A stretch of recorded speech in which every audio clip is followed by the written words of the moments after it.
Pride and Prejudice by Jane Austen. Chapter 1. It is a truth universally acknowledged that a single man in possession of a good fortune must be in want of a wife.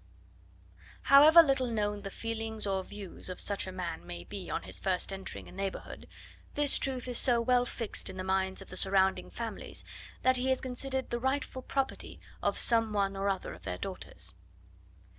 "My dear Mr. Bennet," said his lady to him one day, "have you heard that Netherfield Park is let at last?" Mr. Bennet replied that he had not. "But it is," returned she, "for Mrs. Long has just been here, and she told me all about it." Mr. Bennet made no answer. "Do you not want to know who has taken it?" cried his wife impatiently. "You want to tell me, and I have no objection to hearing it." This was invitation enough. "Why, my dear, you must know. Mrs. Long says that Netherfield is taken by a young man of large fortune from the north of England; that he came down on Monday in a chaise and four to see the place, and was so much delighted with it that he agreed with Mr. Morris immediately; that he is to take possession before Michaelmas, and some of his servants are to be in the house by the end of next week." "And what is his name?" "Bingley." "Is he married or single?" "Oh, single, my dear, to be sure. A single man of large fortune, 4,000 or 5,000 a year. What a fine thing for our girls!" "How so? How can it affect them?" "My dear Mr. Bennet," replied his wife, "how can you be so tiresome? You must know that I am thinking of his marrying one of them." "Is that his design in settling here?" "Design? Nonsense! How can you talk so? But it is very likely that he may fall in love with one of them, and therefore you must visit him as soon as he comes." "I see no occasion for that. You and the girls may go, or you may send them by themselves, which perhaps will be still better, for as you are as handsome as any of them, Mr. Bingley may like you the best of the party." "My dear, you flatter me. I certainly have had my share of beauty, but I do not pretend to be anything extraordinary now. When a woman has 5 grown-up daughters, she ought to give over thinking of her own beauty." "In such cases a woman has not often much beauty to think of." "But, my dear, you must indeed go and see Mr. Bingley when he comes into the neighbourhood." "It is more than I engage for, I assure you." "But consider your daughters. Only think what an establishment it would be for one of them. Sir William and Lady Lucas are determined to go, merely on that account, for in general, you know, they visit no newcomers. Indeed you must go, for it will be impossible for us to visit him if you do not." "You are over scrupulous, surely. I dare say Mr. Bingley will be very glad to see you, and I will send a few lines by you to assure him of my hearty consent to his marrying whichever he chooses of the girls, though I must throw in a good word for my little Lizzie." "I desire you will do no such thing. Lizzie is not a bit better than the others, and I am sure she is not half so handsome as Jane, no half so good humoured as Lydia. But you are always giving her the preference." "They have none of them much to recommend them," replied he. "They are all silly and ignorant like other girls, but Lizzie has something more of quickness than her sisters." "Mr. Bennet, how can you abuse your own children in such a way? You take delight in vexing me. You have no compassion for my poor nerves." "You mistake me, my dear. I have a high respect for your nerves. They are my old friends. I have heard you mention them with consideration these last 20 years at least." "Ah, you do not know what I suffer." "But I hope you will get over it, and live to see many young men of 4,000 a year come into the neighbourhood." "It will be no use to us if 20 such should come, since you will not visit them." "Depend upon it, my dear, that when there are 20 I will visit them all." Mr. Bennet was so odd a mixture of quick parts, sarcastic humour, reserve, and caprice, that the experience of 23 years had been insufficient to make his wife understand his character. Her mind was less difficult to develop. She was a woman of mean understanding, little information, and uncertain temper. When she was discontented, she fancied herself nervous. The business of her life was to get her daughters married. Its solace was visiting and news.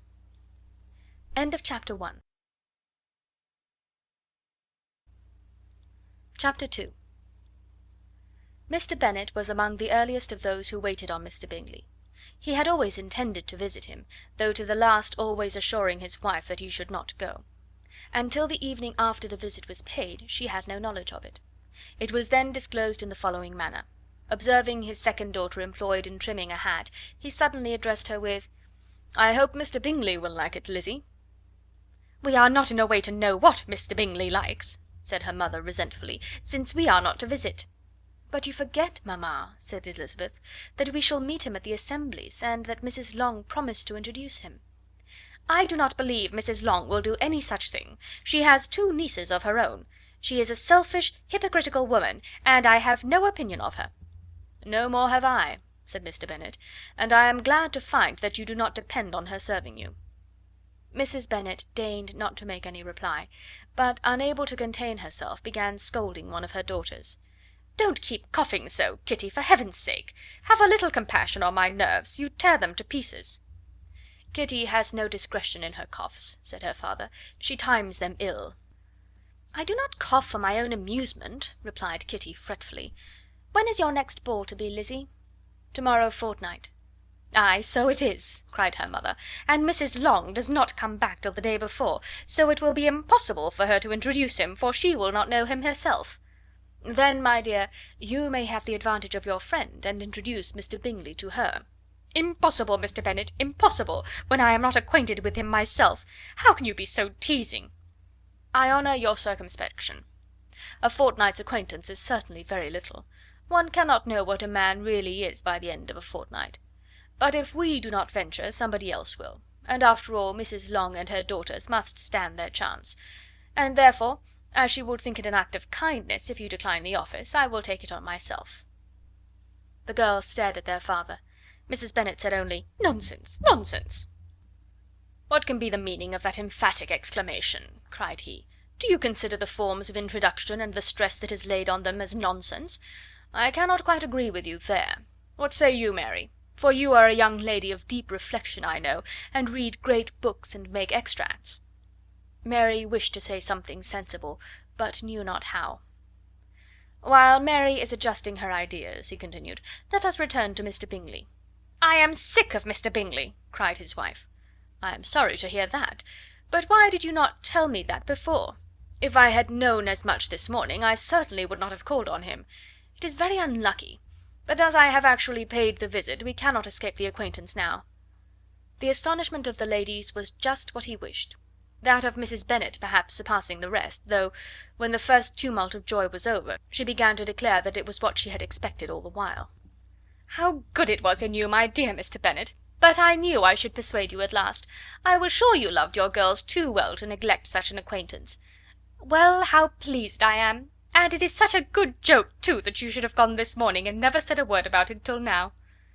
"Now, Kitty, you may cough as much as you choose," said Mr. Bennet, and as he spoke he left the room, fatigued with the raptures of his wife. "What an excellent father you have, girls," said she, when the door was shut. "I do not know how you will ever make him amends for his kindness, or me either, for that matter. At our time of life it is not so pleasant, I can tell you, to be making new acquaintances every day, but for your sakes we would do anything. Lydia, my love, though you are the youngest, I dare say Mr. Bingley will dance with you at the next ball." "Oh," said Lydia stoutly, "I am not afraid, for though I am the youngest, I am the tallest." The rest of the evening was spent in conjecturing how soon he would return Mr. Bennet's visit, and determining when they should ask him to dinner. Chapter 3.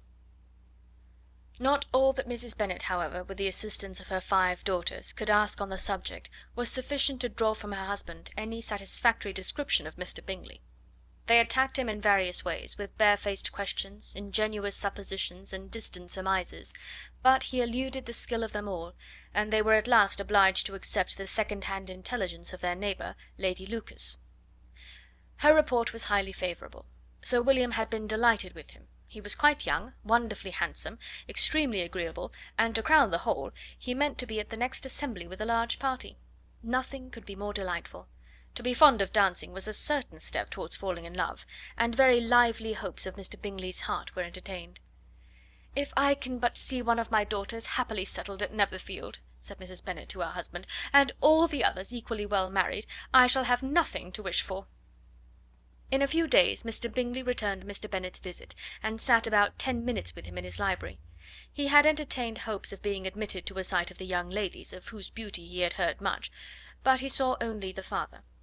The ladies were somewhat more fortunate, for they had the advantage of ascertaining from an upper window that he wore a blue coat and rode a black horse.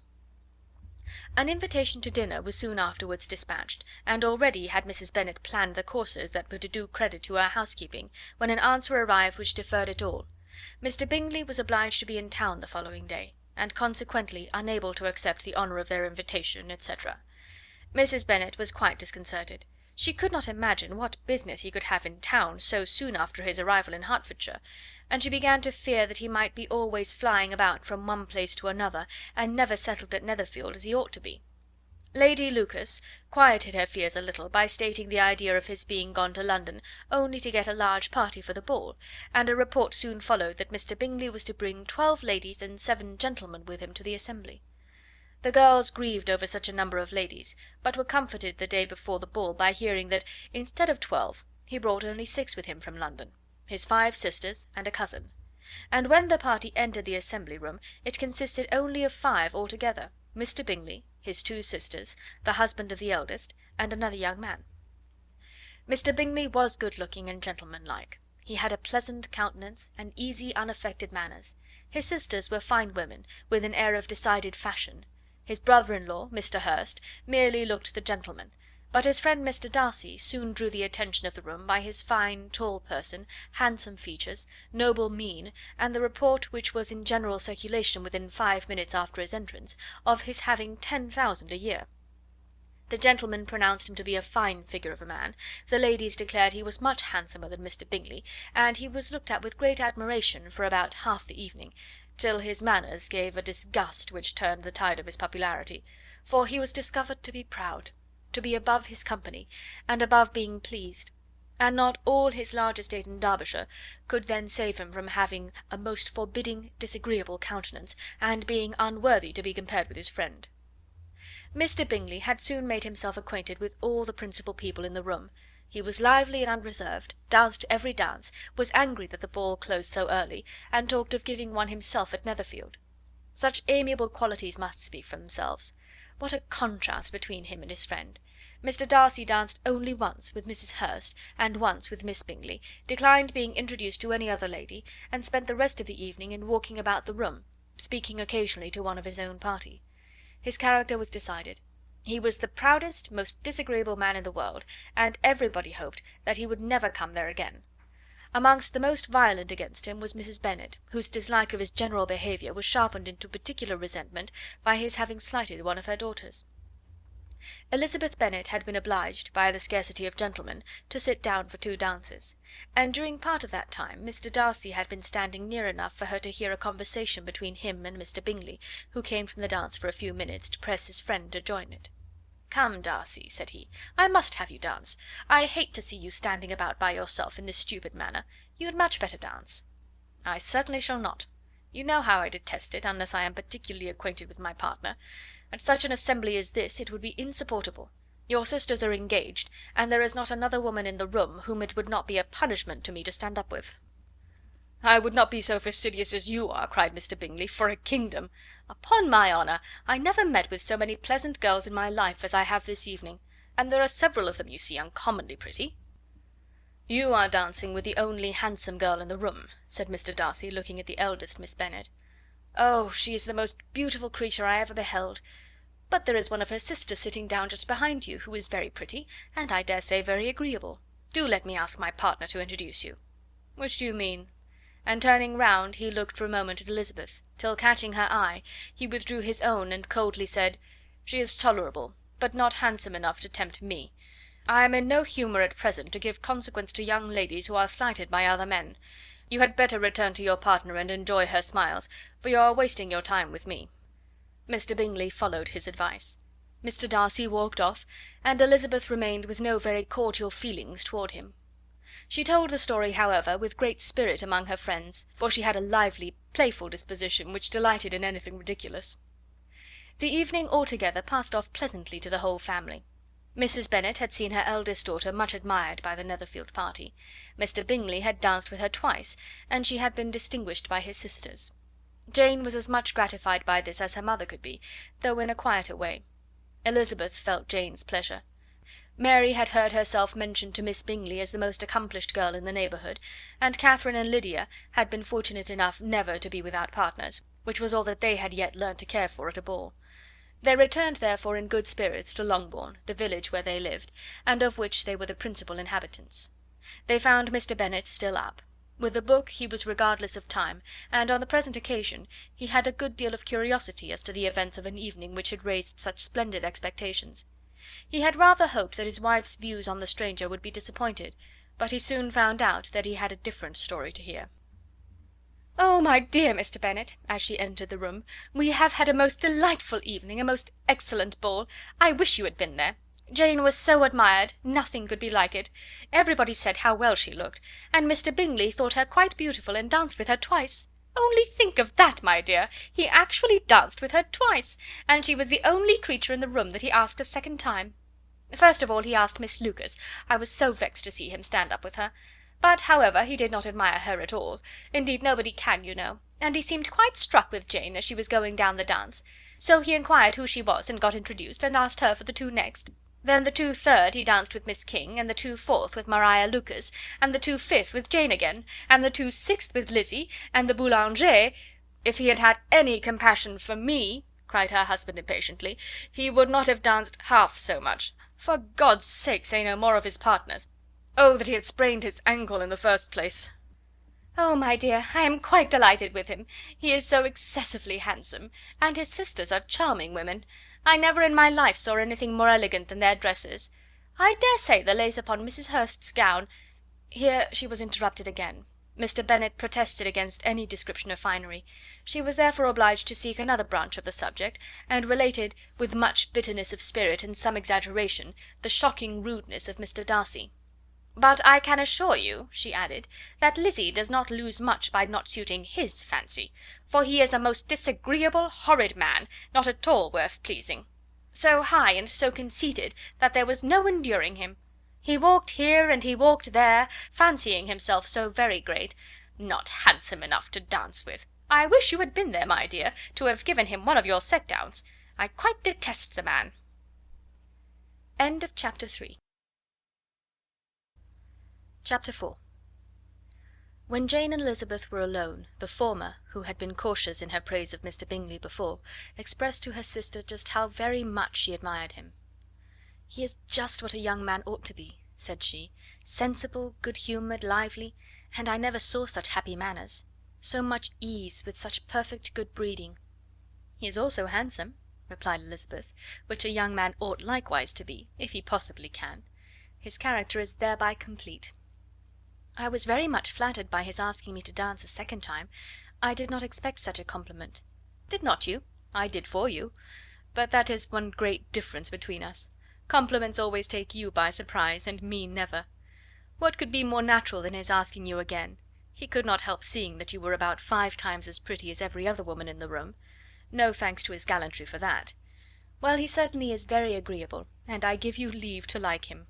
You have liked many a stupider person." "Dear Lizzie!" "Oh, you are a great deal too apt, you know, to like people in general. You never see a fault in anybody. All the world are good and agreeable in your eyes. I never heard you speak ill of a human being in your life."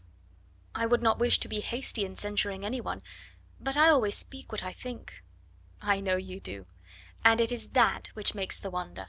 With your good sense, to be so honestly blind to the follies and nonsense of others. Affectation of candour is common enough, one meets with it everywhere, but to be candid without ostentation or design, to take the good of everybody's character and make it still better, and say nothing of the bad, belongs to you alone. And so you like this man's sisters too, do you? Their manners are not equal to his." "Certainly not, at first, but they are very pleasing women when you converse with them. Miss Bingley is to live with her brother and keep his house, and I am much mistaken if we shall not find a very charming neighbour in her." Elizabeth listened in silence, but was not convinced. Their behaviour at the assembly had not been calculated to please in general, and with more quickness of observation and less pliancy of temper than her sister, and with a judgment too unassailed by any attention to herself, she was very little disposed to approve of them. They were in fact very fine ladies, not deficient in good humour when they were pleased, nor in the power of making themselves agreeable when they chose it, but proud and conceited, They were rather handsome, had been educated in one of the first private seminaries in town, had a fortune of £20,000, were in the habit of spending more than they ought, and of associating with people of rank, and were therefore in every respect entitled to think well of themselves and meanly of others. They were of a respectable family in the north of England, a circumstance more deeply impressed on their memories than that their brother's fortune and their own had been acquired by trade. Mr. Bingley inherited property to the amount of nearly £100,000 from his father, who had intended to purchase an estate, but did not live to do it. Mr. Bingley intended it likewise, and sometimes made choice of his county, but as he was now provided with a good house and the liberty of a manor, it was doubtful to many of those who best knew the easiness of his temper whether he might not spend the remainder of his days at Netherfield, and leave the next generation to purchase. His sisters were anxious for his having an estate of his own, but though he was now only established as a tenant, Miss Bingley was by no means unwilling to preside at his table, nor was Mrs. Hurst, who had married a man of more fashion than fortune, less disposed to consider his house as her home when it suited her. Mr. Bingley had not been of age 2 years when he was tempted by an accidental recommendation to look at Netherfield House. He did look at it, and into it, for almost half an hour, was pleased with the situation and the principal rooms, satisfied with what the owner said in its praise, and took it immediately. Between him and Darcy there was a very steady friendship, in spite of great opposition of character.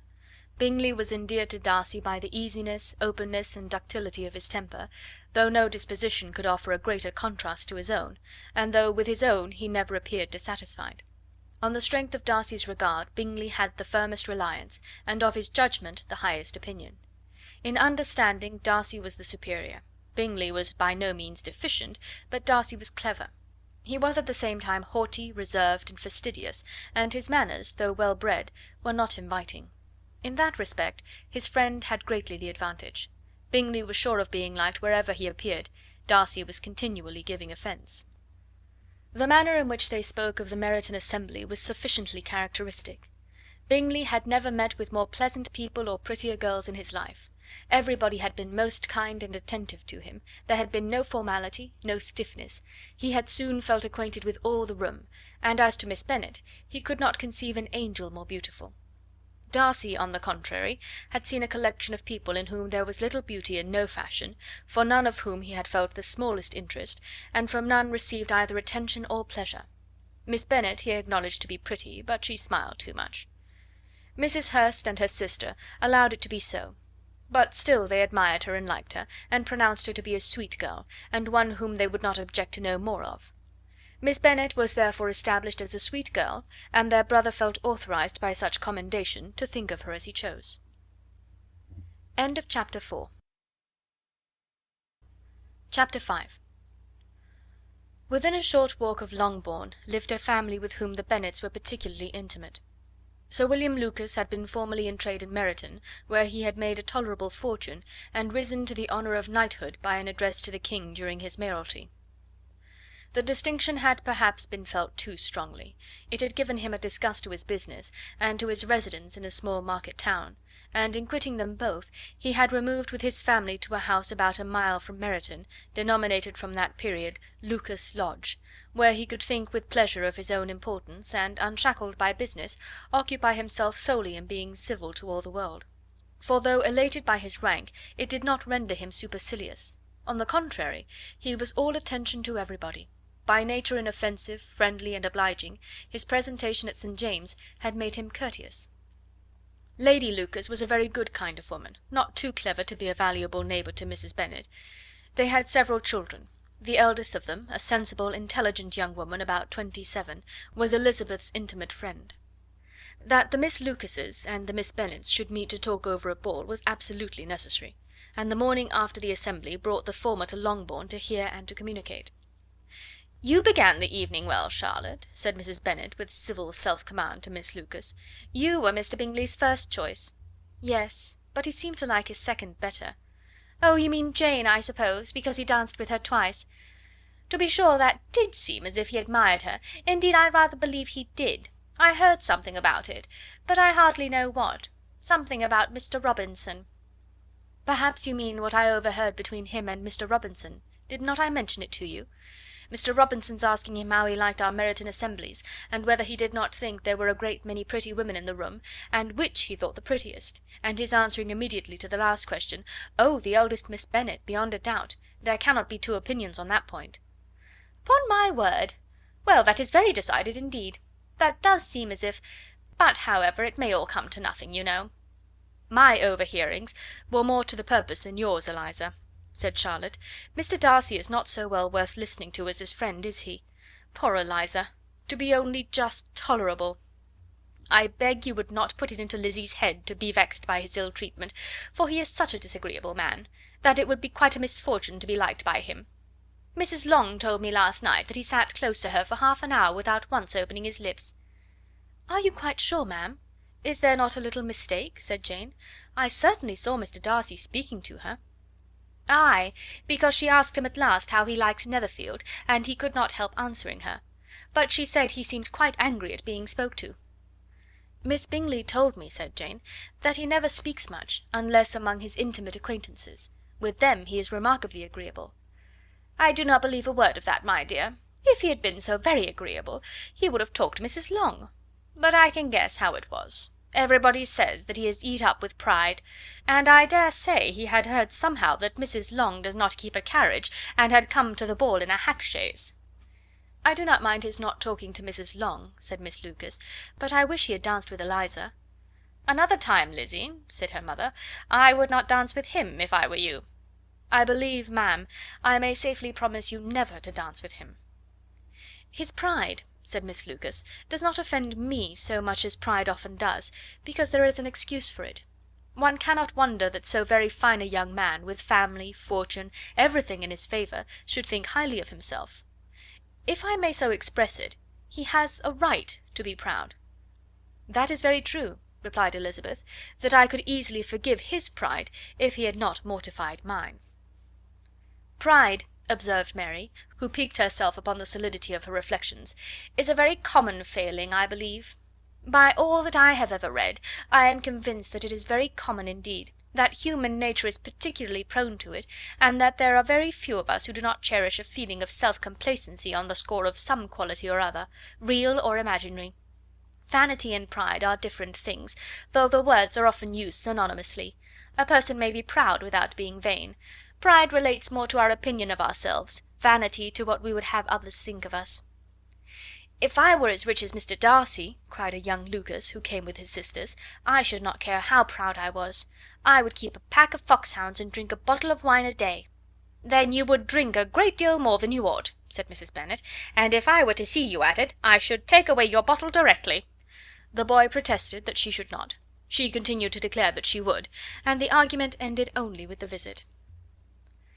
End of chapter 5. Chapter 6. The ladies of Longbourn soon waited on those of Netherfield. The visit was soon returned in due form. Miss Bennet's pleasing manners grew on the goodwill of Mrs. Hurst and Miss Bingley, and though the mother was found to be intolerable, and the younger sisters not worth speaking to, a wish of being better acquainted with them was expressed towards the two eldest. By Jane this attention was received with the greatest pleasure, but Elizabeth still saw superciliousness in their treatment of everybody, hardly excepting even her sister, and could not like them; though their kindness to Jane, such as it was, had a value as arising in all probability from the influence of their brother's admiration. It was generally evident whenever they met that he did admire her, and to her it was equally evident that Jane was yielding to the preference which she had begun to entertain for him from the first, and was in a way to be very much in love. But she considered with pleasure that it was not likely to be discovered by the world in general, since Jane united, with great strength of feeling, a composure of temper and a uniform cheerfulness of manner, which would guard her from the suspicions of the impertinent. She mentioned this to her friend Miss Lucas. "It may perhaps be pleasant," replied Charlotte, "to be able to impose on the public in such a case, but it is sometimes a disadvantage to be so very guarded. If a woman conceals her affection with the same skill from the object of it, she may lose the opportunity of fixing him, and it will then be but poor consolation to believe the world equally in the dark. There is so much of gratitude or vanity in almost every attachment, that it is not safe to leave any to itself. We can all begin freely, a slight preference is natural enough, But there are very few of us who have heart enough to be really in love without encouragement. In 9 cases out of 10 a woman had better show more affection than she feels. Bingley likes your sister undoubtedly, but he may never do more than like her if she does not help him on." "But she does help him on, as much as her nature will allow. If I can perceive her regard for him, he must be a simpleton indeed not to discover it too. Remember, Eliza, that he does not know Jane's disposition as you do." "But if a woman is partial to a man, and does not endeavour to conceal it, he must find it out." "Perhaps he must, if he sees enough of her. But though Bingley and Jane meet tolerably often, it is never for many hours together, and as they always see each other in large mixed parties, it is impossible that every moment should be employed in conversing together. Jane should therefore make the most of every half hour in which she can command his attention. When she is secure of him, there will be more leisure for falling in love as much as she chooses." "Your plan is a good one," replied Elizabeth, "where nothing is in question but the desire of being well married, and if I were determined to get a rich husband, or any husband, I dare say I should adopt it. But these are not Jane's feelings. She is not acting by design. As yet she cannot even be certain of the degree of her own regard, nor of its reasonableness. She has known him only a fortnight. She danced 4 dances with him at Meryton, she saw him one morning at his own house, and has since dined with him in company 4 times. This is not quite enough to make her understand his character." "Not as you represent it. Had she merely dined with him, she might only have discovered whether he had a good appetite. But you must remember that 4 evenings have also been spent together, and 4 evenings may do a great deal." "Yes, these 4 evenings have enabled them to ascertain that they both like Vingt better than commerce, but with respect to any other leading characteristic, I do not imagine that much has been unfolded."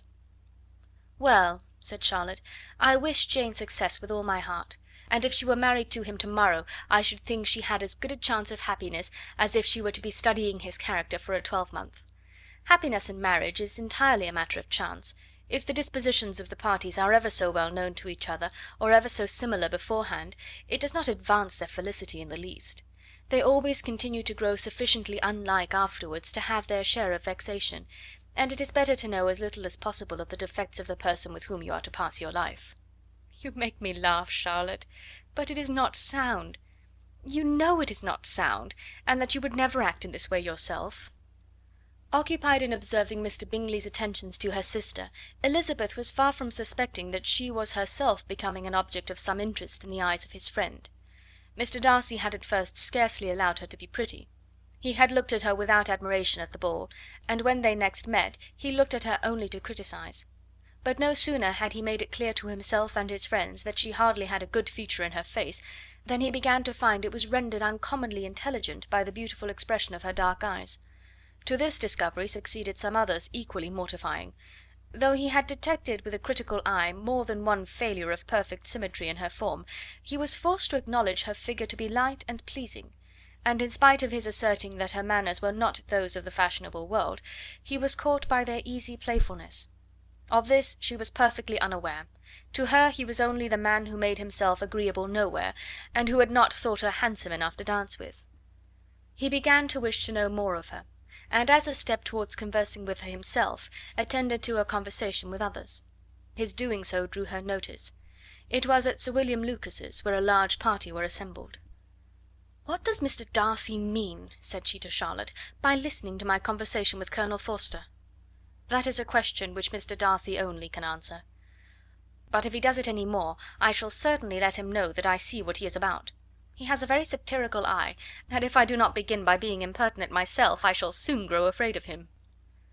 On his approaching them soon afterwards, though without seeming to have any intention of speaking, Miss Lucas defied her friend to mention such a subject to him, which immediately provoking Elizabeth to do it, she turned to him and said, "Did you not think, Mr. Darcy, that I expressed myself uncommonly well just now, when I was teasing Colonel Forster to give us a ball at Meryton?"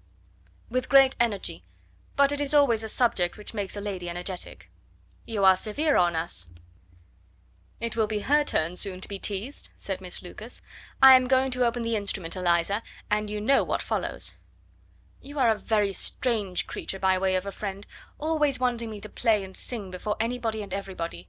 If my vanity had taken a musical turn, you would have been invaluable. but as it is, I would really rather not sit down before those who must be in the habit of hearing the very best performers."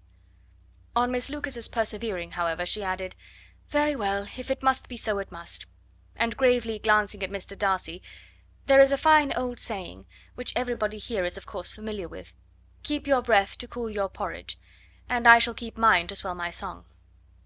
Her performance was pleasing, though by no means capital. After a song or two, and before she could reply to the entreaties of several that she should sing again, she was eagerly succeeded at the instrument by her sister Mary, who, having in consequence of being the only plain one in the family worked hard for knowledge and accomplishments, was always impatient for display. Mary had neither genius nor taste, and though vanity had given her application, it had given her likewise a pedantic air and conceited manner, which would have injured a higher degree of excellence than she had reached. Elizabeth, easy and unaffected, had been listened to with much more pleasure, though not playing half so well, and Mary, at the end of a long concerto, was glad to purchase praise and gratitude by Scotch and Irish airs, at the request of her younger sisters, who, with some of the Lucases and 2 or 3 officers, joined eagerly in dancing at one end of the room. Mr. Darcy stood near them in silent indignation at such a mode of passing the evening, to the exclusion of all conversation, and was too much engrossed by his thoughts to perceive that Sir William Lucas was his neighbour, till Sir William thus began: "What a charming amusement for young people this is, Mr. Darcy. There is nothing like dancing after all. I consider it as one of the first refinements of polished society." "Certainly, sir, and it has the advantage also of being in vogue amongst the less polished societies of the world. Every savage can dance." Sir William only smiled. "Your friend performs delightfully," he continued after a pause, on seeing Bingley join the group, "and I doubt not that you are an adept in the science yourself, Mr. Darcy." "You saw me dance at Meryton, I believe, sir?" "Yes, indeed, and received no inconsiderable pleasure from the sight. Do you often dance at St. James's?" "Never, sir." "Do you not think it would be a proper compliment to the place?" "It is a compliment which I never pay to any place, if I can avoid it." "You have a house in town, I conclude?" Mr. Darcy bowed.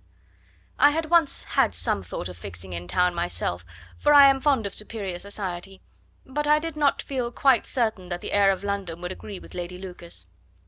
He paused in hopes of an answer, but his companion was not disposed to make any, and Elizabeth at that instant moving towards them, he was struck with the action of doing a very gallant thing, and called out to her: "My dear Miss Eliza, why are you not dancing? Mr. Darcy, you must allow me to present this young lady to you as a very desirable partner. You cannot refuse to dance, I am sure, when so much beauty is before you." And taking her hand, he would have given it to Mr. Darcy, who, though extremely surprised, was not unwilling to receive it, when she instantly drew back, and said with some discomposure to Sir William: "Indeed, sir, I have not the least intention of dancing. I entreat you not to suppose that I moved this way in order to beg for a partner." Mr. Darcy, with grave propriety, requested to be allowed the honour of her hand, but in vain. Elizabeth was determined, nor did Sir William at all shake her purpose by his attempt at persuasion. "You excel so much in the dance, Miss Eliza, that it is cruel to deny me the happiness of seeing you, and though this gentleman dislikes the amusement in general, he can have no objection, I am sure, to oblige us for 1/2 hour." "Mr. Darcy is all politeness," said Elizabeth, smiling. "He is indeed, but considering the inducement, my dear Miss Eliza, we cannot wonder at his complaisance, for who would object to such a partner?" Elizabeth looked archly, and turned away. Her resistance had not injured her with the gentleman, and he was thinking of her with some complacency, when thus accosted by Miss Bingley. "I can guess the subject of your reverie." "I should imagine not." "You are considering how insupportable it would be to pass many evenings in this matter, in such society. And indeed I am quite sure of your opinion. I was never more annoyed. The insipidity, and yet the noise, the nothingness, and yet the self-importance of all these people. What would I give to hear your strictures on them?" "Your conjecture is totally wrong, I assure you. My mind was more agreeably engaged. I have been meditating on the very great pleasure which a pair of fine eyes in the face of a pretty woman can bestow." Miss Bingley immediately fixed her eyes on his face, and desired he would tell her what lady had the credit of inspiring such reflections. Mr. Darcy replied with great intrepidity: "Miss Elizabeth Bennet." "Miss Elizabeth Bennet?" repeated Miss Bingley. "I am all astonishment. How long has she been such a favourite? And pray, when am I to wish you joy?" "That is exactly the question which I expected you to ask. A lady's imagination is very rapid. It jumps from admiration to love, from love to matrimony, in a moment. I knew you would be wishing me joy." "Nay, if you are serious about it, I shall consider the matter as absolutely settled. You will be having a charming mother in law indeed, and of course she will always be at Pemberley with you." He listened to her with perfect indifference while she chose to entertain herself in this matter, and as his composure convinced her that all was safe, her wit flowed long.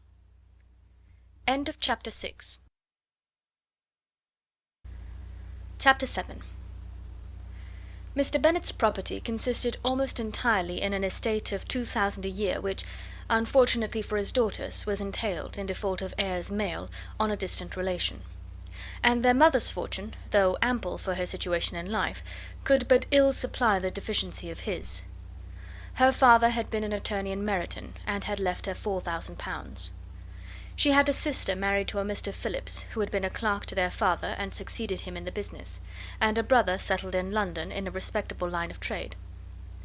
The village of Longbourn was only 1 mile from Meryton, a most convenient distance for the young ladies, who were usually tempted thither 3 or 4 times a week to pay their duty to their aunt and to a milliner's shop just over the way. The 2 youngest of the family, Catherine and Lydia, were particularly frequent in these attentions. Their minds were more vacant than their sisters', and when nothing better offered, a walk to Meryton was necessary to amuse their morning hours and furnish conversation for the evening. And however bare of news the country in general might be, they always contrived to learn some from their aunt. At present, indeed, they were well supplied with both news and happiness by the recent arrival of a militia regiment in the neighbourhood. It was to remain the whole winter, and Meryton was the headquarters. Their visits to Mrs. Phillips were now productive of the most interesting intelligence. Every day added something to their knowledge of the officers' names and connections. Their lodgings were not long a secret, and at length they began to know the officers themselves. Mr. Phillips visited them all, and this opened to his nieces a store of felicity unknown before. They could talk of nothing but officers, and Mr. Bingley's large fortune, the mention of which gave animation to their mother, was worthless in their eyes when opposed to the regimentals of an ensign. After listening one morning to their effusions on this subject, Mr. Bennet coolly observed, "From all that I can collect by your manner of talking, you must be 2 of the silliest girls in the country. I have suspected it some time, but I am now convinced." Catherine was disconcerted and made no answer, but Lydia, with perfect indifference, continued to express her admiration of Captain Carter, and her hope of seeing him in the course of the day, as he was going the next morning to London. "I am astonished, my dear," said Mrs. Bennet, "that you should be so ready to think your own children silly. If I wished to think slightingly of anybody's children, it should not be my own, however." "If my children are silly, I must hope to always be sensible of it." "Yes, but as it happens, they are all of them very clever." "This is the only point, I flatter myself, on which we do not agree. I had hoped that our sentiments coincided in every particular, but I must so far differ from you as to think our 2 youngest daughters uncommonly foolish." "My dear Mr. Bennet, you must not expect such girls to have the sense of their father and mother. When they get to our age, I dare say they will not think about officers any more than we do. I remember the time when I liked a red coat myself very well, and indeed so I do still at my heart. And if a smart young colonel, with 5 or 6,000 a year, should want one of my girls, I shall not say nay to him. And I thought Colonel Foster looked very becoming the other night at Sir William's in his regimentals." "Mamma," cried Lydia, "my aunt says that Colonel Foster and Captain Carter do not go so often to Miss Watson's as they did when they first came. She sees them now very often standing in Clark's library." Mrs. Bennet was prevented replying by the entrance of the footman with a note for Miss Bennet. It came from Netherfield, and the servant waited for an answer. Mrs. Bennet's eyes sparkled with pleasure, and she was eagerly calling out while her daughter read, "Well, Jane, who is it from? What is it about? What does he say? Well, Jane, make haste and tell us. Make haste, my love." "It is from Miss Bingley," said Jane, and then read it aloud. "My dear friend, if you are not so compassionate as to dine to-day with Louisa and me, we shall be in danger of hating each other for the rest of our lives, for a whole day's tete-a-tete between 2 women can never end without a quarrel. Come as soon as you can on receipt of this. My brother and the gentlemen are to dine with the officers. Yours ever, Caroline Bingley." "With the officers?" cried Lydia. "I wonder my aunt did not tell us of that." "Dining out," said Mrs. Bennet. "That is very unlucky." "Can I have the carriage?" said Jane. "No, my dear, you had better go on horseback, because it seems likely to rain, and then you must stay all night." "That would be a good scheme," said Elizabeth, "if you were sure that they would not offer to send her home." "Oh, but the gentlemen will have Mr. Bingley's chaise to go to Meryton, and the Hursts have no horses to theirs." "I had much rather go in the coach." "But, my dear, your father cannot spare the horses, I am sure. They are wanted in the farm, Mr. Bennet, are they not?" "They are wanted in the farm much oftener than I can get them." "But if you have got them to-day," said Elizabeth, "my mother's purpose will be answered." She did at last extort from her father an acknowledgment that the horses were engaged. Jane was therefore obliged to go on horseback, and her mother attended her to the door with many cheerful prognostics of a bad day. Her hopes were answered. Jane had not been gone long before it rained hard. Her sisters were uneasy for her, but her mother was delighted. The rain continued the whole evening without intermission. Jane certainly could not come back. "This was a lucky idea of mine, indeed," said Mrs. Bennet more than once, as if the credit of making it rain were all her own.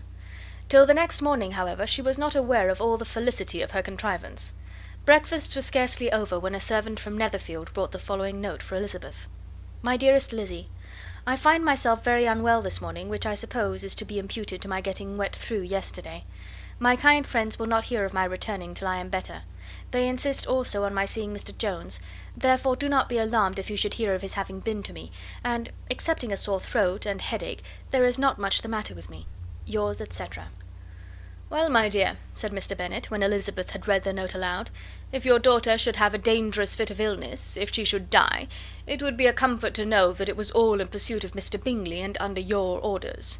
"Oh, I am not afraid of her dying. People do not die of little trifling colds. She will be taken good care of. As long as she stays there, it is all very well. I would go and see her if I could have the carriage." Elizabeth, feeling really anxious, was determined to go to her, though the carriage was not to be had, and as she was no horsewoman, walking was her only alternative. She declared her resolution. "How can you be so silly," cried her mother, "as to think of such a thing, in all this dirt? You will not be fit to be seen when you get there." "I shall be very fit to see Jane, which is all I want." "Is this a hint to me, Lizzie," said her father, "to send for the horses?" "No, indeed. I do not wish to avoid the walk. The distance is nothing when one has a motive. Only 3 miles. I shall be back by dinner." "I admire the activity of your benevolence," observed Mary, "but every impulse of feeling should be guided by reason, and, in my opinion, exertion should always be in proportion to what is required." "We will go as far as Meryton with you," said Catherine and Lydia.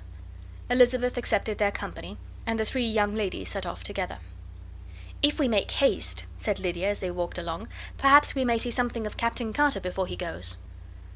In Meryton they parted, the 2 youngest repaired to the lodgings of the officers' wives, and Elizabeth continued her walk alone, crossing field after field at a quick pace, jumping over stiles and springing over puddles with impatient activity, and finding herself at last within view of the house, with weary ankles, dirty stockings, and a face glowing with the warmth of exercise.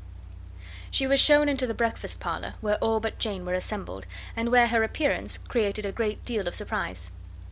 That she should have walked 3 miles so early in the day, in such dirty weather, and by herself, was almost incredible to Mrs. Hurst and Miss Bingley, and Elizabeth was convinced that they held her in contempt for it. She was received, however, very politely by them, and in their brother's manners there was something better than politeness. There was good humour and kindness. Mr. Darcy said very little, and Mr. Hurst nothing at all. The former was divided between admiration of the brilliancy which exercise had given to her complexion, and doubt as to the occasions justifying her coming so far alone. The latter was thinking only of his breakfast. Her inquiries after his sister were not very favourably answered. Miss Bennet had slept ill, and though up, was very feverish, and not well enough to leave her room. Elizabeth was glad to be taken to her immediately, and Jane, who had only been withheld by the fear of giving alarm or inconvenience from expressing in her note how much she longed for such a visit, was delighted at her entrance. She was not equal, however, to much conversation, and when Miss Bingley left them together, could attempt little beside expressions of gratitude for the extraordinary kindness she was treated with. Elizabeth silently attended her. When breakfast was over they were joined by the sisters, and Elizabeth began to like them herself, when she saw how much affection and solicitude they showed for Jane. The apothecary came, and having examined his patient, said, as might be supposed, that she had caught a violent cold, and that they must endeavour to get the better of it, advised her to return to bed, and promised her some draughts. The advice was followed readily, for the feverish symptoms increased, and her head ached acutely. Elizabeth did not quit her room for a moment, nor were the other ladies often absent. The gentlemen being out, they had, in fact, nothing to do elsewhere. When the clock struck 3, Elizabeth felt that she must go, and very unwillingly said so. Miss Bingley offered her the carriage, and she only wanted a little pressing to accept it, when Jane testified such concern in parting with her, that Miss Bingley was obliged to convert the offer of the chaise to an invitation to remain at Netherfield for the present. Elizabeth most thankfully consented, and a servant was dispatched to Longbourn to acquaint the family with her stay, and bring back a supply of clothes. End of Chapter 7. Chapter 8. At 5 o'clock the two ladies retired to dress, and at 6:30 Elizabeth was summoned to dinner. To the civil inquiries which then poured in, and amongst which she had the pleasure of distinguishing the much superior solicitude of Mr. Bingley's, she could not make a very favourable answer. Jane was by no means better. The sisters, on hearing this, repeated 3 or 4 times how much they were grieved, how shocking it was to have a bad cold, and how excessively they disliked being ill themselves, and then thought no more of the matter, and their indifference towards Jane, when not immediately before them, restored Elizabeth to the enjoyment of all her former dislike. Their brother, indeed, was the only one of the party whom she could regard with any complacency.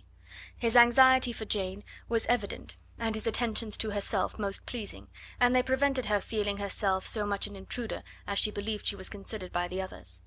She had very little notice from any but him. Miss Bingley was engrossed by Mr. Darcy, her sister scarcely less so, and as for Mr. Hurst, by whom Elizabeth sat, he was an indolent man, who lived only to eat, drink, and play at cards, who, when he found her to prefer a plain dish to a ragout, had nothing to say to her. When dinner was over, she returned directly to Jane, and Miss Bingley began abusing her as soon as she was out of the room. Her manners were pronounced to be very bad indeed, a mixture of pride and impertinence. She had no conversation, no style, no beauty. Mrs. Hurst thought the same, and added, "She has nothing, in short, to recommend her but being an excellent walker. I shall never forget her appearance this morning. She really looked almost wild."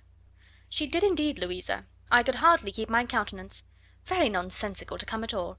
Why must she be scampering about the country because her sister had a cold?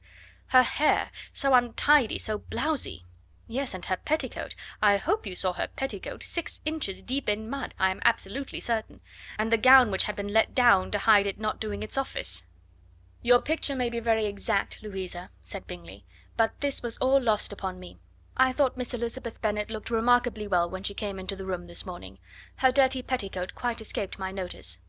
"You observed it, Mr. Darcy, I am sure," said Miss Bingley, "and I am inclined to think that you would not wish to see your sister make such an exhibition." "Certainly not.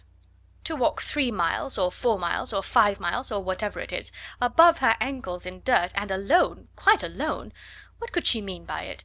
It seems to me to show an abominable sort of conceited independence, a most country town indifference to decorum." "It shows an affection for her sister that is very pleasing," said Bingley. "I am afraid, Mr. Darcy," observed Miss Bingley in a half whisper, "that this adventure has rather affected your admiration of her fine eyes." "Not at all," he replied, "they were brightened by the exercise." A short pause followed this speech, and Mrs. Hurst began again. "I have an excessive regard for Miss Jane Bennet. She is really a very sweet girl, and I wish with all my heart she were well settled. But with such a father and mother, and such low connections, I am afraid there is no chance of it." "I think I have heard you say that their uncle is an attorney on Meryton." "Yes, and they have another who lives somewhere near Cheapside." "That is capital," added her sister, and they both laughed heartily. "If they had uncles enough to fill all Cheapside," cried Bingley, "it would not make them one jot less agreeable." "But it must very materially lessen their chance of marrying men of any consideration in the world," replied Darcy. To this speech Bingley made no answer, but his sisters gave it their hearty assent, and indulged their mirth for some time at the expense of their dear friend's vulgar relations. With the renewal of tenderness, however, they returned to her room on leaving the dining parlour, and sat with her till summoned to coffee. She was still very poorly, and Elizabeth would not quit her at all till late in the evening, when she had the comfort of seeing her sleep, and when it seemed to her rather right than pleasant that she should go downstairs herself. On entering the drawing-room she found the whole party at loo, and was immediately invited to join them, but suspecting them to be playing high she declined it, and making her sister the excuse, said she would amuse herself for the short time she could stay below with a book. Mr. Hurst looked at her with astonishment. "Do you prefer reading to cards?" said he. "That is rather singular." "Miss Eliza Bennet," said Miss Bingley, "despises cards. She is a great reader, and has no pleasure in anything else." "I deserve neither such praise nor such censure," cried Elizabeth. "I am not a great reader, and I have pleasure in many things." "In nursing your sister I am sure you have pleasure," said Bingley, "and I hope it will soon be increased by seeing her quite well." Elizabeth thanked him from her heart, and then walked towards the table where a few books were lying. He immediately offered to fetch her others, all that his library afforded. "And I wish my collection were larger for your benefit and my own credit, but I am an idle fellow, and though I have not many, I have more than I have ever looked into." Elizabeth assured him that she could suit herself perfectly with those in the room. "I am astonished," said Miss Bingley, "that my father should have left so small a collection of books. What a delightful library you have at Pemberley, Mr. Darcy." "It ought to be good," he replied. "It has been the work of many generations." "And then you have added so many to it yourself. You are always buying books." "I cannot comprehend the neglect of a family library in such days as these." "Neglect? I am sure you neglect nothing that can add to the beauties of that noble place. Charles, when you build your house, I wish it may be half as delightful as Pemberley." "I wish it may." "But I would really advise you to make your purchase in that neighbourhood, and take Pemberley for a kind of model. There is not a finer county in England than Derbyshire." "With all my heart. I will buy Pemberley itself if Darcy will sell it." "I am talking of possibilities, Charles." "Upon my word, Caroline, I should think it more possible to get Pemberley by purchase than by imitation." Elizabeth was so much caught with what passed as to leave her very little attention for her book, and soon laying it wholly aside, she drew near the card table, and stationed herself between Mr. Bingley and his eldest sister to observe the game. "Is Miss Darcy much grown since this spring?" said Miss Bingley. "Will she be as tall as I am?" "I think she will. She is now about Miss Elizabeth Bennet's height, or rather taller. How I long to see her again! I never met with anybody who delighted me so much. Such a countenance, such manners, and so extremely accomplished for her age. Her performance on the pianoforte is exquisite." "It is amazing to me," said Bingley, "how young ladies can have patience to be so very accomplished as they all are." "All young ladies accomplished? My dear Charles, what do you mean?" "Yes, all of them, I think. They all paint tables, cover screens, and net purses. I scarcely know any one who cannot do all this, and I am sure I never heard a young lady spoken of for the first time without being informed that she was very accomplished." "Your list of the common extent of accomplishments," said Darcy, "has too much truth. The word is applied to many a woman who deserves it no otherwise than by netting a purse or covering a screen. But I am very far from agreeing with you in your estimation of ladies in general. I cannot boast of knowing more than half a dozen, in the whole range of my acquaintance, that are really accomplished." "Nor I am sure," said Miss Bingley. "Then," observed Elizabeth, "you must comprehend a great deal in your idea of an accomplished woman." "Yes, I do comprehend a great deal in it." "Oh, certainly," cried his faithful assistant. "No one can be really esteemed accomplished who does not greatly surpass what is usually met with. A woman must have a thorough knowledge of music, singing, drawing, dancing, and the modern languages, to deserve the word; and besides all this, she must possess a certain something in her air and manner of walking, the tone of her voice, her address and expressions, or the word will be but half deserved." "All this she must possess," added Darcy, "and to all this she must yet add something more substantial, in the improvement of her mind by extensive reading." "I am no longer surprised at your knowing only 6 accomplished women. I rather wonder now at your knowing any." "Are you so severe upon your own sex as to doubt the possibility of all this?" "I never saw such a woman. I never saw such capacity and taste and application and elegance as you describe united."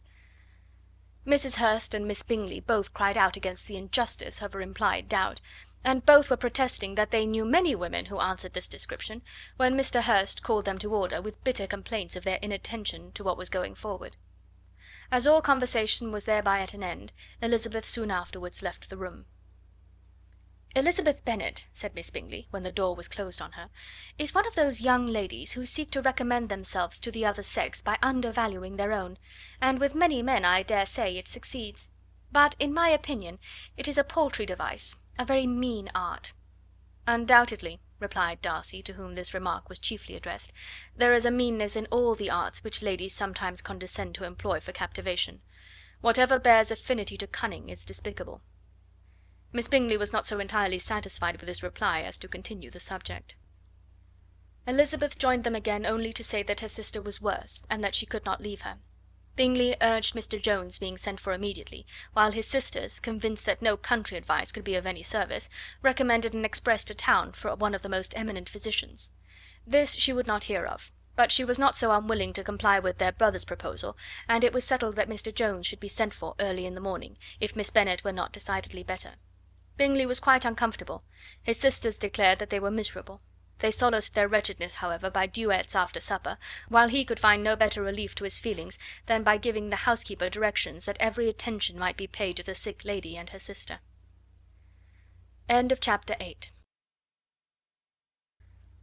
Chapter 9.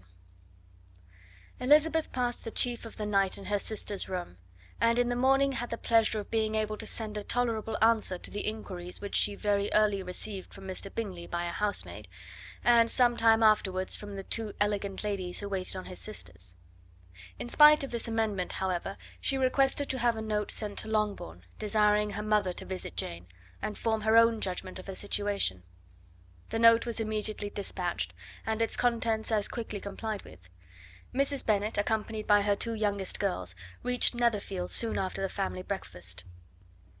Had she found Jane in any apparent danger, Mrs. Bennet would have been very miserable; but being satisfied on seeing her that her illness was not alarming, she had no wish of her recovering immediately, as her restoration to health would probably remove her from Netherfield.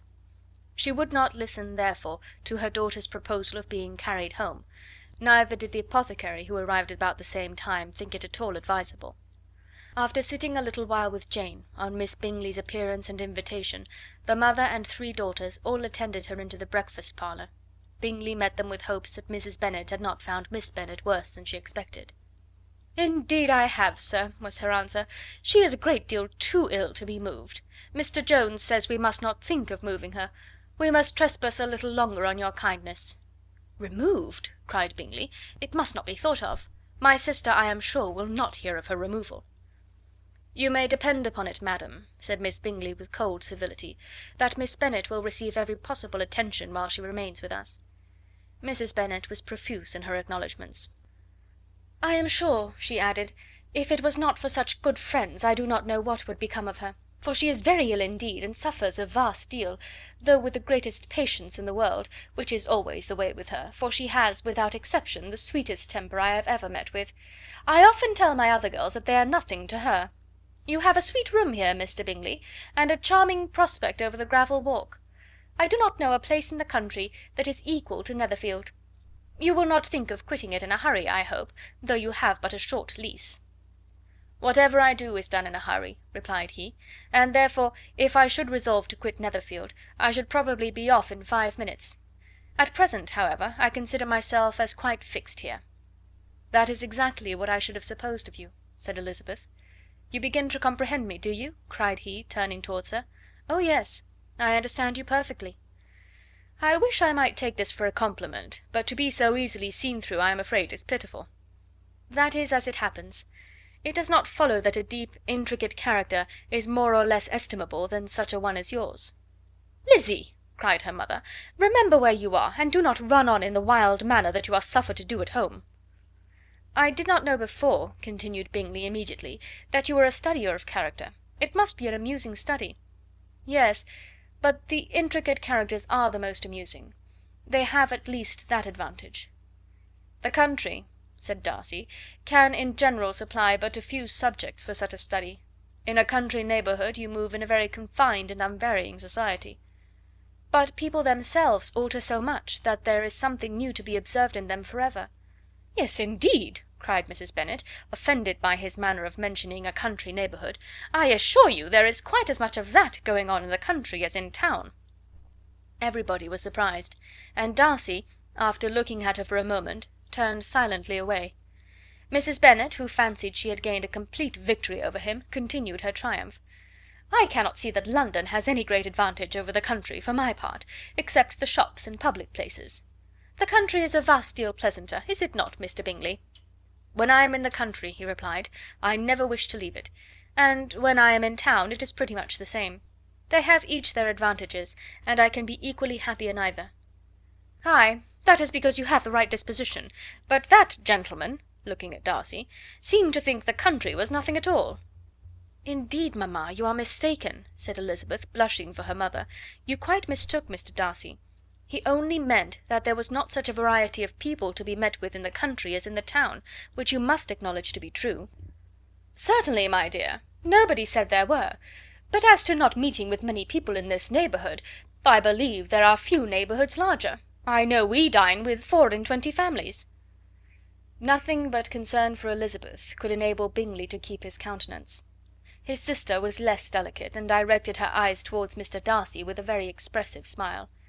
Elizabeth, for the sake of saying something that might turn her mother's thoughts, now asked her if Charlotte Lucas had been at Longbourn since her coming away. "Yes, she called yesterday with her father. What an agreeable man Sir William is, Mr. Bingley, is not he? So much the man of fashion, so genteel and easy. He had always something good to say to everybody. That is my idea of good breeding. And those persons who fancy themselves very important, and never open their mouths, quite mistake the matter." "Did Charlotte dine with you?" "No, she would go home. I fancy she was wanted about the mince pies. For my part, Mr. Bingley, I always keep servants that can do their own work. My daughters are brought up very differently, but everybody is to judge for themselves, and the Lucases are a very good sort of girls, I assure you. It is a pity they are not handsome. Not that I think Charlotte so very plain, but then she is our particular friend." "She seems a very pleasant young woman." "Oh dear, yes. But you must own she is very plain. Lady Lucas herself has often said so, and envied me Jane's beauty. I do not like to boast of my own child, but to be sure Jane, one does not often see anybody better looking." "It is what everybody says. I do not trust my own partiality. When she was only 15 there was a man at my brother Gardiner's in town so much in love with her that my sister-in-law was sure he would make her an offer before we came away. But, however, he did not. Perhaps he thought her too young. However, he wrote some verses on her, and very pretty they were." "And so ended his affection," said Elizabeth impatiently. "There has been many a one, I fancy, overcome in the same way. I wonder who first discovered the efficacy of poetry in driving away love." "I have been used to consider poetry as the food of love," said Darcy. "Of a fine, stout, healthy love it may. Everything nourishes what is strong already. But if it be only a slight, thin sort of inclination, I am convinced that one good sonnet will starve it entirely away." Darcy only smiled, and the general pause which ensued made Elizabeth tremble lest her mother should be exposing herself again. She longed to speak, but could think of nothing to say, and after a short silence Mrs. Bennet began repeating her thanks to Mr. Bingley for his kindness to Jane, with an apology for troubling him also with Lizzie. Mr. Bingley was unaffectedly civil in his answer, and forced his younger sister to be civil also, and say what the occasion required. She performed her part indeed without much graciousness, but Mrs. Bennet was satisfied, and soon afterwards ordered her carriage. Upon this signal the youngest of her daughters put herself forward. The two girls had been whispering to each other during the whole visit, and the result of it was, that the youngest should tax Mr. Bingley with having promised on his first coming into the country to give a ball at Netherfield. Lydia was a stout, well-grown girl of 15, with a fine complexion and good-humoured countenance, a favourite with her mother, whose affection had brought her into public at an early age. She had high animal spirits, and a sort of natural self-consequence, which the attention of the officers, to whom her uncle's good dinners, and her own easy manners recommended her, had increased into assurance.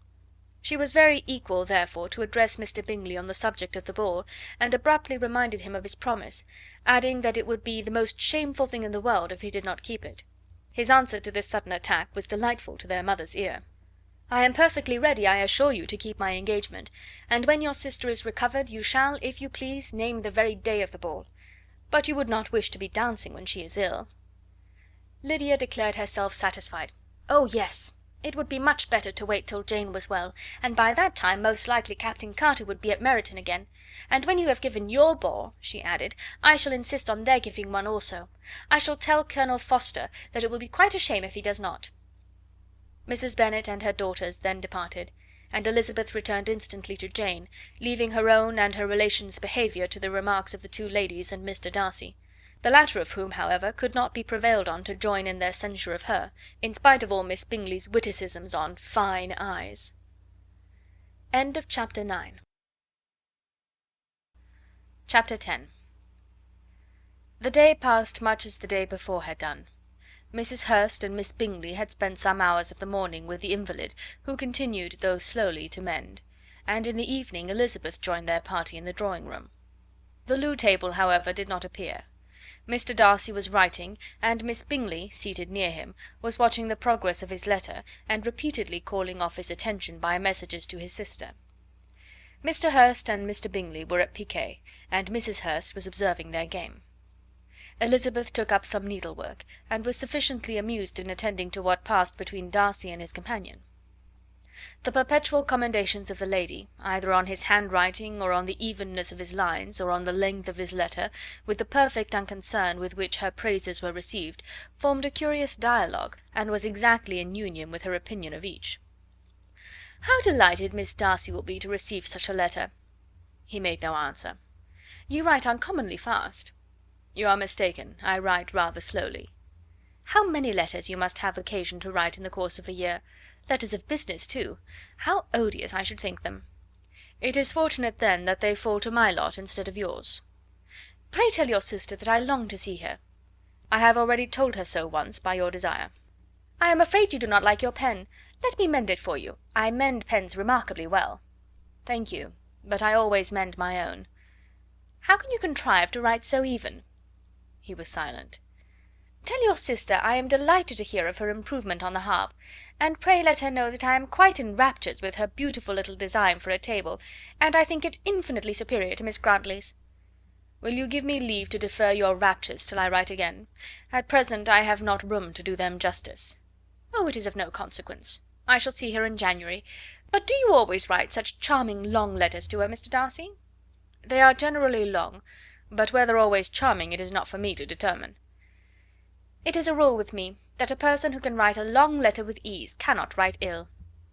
"That will not do for a compliment to Darcy, Caroline," cried her brother, "because he does not write with ease. He studies too much for words of 4 syllables. Do not you, Darcy?" "My style of writing is very different from yours." "Oh!" cried Miss Bingley, "Charles writes in the most careless way imaginable. He leaves out half his words and blots the rest." "My ideas flow so rapidly that I have not time to express them, by which means my letters sometimes convey no ideas at all to my correspondents." "Your humility, Mr. Bingley," said Elizabeth, "must disarm reproof."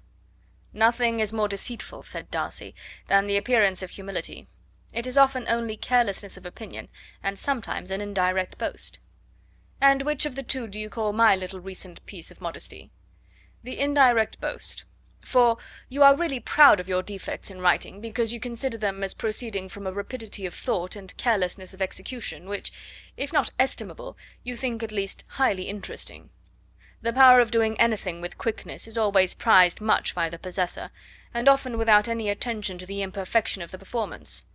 When you told Mrs. Bennet this morning that if you ever resolved upon quitting Netherfield you should be gone in 5 minutes, you meant it to be a sort of panegyric, of compliment to yourself. And yet what is there so very laudable in the precipitance which must leave very necessary business undone, and can be of no real advantage to yourself or any one else?" "Nay," cried Bingley, "this is too much, to remember at night all the foolish things that were said in the morning.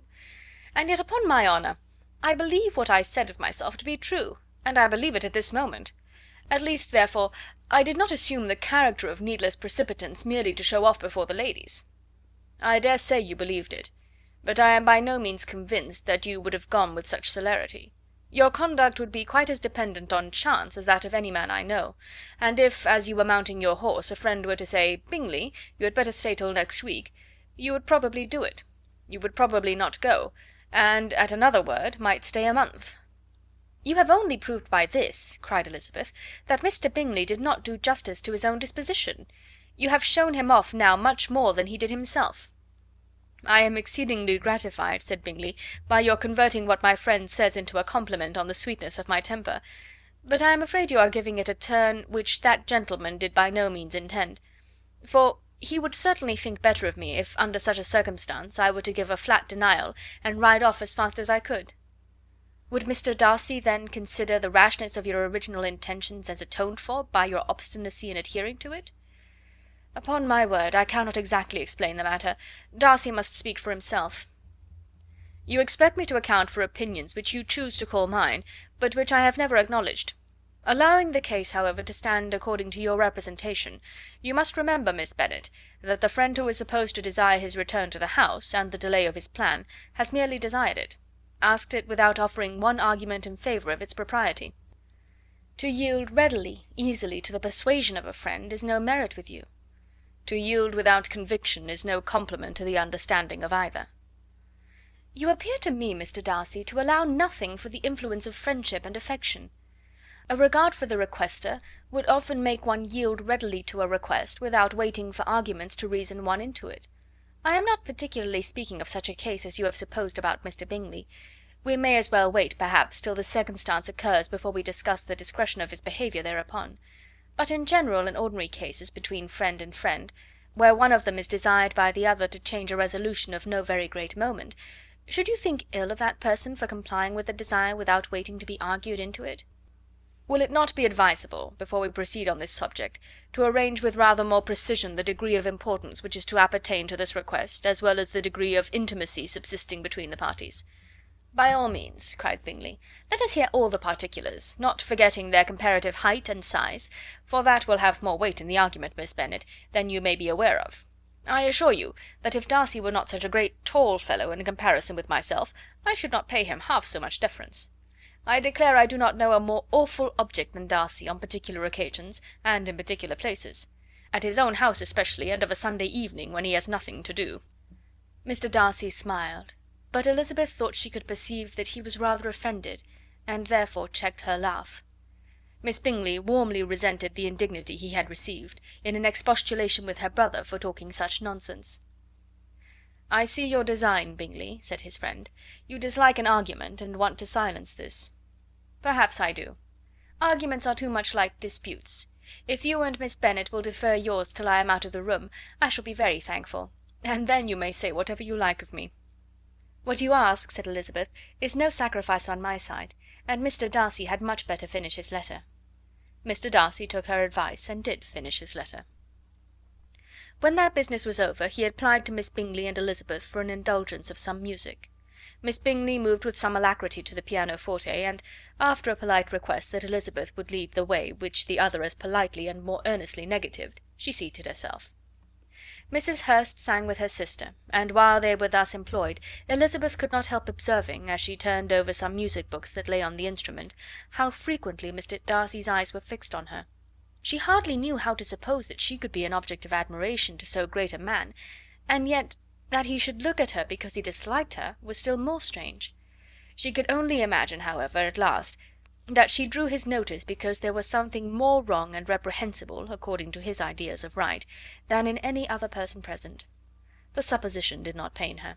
She liked him too little to care for his approbation.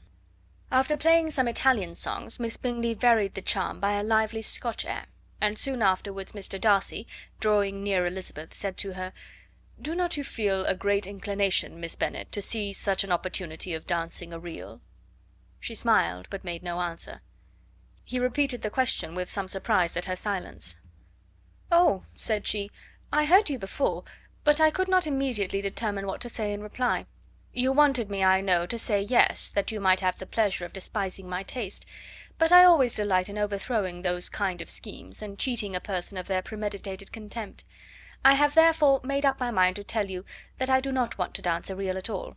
And now despise me if you dare." "Indeed I do not dare." Elizabeth, having rather expected to affront him, was amazed at his gallantry, but there was a mixture of sweetness and archness in her manner which made it difficult for her to affront anybody, and Darcy had never been so bewitched by any woman as he was by her. He really believed that were it not for the inferiority of her connections, he should be in some danger. Miss Bingley saw or suspected enough to be jealous, and her great anxiety for the recovery of her dear friend Jane received some assistance from her desire of getting rid of Elizabeth. She often tried to provoke Darcy into disliking her guest by talking of their supposed marriage, and planning his happiness in such an alliance. "I hope," said she, as they were walking together in the shrubbery the next day, "you will give your mother-in-law a few hints, when this desirable event takes place, as to the advantage of holding her tongue, and if you can compass it, do cure the younger girls of running after officers. And if I may mention so delicate a subject, endeavour to check that little something bordering on conceit and impertinence which your lady possesses." "Have you anything else to propose for my domestic felicity?" "Oh, yes. Do let the portraits of your uncle and aunt Phillips be placed in the gallery at Pemberley. Put them next to your great uncle the judge. They are in the same profession, you know, only in different lines. As for your Elizabeth's picture, you must not have it taken, for what painter could do justice to those beautiful eyes?" "It would not be easy indeed to catch their expression, but their colour and shape, and the eyelashes, so remarkably fine, might be copied." At that moment they were met from another walk by Mrs. Hurst and Elizabeth herself. "I did not know that you intended to walk," said Miss Bingley, in some confusion, lest they had been overheard. "You used us abominably ill," answered Mrs. Hurst, "running away without telling us that you were coming out." Then, taking the disengaged arm of Mr. Darcy, she left Elizabeth to walk by herself. The path just admitted three. Mr. Darcy felt their rudeness, and immediately said, "This walk is not wide enough for our party. We had better go into the avenue." But Elizabeth, who had not the least inclination to remain with them, laughingly answered, "No, no, stay where you are. You are charmingly grouped, and appear to uncommon advantage. The picturesque would be spoiled by admitting a fourth. Good bye." She then ran gaily off, rejoicing, as she rambled about, in the hope of being at home again in a day or two. Jane was already so much recovered as to intend leaving her room for a couple of hours that evening. End of chapter 10. Chapter 11. When the ladies removed after dinner, Elizabeth ran up to her sister, and seeing her well guarded from cold, attended her into the drawing room, where she was welcomed by her two friends with many professions of pleasure. And Elizabeth had never seen them so agreeable as they were during the hour which passed before the gentlemen appeared. Their powers of conversation were considerable. They could describe an entertainment with accuracy, relate an anecdote with humour, and laugh at their acquaintance with spirit. But when the gentlemen entered, Jane was no longer the first object. Miss Bingley's eyes were instantly turned toward Darcy, and she had something to say to him before he had advanced many steps. He addressed himself to Miss Bennet with a polite congratulation. Mr. Hurst also made her a slight bow, and said he was very glad, but diffuseness and warmth remained for Bingley's salutation. He was full of joy and attention.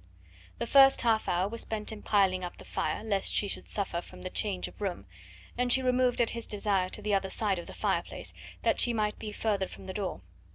He then sat down by her, and talked scarcely to any one else. Elizabeth, at work in the opposite corner, saw it all with great delight. When tea was over, Mr. Hurst reminded his sister-in-law of the card table, but in vain. She had obtained private intelligence that Mr. Darcy did not wish for cards, and Mr. Hurst soon found even his open petition rejected. She assured him that no one intended to play, and the silence of the whole party on the subject seemed to justify her. Mr. Hurst had therefore nothing to do but to stretch himself on one of the sofas and go to sleep. Darcy took up a book, Miss Bingley did the same, and Mrs. Hurst, principally occupied in playing with her bracelets and rings, joined now and then in her brother's conversation with Miss Bennet. Miss Bingley's attention was quite as much engaged in watching Mr. Darcy's progress through his book as in reading her own, and she was perpetually either making some inquiry or looking at his page. She could not win him, however, to any conversation. He merely answered her question and read on. At length, quite exhausted by the attempt to be amused with her own book, which she had only chosen because it was the second volume of his, she gave a great yawn and said, "How pleasant it is to spend an evening in this way! I declare, after all, there is no enjoyment like reading. How much sooner one tires of anything than of a book! When I have a house of my own, I shall be miserable if I have not an excellent library." No one made any reply. She then yawned again, threw aside her book, and cast her eyes round the room in quest for some amusement, when, hearing her brother mentioning a ball to Miss Bennet, she turned suddenly towards him and said, "By the by, Charles, are you really serious in meditating a dance at Netherfield? I would advise you, before you determine on it, to consult the wishes of the present party. I am much mistaken if there are not some among us to whom a ball would be rather a punishment than a pleasure." "If you mean Darcy," cried her brother, "he may go to bed, if he chooses, before it begins; but as for the ball, it is quite a settled thing, and as soon as Nicholls has made white soup enough, I shall send round my cards." "I should like balls infinitely better," she replied, "if they were carried on in a different manner, but there is something insufferably tedious in the usual process of such a meeting. It would surely be much more rational if conversation instead of dancing were made the order of the day." "Much more rational, my dear Caroline, I dare say, but it would not be near so much like a ball."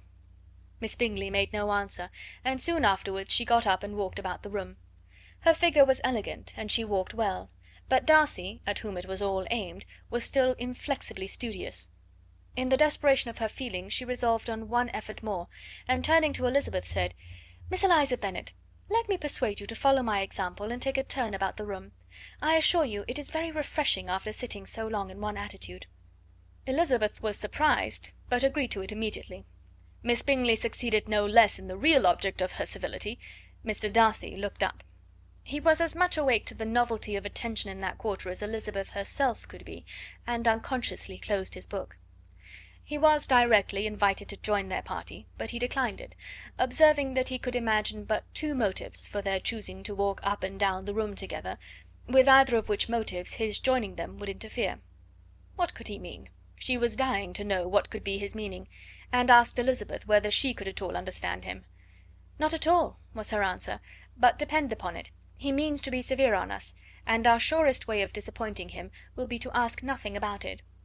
Miss Bingley, however, was incapable of disappointing Mr. Darcy in anything, and persevered therefore in requiring an explanation of his two motives. "I have not the smallest objection to explaining them," said he, as soon as she allowed him to speak. "You either choose this method of passing the evening because you are in each other's confidence, and have secret affairs to discuss, or because you are conscious that your figures appear to the greatest advantage in walking. If the first, I would be completely in your way, and if the second, I can admire you much better as I sit by the fire." "Oh, shocking!" cried Miss Bingley. "I never heard anything so abominable. How shall we punish him for such a speech?" "Nothing so easy, if you have but the inclination," said Elizabeth. "We can all plague and punish one another. Tease him, laugh at him. Intimate as you are, you must know how it is to be done." "But upon my honour I do not. I do assure you that my intimacy has not yet taught me that.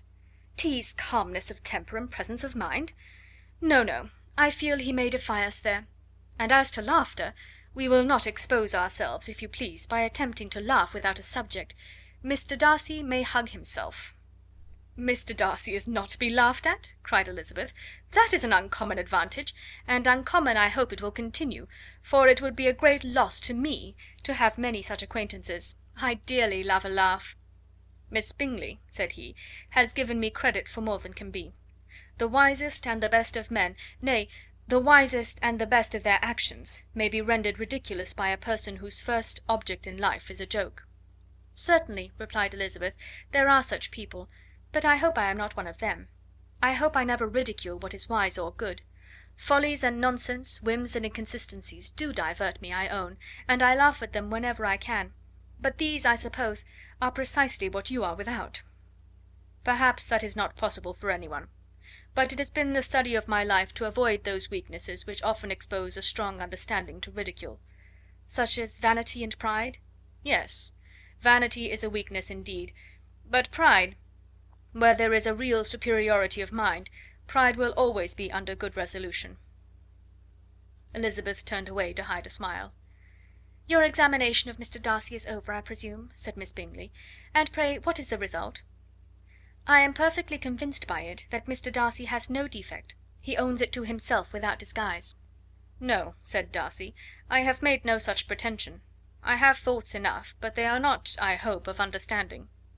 My temper I dare not vouch for. It is, I believe, too little yielding, certainly too little for the convenience of the world. I cannot forget the follies and vices of others so soon as I ought, nor their offences against myself. My feelings are not puffed about with every attempt to move them. My temper would perhaps be called resentful. My good opinion, once lost, is lost for ever." "That is a failing indeed," cried Elizabeth. "Implacable resentment is a shade in a character. But you have chosen your fault well. I really cannot laugh at it. You are safe from me." "There is, I believe, in every disposition a tendency to some particular evil, a natural defect which not even the best education can overcome." "And your defect is a propensity to hate everybody." "And yours," he replied with a smile, "is wilfully to misunderstand them." "Do let us have a little music," cried Miss Bingley, tired of a conversation in which she had no share. "Louisa, you will not mind my waking Mr. Hurst?" Her sister made not the slightest objection, and the pianoforte was opened, and Darcy, after a few moments' recollection, was not sorry for it. He began to feel the danger of paying Elizabeth too much attention. Chapter 11. Chapter 12. In consequence of an agreement between the sisters, Elizabeth wrote the next morning to her mother to beg that the carriage might be sent for them in the course of the day. But Mrs. Bennet, who had calculated on her daughter's remaining at Netherfield till the following Tuesday, which would exactly finish Jane's week, could not bring herself to receive them with pleasure before. Her answer, therefore, was not propitious, at least not to Elizabeth's wishes, for she was impatient to get home.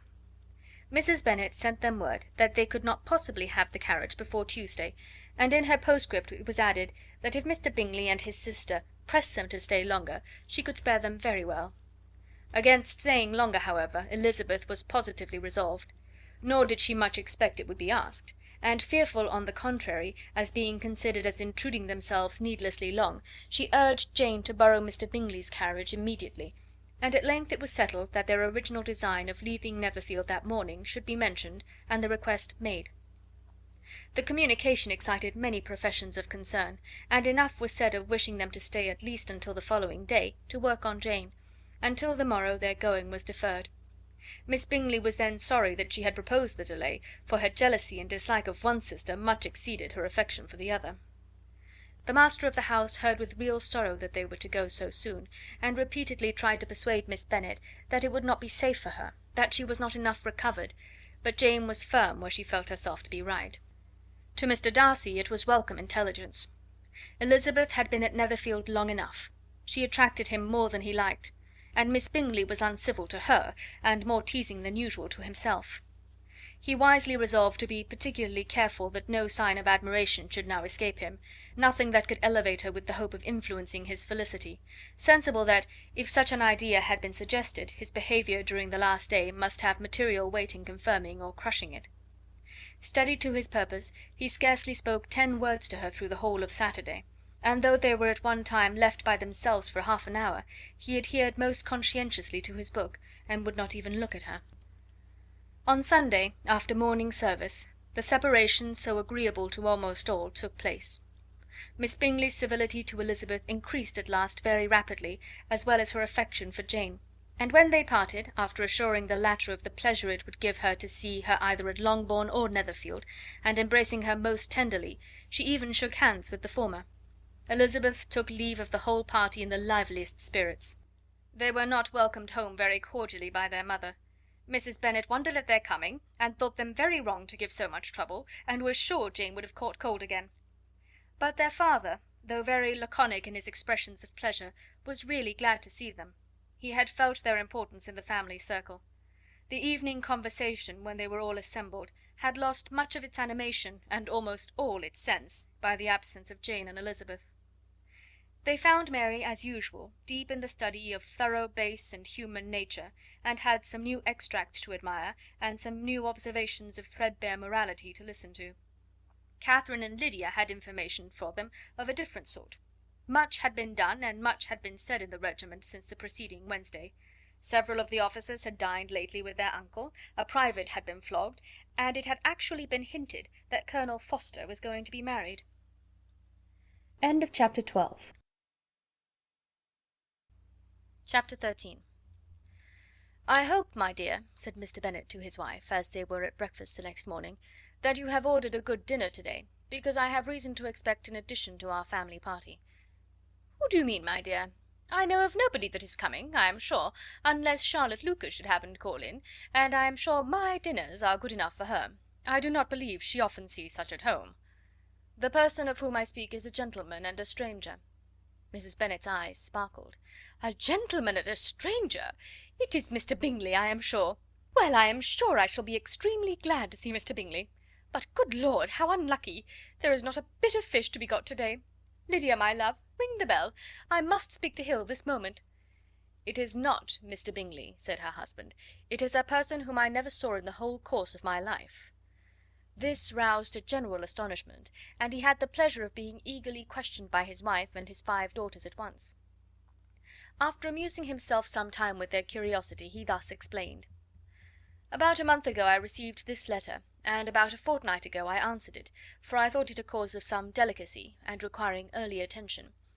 It is from my cousin Mr. Collins, who, when I am dead, may turn you all out of this house as soon as he pleases." "Oh, my dear," cried his wife, "I cannot bear to hear that mentioned. Pray do not talk of that odious man. I do think it is the hardest thing in the world that your estate should be entailed away from your own children. I am sure, if I had been you, I should have tried long ago to do something or other about it."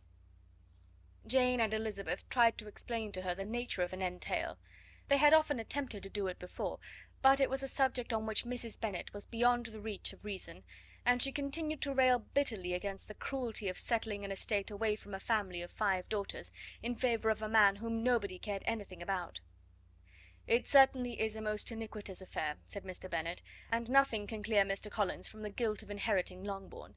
But if you will listen to his letter, you may perhaps be a little softened by his manner of expressing himself." "No, that I am sure I shall not. And I think it is very impertinent of him to write to you at all, and very hypocritical. I hate such false friends. Why could he not keep on quarrelling with you, as his father did before him?" "Why, indeed? He does seem to have had some filial scruples on that head, as you will hear. Hunsford, near Westerham, Kent, 15th October. Dear Sir, the disagreement subsisting between yourself and my late honoured father always gave me much uneasiness, and since I have had the misfortune to lose him, I have frequently wished to heal the breach, but for some time I was kept back by my own doubts, fearing lest it might seem disrespectful to his memory for me to be on good terms with any one with whom it had always pleased him to be at variance. There, Mrs. Bennet. My mind, however, is now made up on the subject, for having received ordination at Easter, I have been so fortunate as to be distinguished by the patronage of the Right Honourable Lady Catherine de Bourgh, widow of Sir Lewis de Bourgh, whose bounty and beneficence has preferred me to the valuable rectory of this parish, where it shall be my earnest endeavour to demean myself with grateful respect towards her ladyship, and be ever ready to perform those rites and ceremonies which are instituted by the Church of England. As a clergyman, moreover, I feel it my duty to promote and establish the blessing of peace in all families within the reach of my influence, and on these grounds I flatter myself that my present overtures are highly recommendable, and that the circumstance of my being next in the entail of Longbourn estate will be kindly overlooked on your side, and not lead you to reject the offered olive branch. I cannot be otherwise than concerned at being the means of injuring your amiable daughters, and beg leave to apologize for it, as well as to assure you of my readiness to make them every possible amends, but of this hereafter. If you should have no objection to receive me into your house, I propose myself the satisfaction of waiting on you and your family Monday, November 18th, by 4 o'clock, and shall probably trespass on your hospitality till the Saturday sennight following, which I can do without any inconvenience, as Lady Catherine is far from objecting to my occasional absence on a Sunday, provided that some other clergyman is engaged to do the duty of the day. I remain, dear sir, with respectful compliments to your lady and daughters, your well-wisher and friend, William Collins. At 4 o'clock, therefore, we may expect this peace-making gentleman, said Mr. Bennet, as he folded up the letter. He seems to be a most conscientious and polite young man, upon my word, and I doubt not will prove a valuable acquaintance, especially if Lady Catherine should be so indulgent as to let him come to us again. There is some sense in what he says about the girls, however, and if he is disposed to make them any amends, I shall not be the person to discourage him. Though it is difficult, said Jane, to guess in what way he can mean to make us the atonement he thinks our due, the wish is certainly to his credit. Elizabeth was chiefly struck by his extraordinary deference for Lady Catherine, and his kind intention of christening, marrying, and burying his parishioners whenever it were required. "He must be an oddity, I think," said she. "I cannot make him out. There is something very pompous in his style. And what can he mean by apologizing for being next in the entail? We cannot suppose he would help it if he could. Could he be a sensible man, sir?" "No, my dear, I think not. I have great hopes of finding him quite the reverse. There is a mixture of servility and self-importance in his letter, which promises well. I am impatient to see him." "In point of composition," said Mary, "the letter does not seem defective. The idea of the olive branch perhaps is not wholly new, yet I think it is well expressed." To Catherine and Lydia neither the letter nor its writer were in any degree interesting. It was next to impossible that their cousin should come in a scarlet coat, and it was now some weeks since they had received pleasure from the society of a man in any other colour.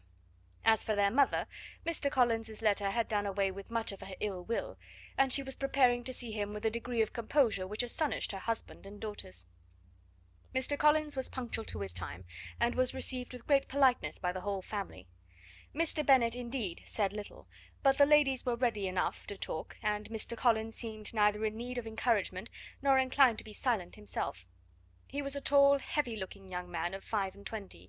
His air was grave and stately, and his manners were very formal.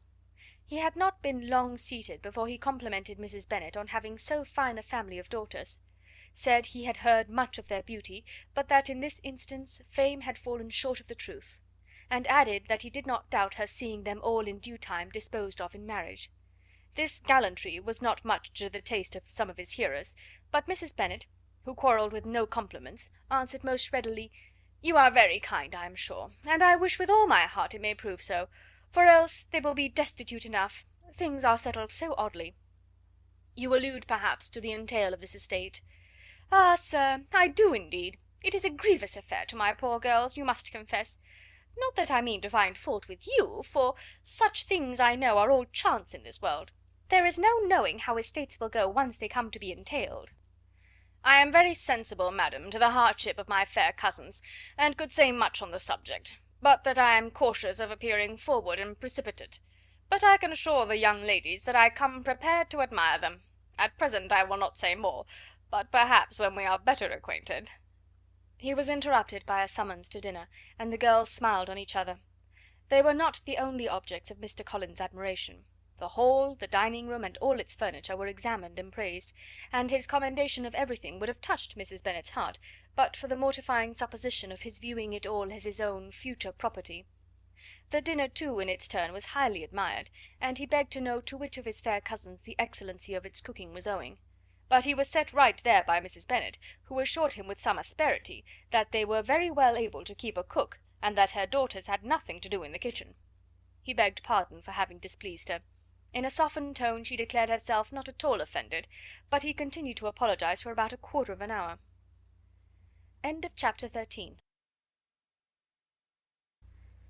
Chapter 14. During dinner Mr. Bennet scarcely spoke at all, but when the servants were withdrawn he thought it time to have some conversation with his guest, and therefore started a subject in which he expected him to shine, by observing that he seemed very fortunate in his patroness. Lady Catherine de Bourgh's attention to his wishes and consideration for his comfort appeared very remarkable. Mr. Bennet could not have chosen better. Mr. Collins was eloquent in her praise. The subject elevated him to more than usual solemnity of manner, and with a most important aspect he protested that he had never in his life witnessed such behaviour in a person of rank, such affability and condescension, as he had himself experienced from Lady Catherine. She had been graciously pleased to approve of both of the discourses which he had already had the honour of preaching before her.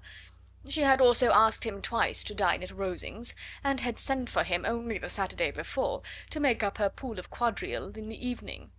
Lady Catherine was reckoned proud by many people he knew, but he had never seen anything but affability in her.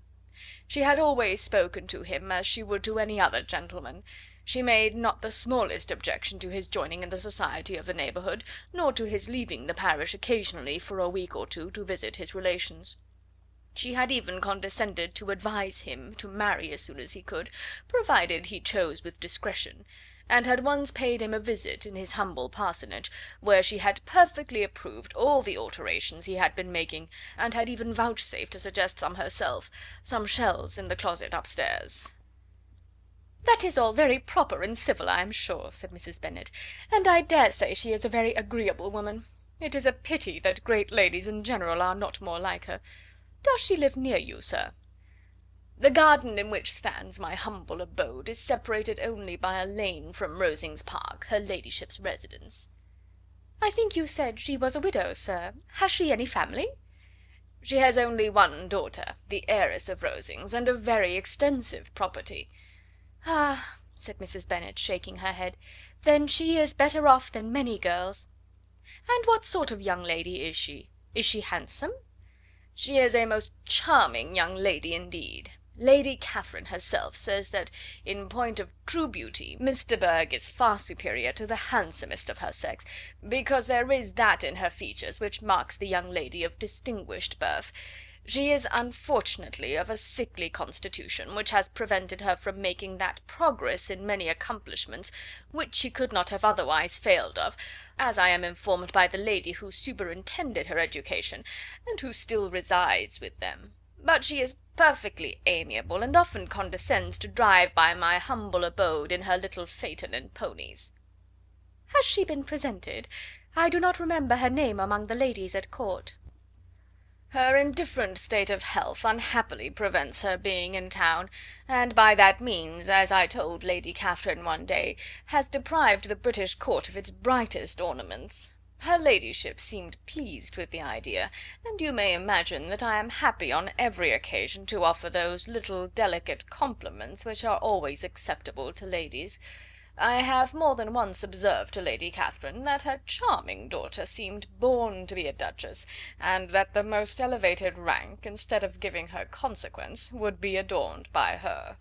These are the kind of little things which please her ladyship, and it is a sort of attention which I conceive myself peculiarly bound to pay." "You judge very properly," said Mr. Bennet, "and it is happy for you that you possess the talent of flattering with delicacy. May I ask whether these pleasing attentions proceed from the impulse of the moment, or are the result of previous study?" "They arise chiefly from what is passing at the time, and though I sometimes amuse myself with suggesting and arranging such little elegant compliments as may be adapted to ordinary occasions, I always wish to give them as unstudied an air as possible." Mr. Bennet's expectations were fully answered.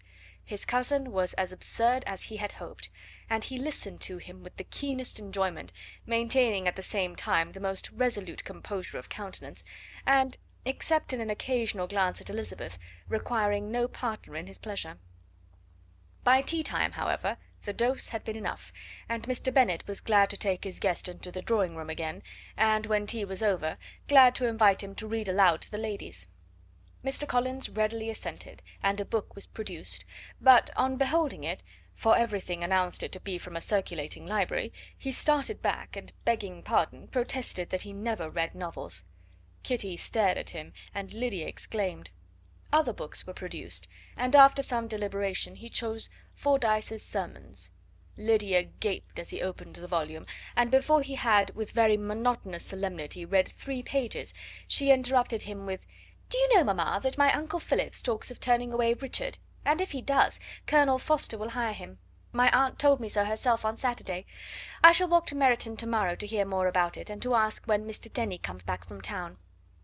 Lydia was bid by her 2 eldest sisters to hold her tongue, but Mr. Collins, much offended, laid aside his book and said, "I have often observed how little young ladies are interested by books of a serious stamp, though written solely for their benefit. It amazes me, I confess, for certainly there can be nothing so advantageous to them as instruction. But I will no longer importune my young cousin." Then, turning to Mr. Bennet, he offered himself as his antagonist at backgammon. Mr. Bennet accepted the challenge, observing that he acted very wisely in leaving the girls to their own trifling amusements. Mrs. Bennet and her daughters apologized most civilly for Lydia's interruption, and promised that it should not occur again, if he would resume his book; but Mr. Collins, after assuring them that he bore his young cousin no ill will, and should never resent her behaviour as any affront, seated himself at another table with Mr. Bennet, and prepared for backgammon. Chapter 14. Chapter 15. Mr. Collins was not a sensible man, and the deficiency of nature had been but little assisted by education or society, the greatest part of his life having been spent under the guidance of an illiterate and miserly father, and though he belonged to one of the universities, he had merely kept the necessary terms, without forming at it any useful acquaintance. The subjection in which his father had brought him up had given him originally great humility of manner, but it was now a good deal counteracted by the self-conceit of a weak head, living in retirement, and the consequential feelings of early and unexpected prosperity. A fortunate chance had recommended him to Lady Catherine de Bourgh when the living of Hunsford was vacant, and the respect which he felt for her high rank, and his veneration for her as his patroness, mingling with a very good opinion of himself, of his authority as a clergyman, and his right as a rector, made him altogether a mixture of pride and obsequiousness, self-importance and humility. Having now a good house and a very sufficient income, he intended to marry, and in seeking a reconciliation with the Longbourn family, he had a wife in view, as he meant to choose one of the daughters, if he found them as handsome and amiable as they were represented by common report. This was his plan of amends, of atonement, for inheriting their father's estate, and he thought it an excellent one, full of eligibility and suitableness, and excessively generous and disinterested on his own part. His plan did not vary on seeing them. Miss Bennet's lovely face confirmed his views, and established all his strictest notions of what was due to seniority, and for the first evening she was his settled choice. The next morning, however, made an alteration, for in a quarter of an hour's tete-a-tete with Mrs. Bennet before breakfast, a conversation beginning with his parsonage house and leading naturally to the avowal of his hopes that a mistress might be found for it at Longbourn, produced from her, amid very complaisant smiles and general encouragement, a caution against the very Jane he had fixed on.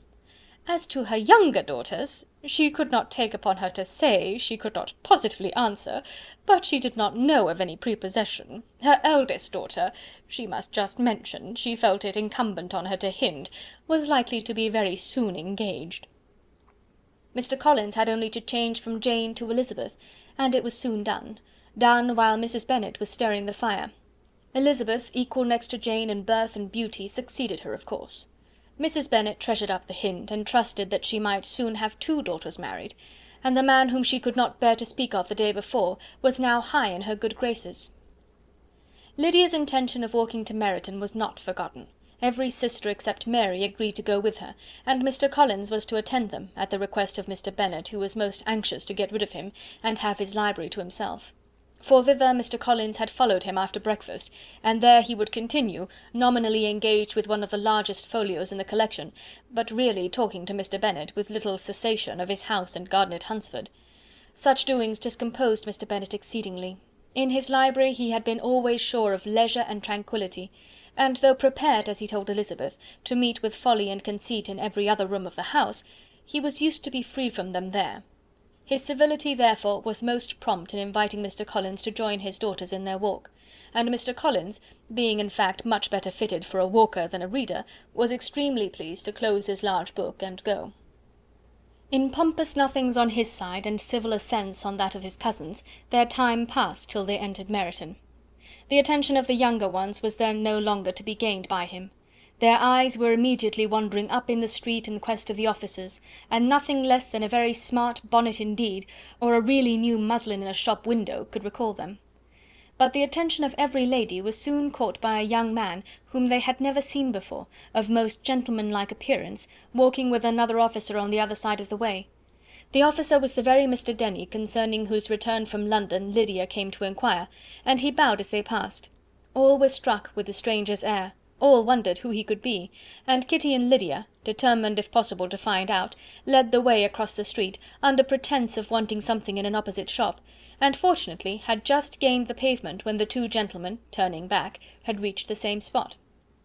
Mr. Denny addressed them directly, and entreated permission to introduce his friend Mr. Wickham, who had returned with him the day before from town, and he was happy to say had accepted a commission in their corps.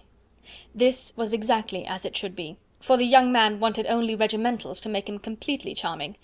His appearance was greatly in his favour. He had all the best part of beauty, a fine countenance, a good figure, and very pleasing address.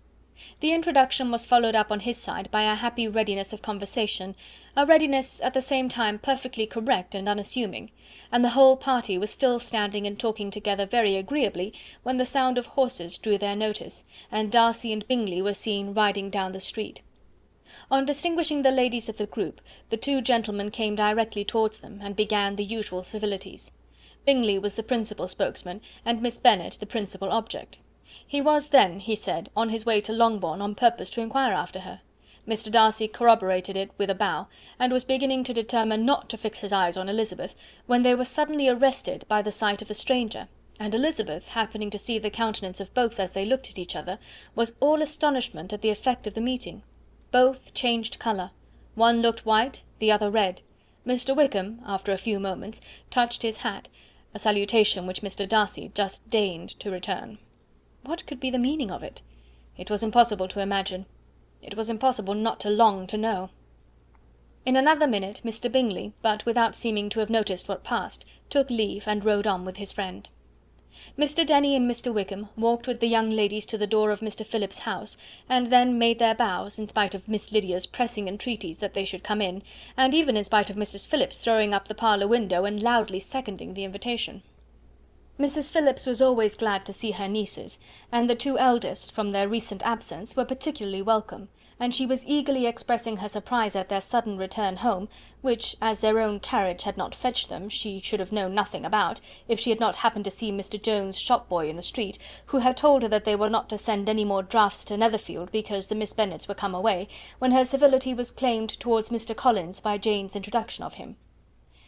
She received him with her very best politeness, which he returned with as much more, apologizing for his intrusion without any previous acquaintance with her, which he could not help flattering himself, however, might be justified by his relationship to the young ladies who introduced him to her notice.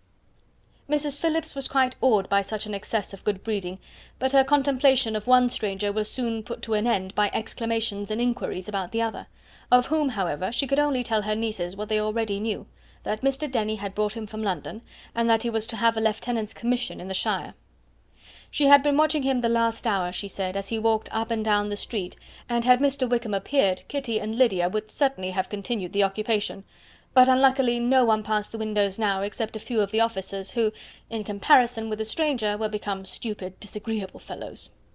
Some of them were to dine with the Phillipses the next day, and their aunt promised to make her husband call on Mr. Wickham, and give him an invitation also, if the family from Longbourn would come in the evening. This was agreed to, and Mrs. Phillips protested that they would have a nice, comfortable, noisy game of lottery tickets, and a little bit of hot supper afterwards. The prospect of such delights was very cheering, and they parted in mutual good spirits. Mr. Collins repeated his apologies in quitting the room, and was assured with unwearying civility that they were perfectly needless. As they walked home, Elizabeth related to Jane what she had seen pass between the two gentlemen, but though Jane would have defended either or both had they appeared to be in the wrong, she could no more explain such behaviour than her sister.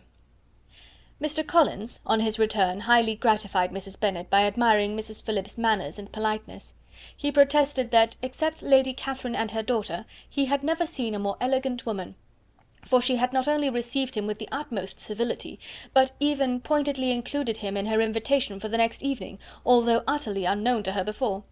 Something, he supposed, might be attributed to his connection with them, but yet he had never met with so much attention in the whole course of his life. End of chapter 15. Chapter 16. As no objection was made to the young people's engagement with their aunt, and all Mr. Collins's scruples of leaving Mr. and Mrs. Bennet for a single evening during his visit were most steadily resisted, the coach conveyed him and his 5 cousins at a suitable hour to Meryton, and the girls had the pleasure of hearing, as they entered the drawing-room, that Mr. Wickham had accepted their uncle's invitation, and was then in the house. When this information was given, and they had all taken their seats, Mr. Collins was at leisure to look around him and admire, and he was so much struck with the size and furniture of the apartment, that he declared he might almost have supposed himself in the small summer breakfast parlour at Rosings, a comparison that did not at first convey much gratification, but when Mrs. Phillips understood from him what Rosings was, and who was its proprietor, when she had listened to the description of only one of Lady Catherine's drawing-rooms, and found that the chimney-piece alone had cost £800, she felt all the force of the compliment, and would hardly have resented a comparison with the housekeeper's room. In describing to her all the grandeur of Lady Catherine and her mansion, with occasional digressions in praise of his own humble abode, and the improvements it was receiving, he was happily employed until the gentlemen joined them, and he found in Mrs. Phillips a very attentive listener, whose opinion of his consequence increased with what she heard, and who was resolving to retail it all among her neighbours as soon as she could. To the girls, who could not listen to their cousin, and who had nothing to do but to wish for an instrument, and examine their own indifferent imitations of china on the mantelpiece, the interval of waiting appeared very long. It was over at last, however. The gentlemen did approach, and when Mr. Wickham walked into the room, Elizabeth felt that she had neither been seeing him before, nor thinking of him since, with the smallest degree of unreasonable admiration. The officers of the shire were in general a very creditable, gentlemanlike set, and the best of them were of the present party, but Mr. Wickham was as far beyond them all in person, countenance, air, and walk, as they were superior to the broad-faced, stuffy Uncle Phillips, breathing port wine, who followed them into the room. Mr. Wickham was the happy man towards whom almost every female eye was turned, and Elizabeth was the happy woman by whom he finally seated himself, and the agreeable manner in which he immediately fell into conversation, though it was only on its being a wet night, made her feel that the commonest, dullest, most threadbare topic might be rendered interesting by the skill of the speaker. With such rivals for the notice of the fair as Mr. Wickham and the officers, Mr. Collins seemed to sink into insignificance. To the young ladies he certainly was nothing, but he had still at intervals a kind listener in Mrs. Phillips, and was by her watchfulness most abundantly supplied with coffee and muffin. When the card tables were placed, he had the opportunity of obliging her in turn by sitting down to whist. "I know little of the game at present," said he, "but I shall be glad to improve myself, for in my situation in life—" Mrs. Phillips was very glad for his compliance, but could not wait for his reason. Mr. Wickham did not play at whist, and with ready delight was he received at the other table between Elizabeth and Lydia. At first there seemed danger of Lydia's engrossing him entirely, for she was a most determined talker, but being likewise extremely fond of lottery tickets, she soon grew too much interested in the game, too eager in making bets and exclaiming after prizes to have attention for anyone in particular. Allowing for the common demands of the game, Mr. Wickham was therefore at leisure to talk to Elizabeth, and she was very willing to hear him, though what she chiefly wished to hear she could not hope to be told, the history of his acquaintance with Mr. Darcy. She dared not even mention that gentleman. Her curiosity, however, was unexpectedly relieved. Mr. Wickham began the subject himself. He inquired how far Netherfield was from Meryton, and after receiving her answer, asked in a hesitating manner how long Mr. Darcy had been staying there. "About a month," said Elizabeth, and then, unwilling to let the subject drop, added, "He is a man of very large property in Derbyshire, I understand." "Yes," replied Mr. Wickham, "his estate there is a noble one. A clear 10,000 per annum. You could not have met with a person more capable of giving you certain information on that head than myself, for I have been connected with his family in a particular manner from my infancy." Elizabeth could not but look surprised. "You may well be surprised, Miss Bennet, at such an assertion, after seeing, as you probably might, the very cold manner of our meeting yesterday. Are you much acquainted with Mr. Darcy?" "As much as I ever wished to be," cried Elizabeth very warmly. "I have spent 4 days in the same house with him, and I think him very disagreeable." "I have no right to give my opinion," said Wickham, "as to his being agreeable or otherwise. I am not qualified to form one. I have known him too long and too well to be a fair judge. It is impossible for me to be impartial, but I believe your opinion of him would in general astonish, and perhaps you would not express it quite so strongly anywhere else. Here you are in your own family." "Upon my word, I say no more here than I might say in any house in the neighbourhood, except Netherfield. He is not at all liked in Hertfordshire. Everybody is disgusted with his pride. You will not find him more favourably spoken of by any one." "I cannot pretend to be sorry," said Wickham, after a short interruption, "that he or that any man should not be estimated beyond their deserts, but with him, I believe, it does not often happen. The world is blinded by his fortune and consequence, or frightened by his high and imposing manners, and sees him only as he chooses to be seen. I should take him, even on my slight acquaintance, to be an ill-tempered man." Wickham only shook his head. "I wonder," said he, at the next opportunity of speaking, "whether he is likely to be in this country much longer. I do not at all know, but I heard nothing of his going away when I was at Netherfield. I hope your plans in favour of the shire will not be affected by his being in the neighbourhood?" "Oh no, it is not for me to be driven away by Mr. Darcy. If he wishes to avoid seeing me, he must go. We are not on friendly terms, and it always gives me pain to meet him, but I have no reason for avoiding him, but what I might proclaim before all the world, a sense of a very great ill-usage and most painful regrets at his being what he is.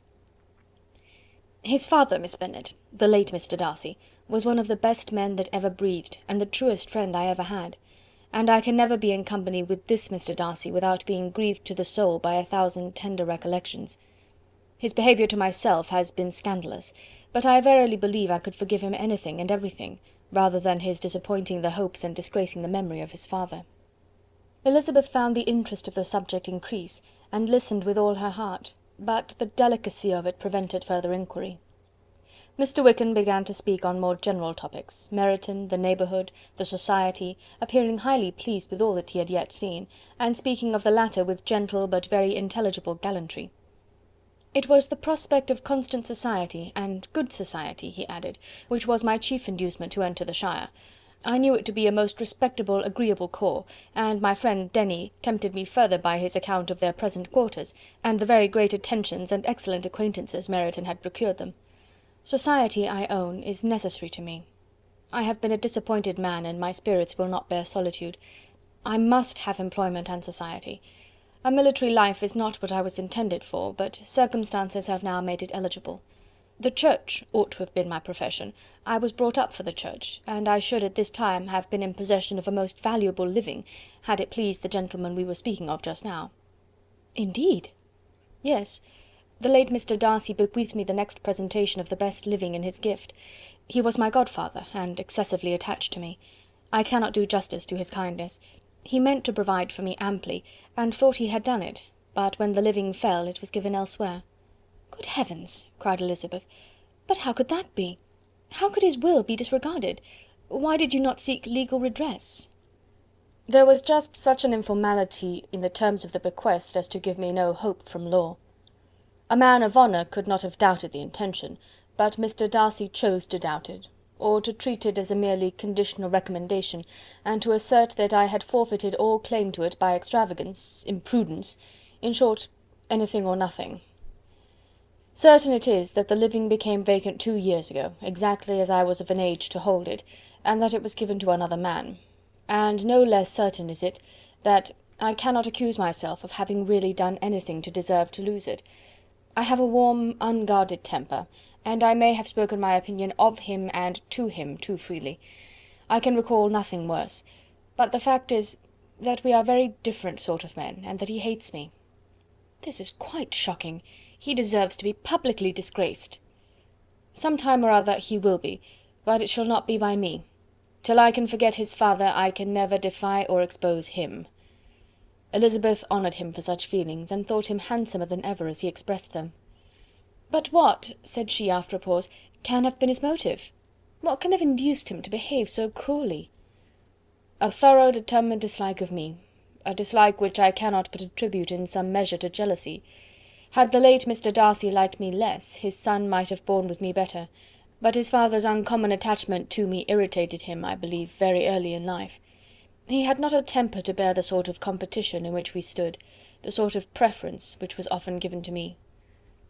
I had not thought Mr. Darcy so bad as this, though I have never liked him. I had not thought so very ill of him.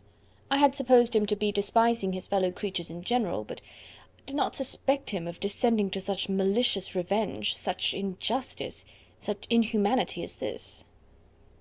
After a few minutes' reflection, however, she continued, I do remember his boasting one day at Netherfield of the implacability of his resentments, of his having an unforgiving temper.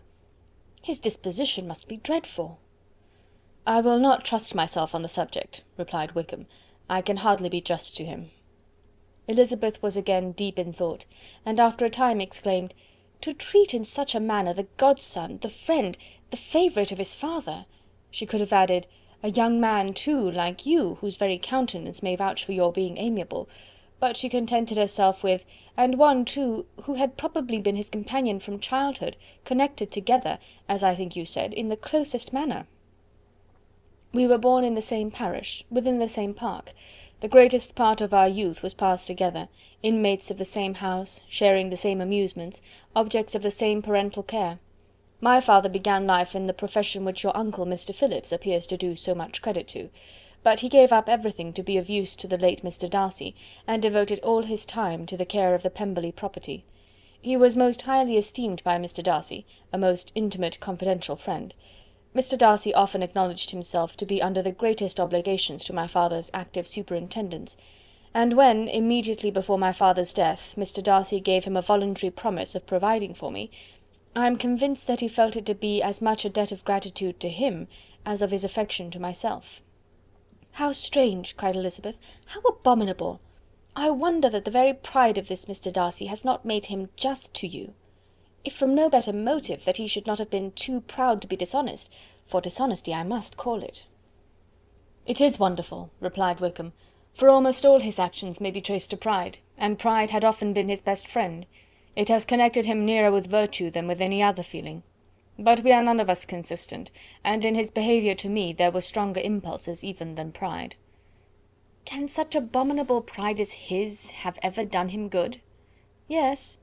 It has often led him to be liberal and generous, to give his money freely, to display hospitality, to assist his tenants and relieve the poor. Family pride and filial pride, for he is very proud of what his father was, have done this. Not to appear to disgrace his family, to degenerate from the popular qualities, or lose the influence of the Pemberley house, is a powerful motive. He has also brotherly pride, which with some brotherly affection makes him a very kind and careful guardian of his sister, and you will hear him generally cried up as the most attentive and best of brothers." "What sort of girl is Miss Darcy?" He shook his head. "I wish I could call her amiable. It gives me pain to speak ill of a Darcy, but she is too much like her brother, very, very proud. As a child she was affectionate and pleasing, and extremely fond of me, and I have devoted hours and hours to her amusement, but she is nothing to me now. She is a handsome girl, about 15 or 16, and, I understand, highly accomplished. Since her father's death her home has been London, where a lady lives with her, and superintends her education." After many pauses and many trials of other subjects, Elizabeth could not help reverting once more to the first, and saying, "I am astonished at his intimacy with Mr. Bingley. How can Mr. Bingley, who seems good humour itself, and is, I really believe, truly amiable, be in friendship with such a man? How can they suit each other? Do you know Mr. Bingley?" "Not at all." "He is a sweet-tempered, amiable, charming man. He cannot know what Mr. Darcy is." "Probably not. But Mr. Darcy can please where he chooses. He does not want abilities. He can be a conversable companion if he thinks it worth his while. Among those who are at all his equals in consequence, he is a very different man from what he is to the less prosperous. His pride never deserts him, but with the rich he is liberal-minded, just, sincere, rational, honourable, and perhaps agreeable, allowing something for fortune and figure." The whist party soon afterwards breaking up, the players gathered round the other table, and Mr. Collins took his station between his cousin Elizabeth and Mrs. Phillips. The usual inquiries as to his success were made by the latter. It had not been very great. He had lost every point, but when Mrs. Phillips began to express her concern thereupon, he assured her with much earnest gravity that it was not of the least importance, that he considered the money as a mere trifle, and begged that she would not make herself uneasy. "I know very well, madam," said he, "that when persons sit down to a card-table they must take their chances of these things, and happily I am not in such circumstances as to make 5 shillings any object. There are undoubtedly many who could not say the same, but, thanks to Lady Catherine de Bourgh, I am removed far beyond the necessity of regarding little matters." Mr. Wickham's attention was caught, and, after observing Mr. Collins for a few moments, he asked Elizabeth in a low voice whether her relation was very intimately acquainted with the family of de Bourgh. "Lady Catherine de Bourgh," she replied, "has very lately given him a living. I hardly know how Mr. Collins was first introduced to her notice, but he certainly has not known her long. You know, of course, that Lady Catherine de Bourgh and Lady Anne Darcy were sisters, consequently that she is aunt to the present Mr. Darcy." "No, indeed I did not. I knew nothing at all of Lady Catherine's connections. I never heard of her existence till the day before yesterday." "Her daughter, Miss de Bourgh, will have a very large fortune, and it is believed that she and her cousin will unite the 2 estates." This information made Elizabeth smile as she thought of poor Miss Bingley. Vain indeed must be all her attentions, vain and useless her affection for his sister and her praise of himself, if he were already self-destined for another. "Mr. Collins," said she, "speaks highly both of Lady Catherine and her daughter, but from some particulars that he has related of her ladyship, I suspect his gratitude misleads him, and that in spite of her being his patroness, she is an arrogant, conceited woman." "I believe her to be both in a great degree," replied Wickham. "I have not seen her for many years, but I very well remember that I never liked her, and that her manners were dictatorial and insolent. She has the reputation of being remarkably sensible and clever, but I rather believe she derives part of her abilities from her rank and fortune, part from her authoritative manner, and the rest from the pride for her nephew, who chooses that every one connected with him should have an understanding of the first class. Elizabeth allowed that he had given a very rational account of it, and they continued talking together with mutual satisfaction till supper put an end to cards, and gave the rest of the ladies their share of Mr. Wickham's attentions. There could be no conversation in the noise of Mrs. Phillips's supper party, but his manners recommended him to everybody. Whatever he said was said well, and whatever he did, done gracefully. Elizabeth went away with her head full of him. She could think of nothing but of Mr. Wickham, and of what he had told her, all the way home, but there was not time for her even to mention his name as they went, for neither Lydia nor Mr. Collins were once silent. Lydia talked incessantly of lottery tickets, of the fish she had lost and the fish she had won, and Mr. Collins, in describing the civility of Mr. and Mrs. Phillips, protesting that he did not in the least regard his losses at whist, enumerating all the dishes at supper, and repeatedly fearing that he crowded his cousins, had more to say than he could well manage before the carriage stopped at Longbourn House. End of chapter 16. Chapter 17. Elizabeth related to Jane the next day what had passed between Mr. Wickham and herself. Jane listened with astonishment and concern. She knew not how to believe that Mr. Darcy could be so unworthy of Mr. Bingley's regard, and yet it was not in her nature to question the veracity of a young man of such amiable appearance as Wickham. The possibility of his having endured such unkindness was enough to interest all her tender feelings, and nothing remained therefore to be done but to think well of them both, to defend the conduct of each, and throw into the account of accident or mistake whatever could not be otherwise explained. "They have both," said she, "been deceived, I dare say, in some way or other, of which we can form no idea. Interested people have perhaps misrepresented each to the other. It is, in short, impossible for us to conjecture the causes or circumstances which may have alienated them, without actual blame on either side." "Very true indeed. And now, my dear Jane, what have you got to say on behalf of the interested people who have probably been concerned in the business? Do clear them too, or we shall be obliged to think ill of somebody." "Laugh as much as you choose, but you will not laugh me out of my opinion. My dearest Lizzy, do but consider in what a disgraceful light it places Mr. Darcy, to be treating his father's favourite in such a manner, one whom his father had promised to provide for. It is impossible. No man of common humanity, no man who had any value for his character, could be capable of it. Can his most intimate friends be so excessively deceived in him? Oh no. I can much more easily believe Mr. Bingley's being imposed on, than that Mr. Wickham should invent such a history of himself as he gave me last night. Names, facts, everything mentioned without ceremony. If it be not so, let Mr. Darcy contradict it. Besides, there was truth in his looks. It is difficult indeed. It is distressing. One does not know what to think. I beg your pardon, one knows exactly what to think. But Jane could think with certainty on only one point, that Mr. Bingley, if he had been imposed on, would have much to suffer when the affair became public. The two young ladies were summoned from the shrubbery where this conversation passed, by the arrival of the very persons of whom they had been speaking. Mr. Bingley and his sisters came to give their personal invitation for the long-expected ball at Netherfield, which was fixed for the following Tuesday. The two ladies were delighted to see their dear friend again, called it an age since they had met, and repeatedly asked what she had been doing with herself since their separation. To the rest of the family they paid little attention, avoiding Mrs. Bennet as much as possible, saying not much to Elizabeth, and nothing at all to the others. They were soon gone again, rising from their seats with an activity which took their brother by surprise, and hurrying off as if eager to escape from Mrs. Bennet's civilities. The prospect of the Netherfield ball was extremely agreeable to every female of the family. Mrs. Bennet chose to consider it as given in compliment to her eldest daughter, and was particularly flattered by receiving the invitation from Mr. Bingley himself, instead of a ceremonious card. Jane pictured to herself a happy evening in the society of her two friends, and the attentions of their brother, and Elizabeth thought with pleasure of dancing a great deal with Mr. Wickham, and of seeing a confirmation of everything in Mr. Darcy's look and behaviour. The happiness anticipated by Catherine and Lydia depended less on any single event, or any particular person, for though they each, like Elizabeth, meant to dance half the evening with Mr. Wickham, he was by no means the only partner who could satisfy them, and a ball was, at any rate, a ball, and even Mary could assure her family that she had no disinclination for it. "While I can have my mornings to myself," said she, "it is enough. I think it is no sacrifice to join occasionally in evening engagements. Society has claims on us all, and I profess myself one of those who consider intervals of recreation and amusement as desirable for everybody."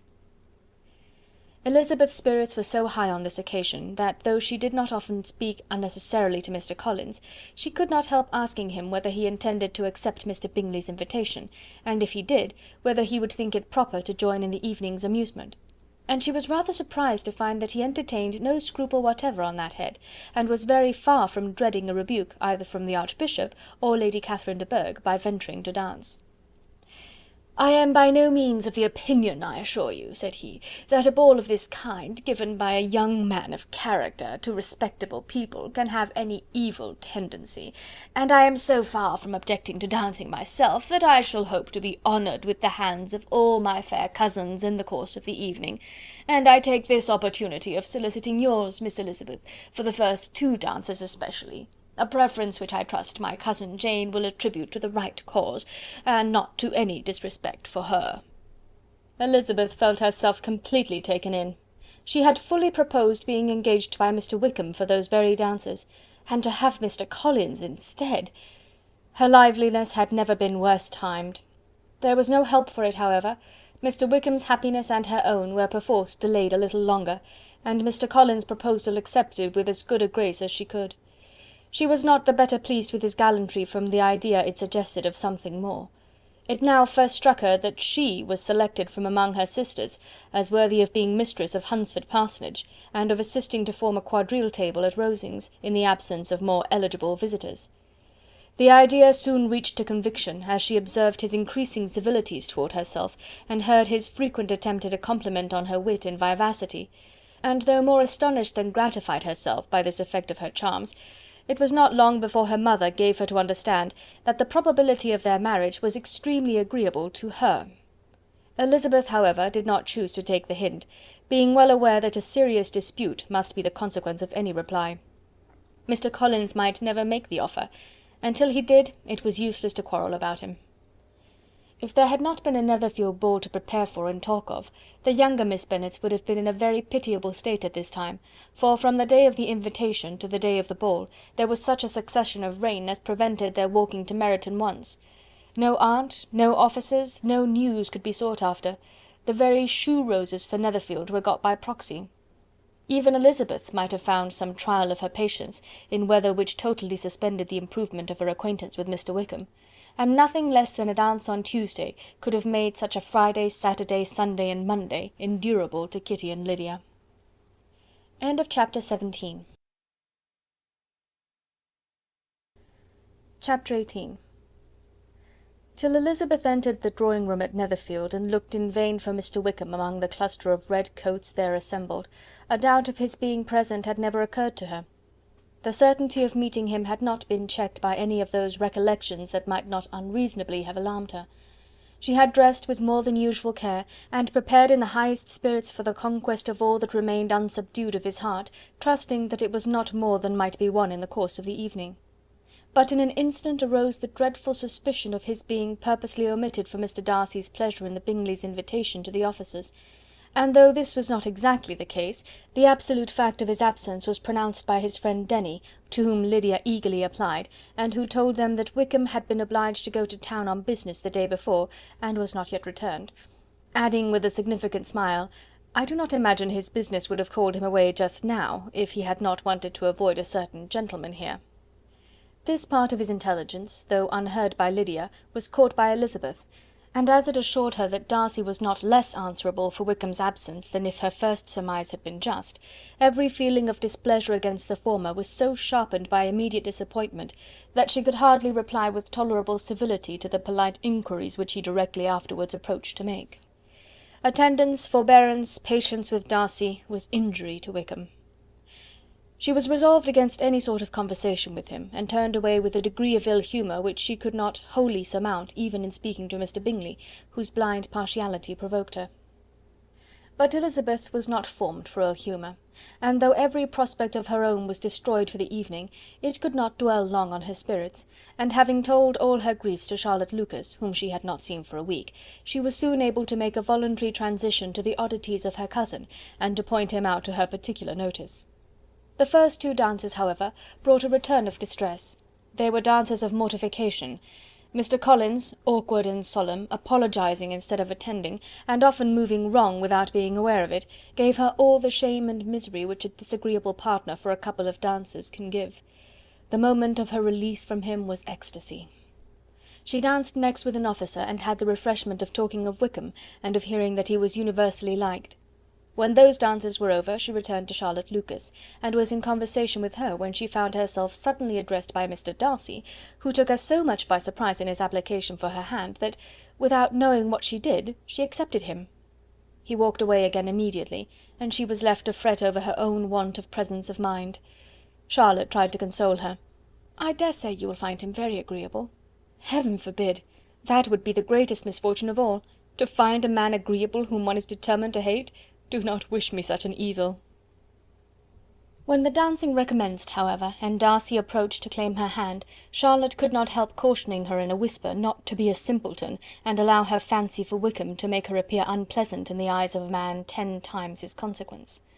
Elizabeth made no answer, and took her place in the set, amazed at the dignity to which she was arrived in being allowed to stand opposite Mr. Darcy, and reading in her neighbours' looks their equal amazement in beholding it. They stood for some time without speaking a word, and she began to imagine that their silence was to last through the 2 dances, and at first was resolved not to break it, till suddenly, fancying that it would make the greater punishment to her partner to oblige him to talk, she made some slight observation on the dance. He replied, and was again silent. After a pause of some minutes, she addressed him a second time with, "It is your turn to say something now, Mr. Darcy. I talked about the dance, and you ought to make some sort of remark on the size of the room, or the number of couples." He smiled, and assured her that whatever she wished him to say should be said. "Very well, that reply will do for the present. Perhaps by and by I may observe that private balls are much pleasanter than public ones. But now we may be silent." "Do you talk by rule, then, while you are dancing?" "Sometimes. One must speak a little, you know. It would look odd to be entirely silent for half an hour together, and yet for the advantage of some, conversation ought to be so arranged as that they might have the trouble of saying as little as possible." "Are you consulting your own feelings in the present case, or do you imagine that you are gratifying mine?" "Both," replied Elizabeth archly, "for I have always seen a great similarity in the turn of our minds. We are each of an unsocial, taciturn disposition, unwilling to speak unless we expect to say something that will amaze the whole room, and be handed down to posterity with all the eclat of a proverb." "This is no very striking resemblance of your own character, I am sure," said he. "How near it may be to mine, I cannot pretend to say. You think it a faithful portrait, undoubtedly." "I must not decide on my own performance." He made no answer, and they were again silent till they had gone down the dance, when he asked her if she and her sisters did not very often walk to Meryton.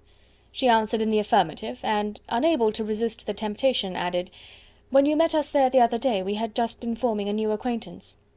The effect was immediate. A deeper shade of hauteur overspread his features, but he said not a word, and Elizabeth, though blaming herself for her own weakness, could not go on. At length Darcy spoke, and in a constrained manner said, "Mr. Wickham is blessed with such happy manners as may ensure his making friends. Whether he may be equally capable of retaining them is less certain." "He has been so unlucky as to lose your friendship," replied Elizabeth with emphasis, "and in a manner which he is likely to suffer from all his life." Darcy made no answer, and seemed desirous of changing the subject. At that moment Sir William Lucas appeared close to them, meaning to pass through the set to the other side of the room, but on perceiving Mr. Darcy he stopped with a bow of superior courtesy to compliment him on his dancing and his partner. "I have been most highly gratified indeed, my dear sir. Such very superior dancing is not often seen. It is evident that you belong to the first circles.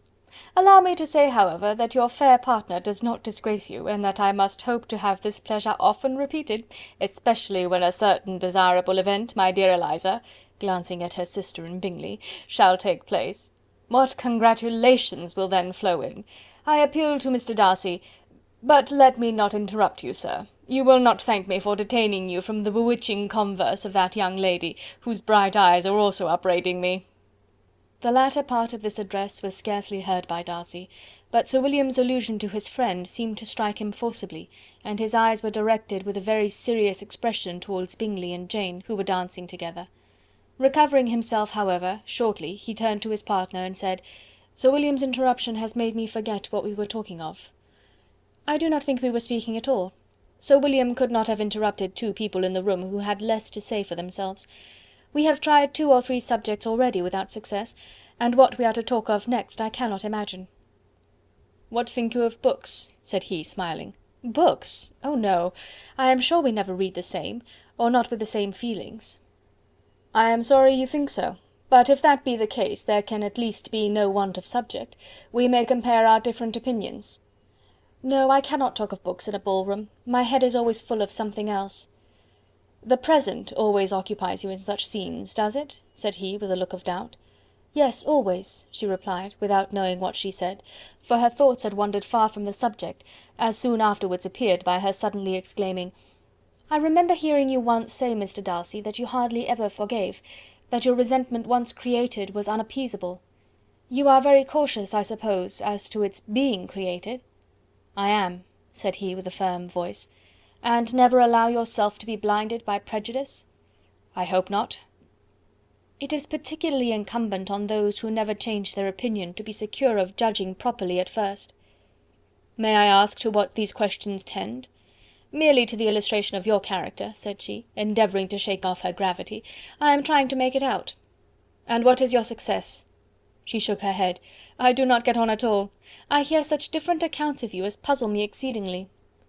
"I can readily believe," answered he, gravely, "that reports may vary greatly with respect to me, and I could wish, Miss Bennet, that you were not to sketch my character at the present moment, as there is reason to fear that the performance would reflect no credit on either."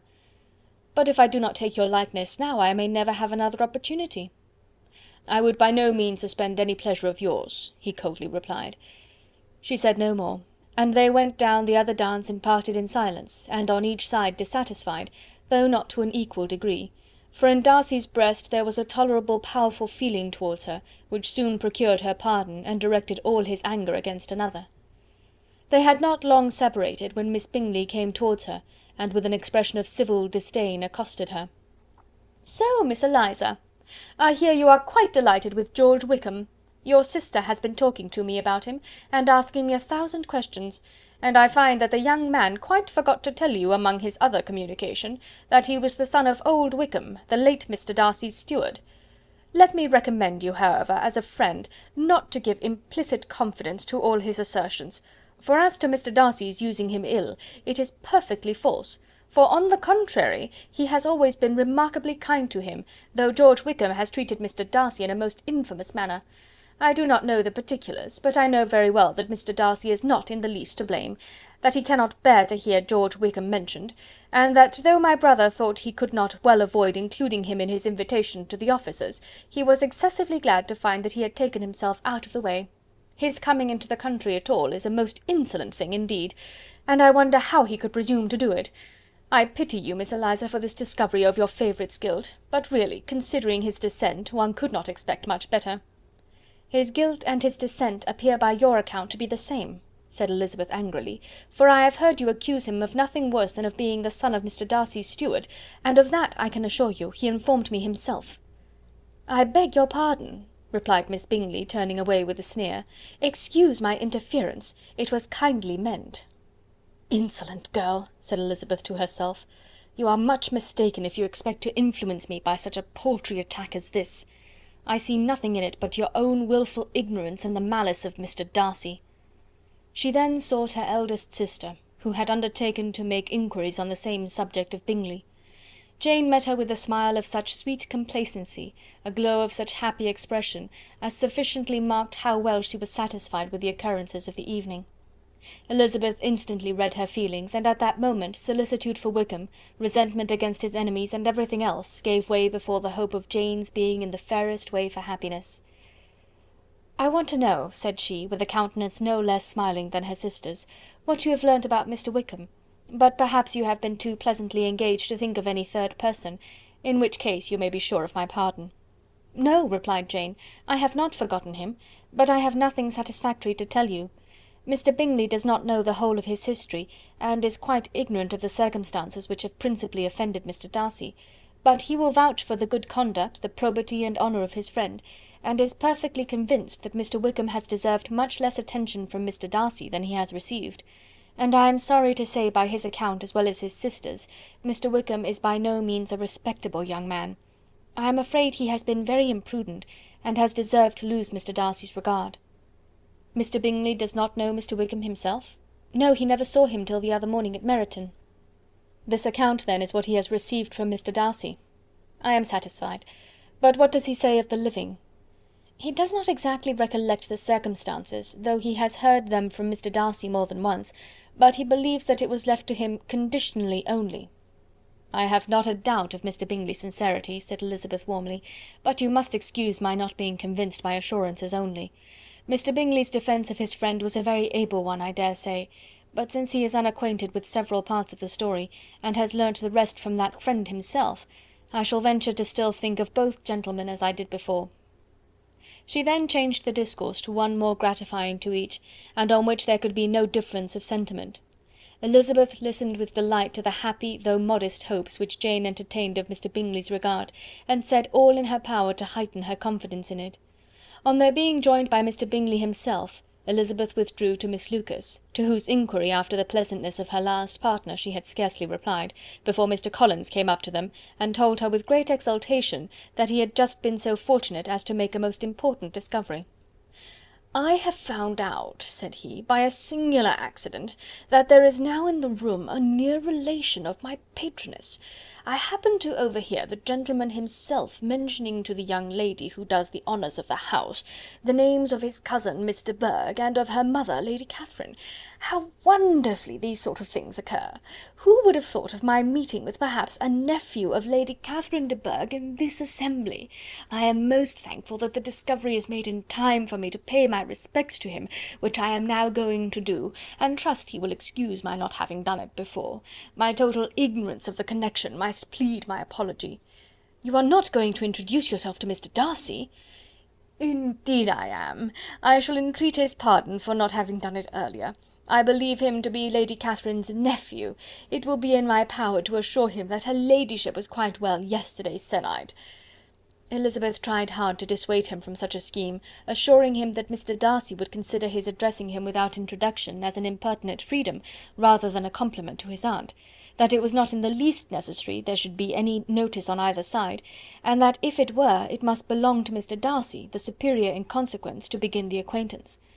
Mr. Collins listened to her with a determined air of following his own inclination, and when she ceased speaking, replied thus: "My dear Miss Elizabeth, I have the highest opinion in the world in your excellent judgment in all matters within the scope of your understanding, but permit me to say that there must be a wide difference between the established forms of ceremony amongst the laity, and those which regulate the clergy, for give me leave to observe that I consider the clerical office as equal in point of dignity with the highest rank in the kingdom, provided that a proper humility of behaviour is at the same time maintained.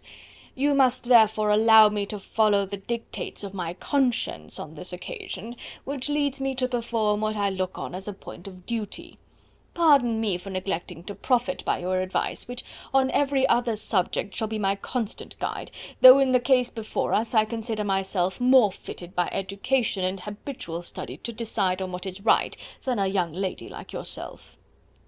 And with a low bow he left her to attack Mr. Darcy, whose reception of his advances she eagerly watched, and whose astonishment at being so addressed was very evident.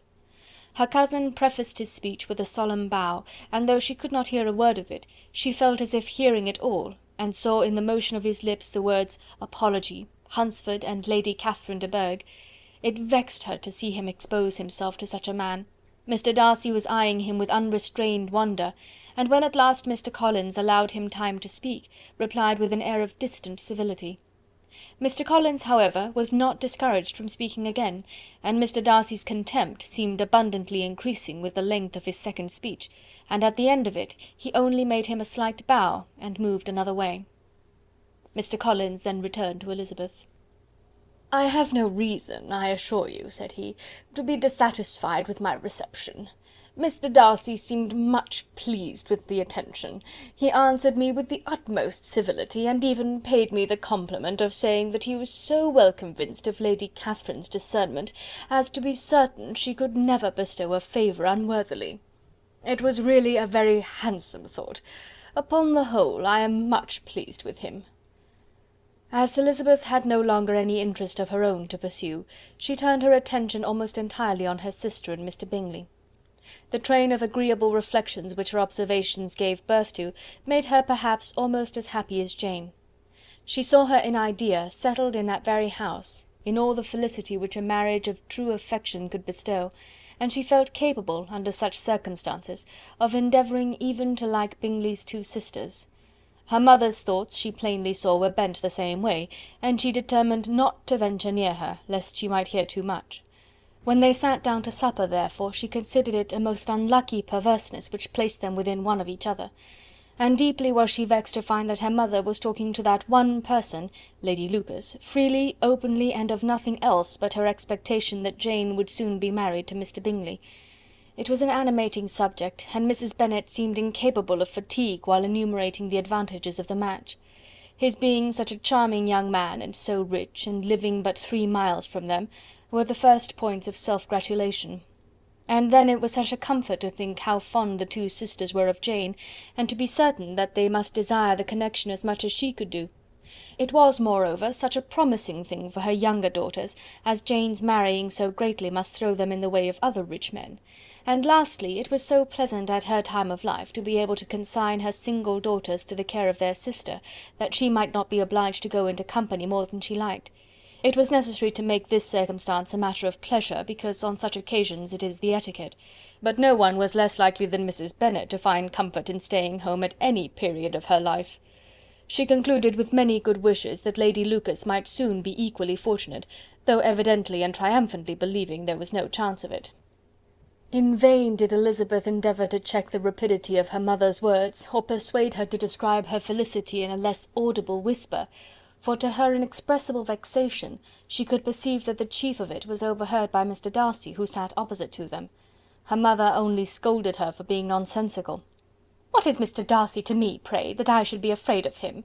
I am sure we owe him no such particular civility as to be obliged to say nothing he may not like to hear." "For heaven's sake, madam, speak lower. What advantage can it be for you to offend Mr. Darcy? You will never recommend yourself to his friend by so doing." Nothing that she could say, however, had any influence.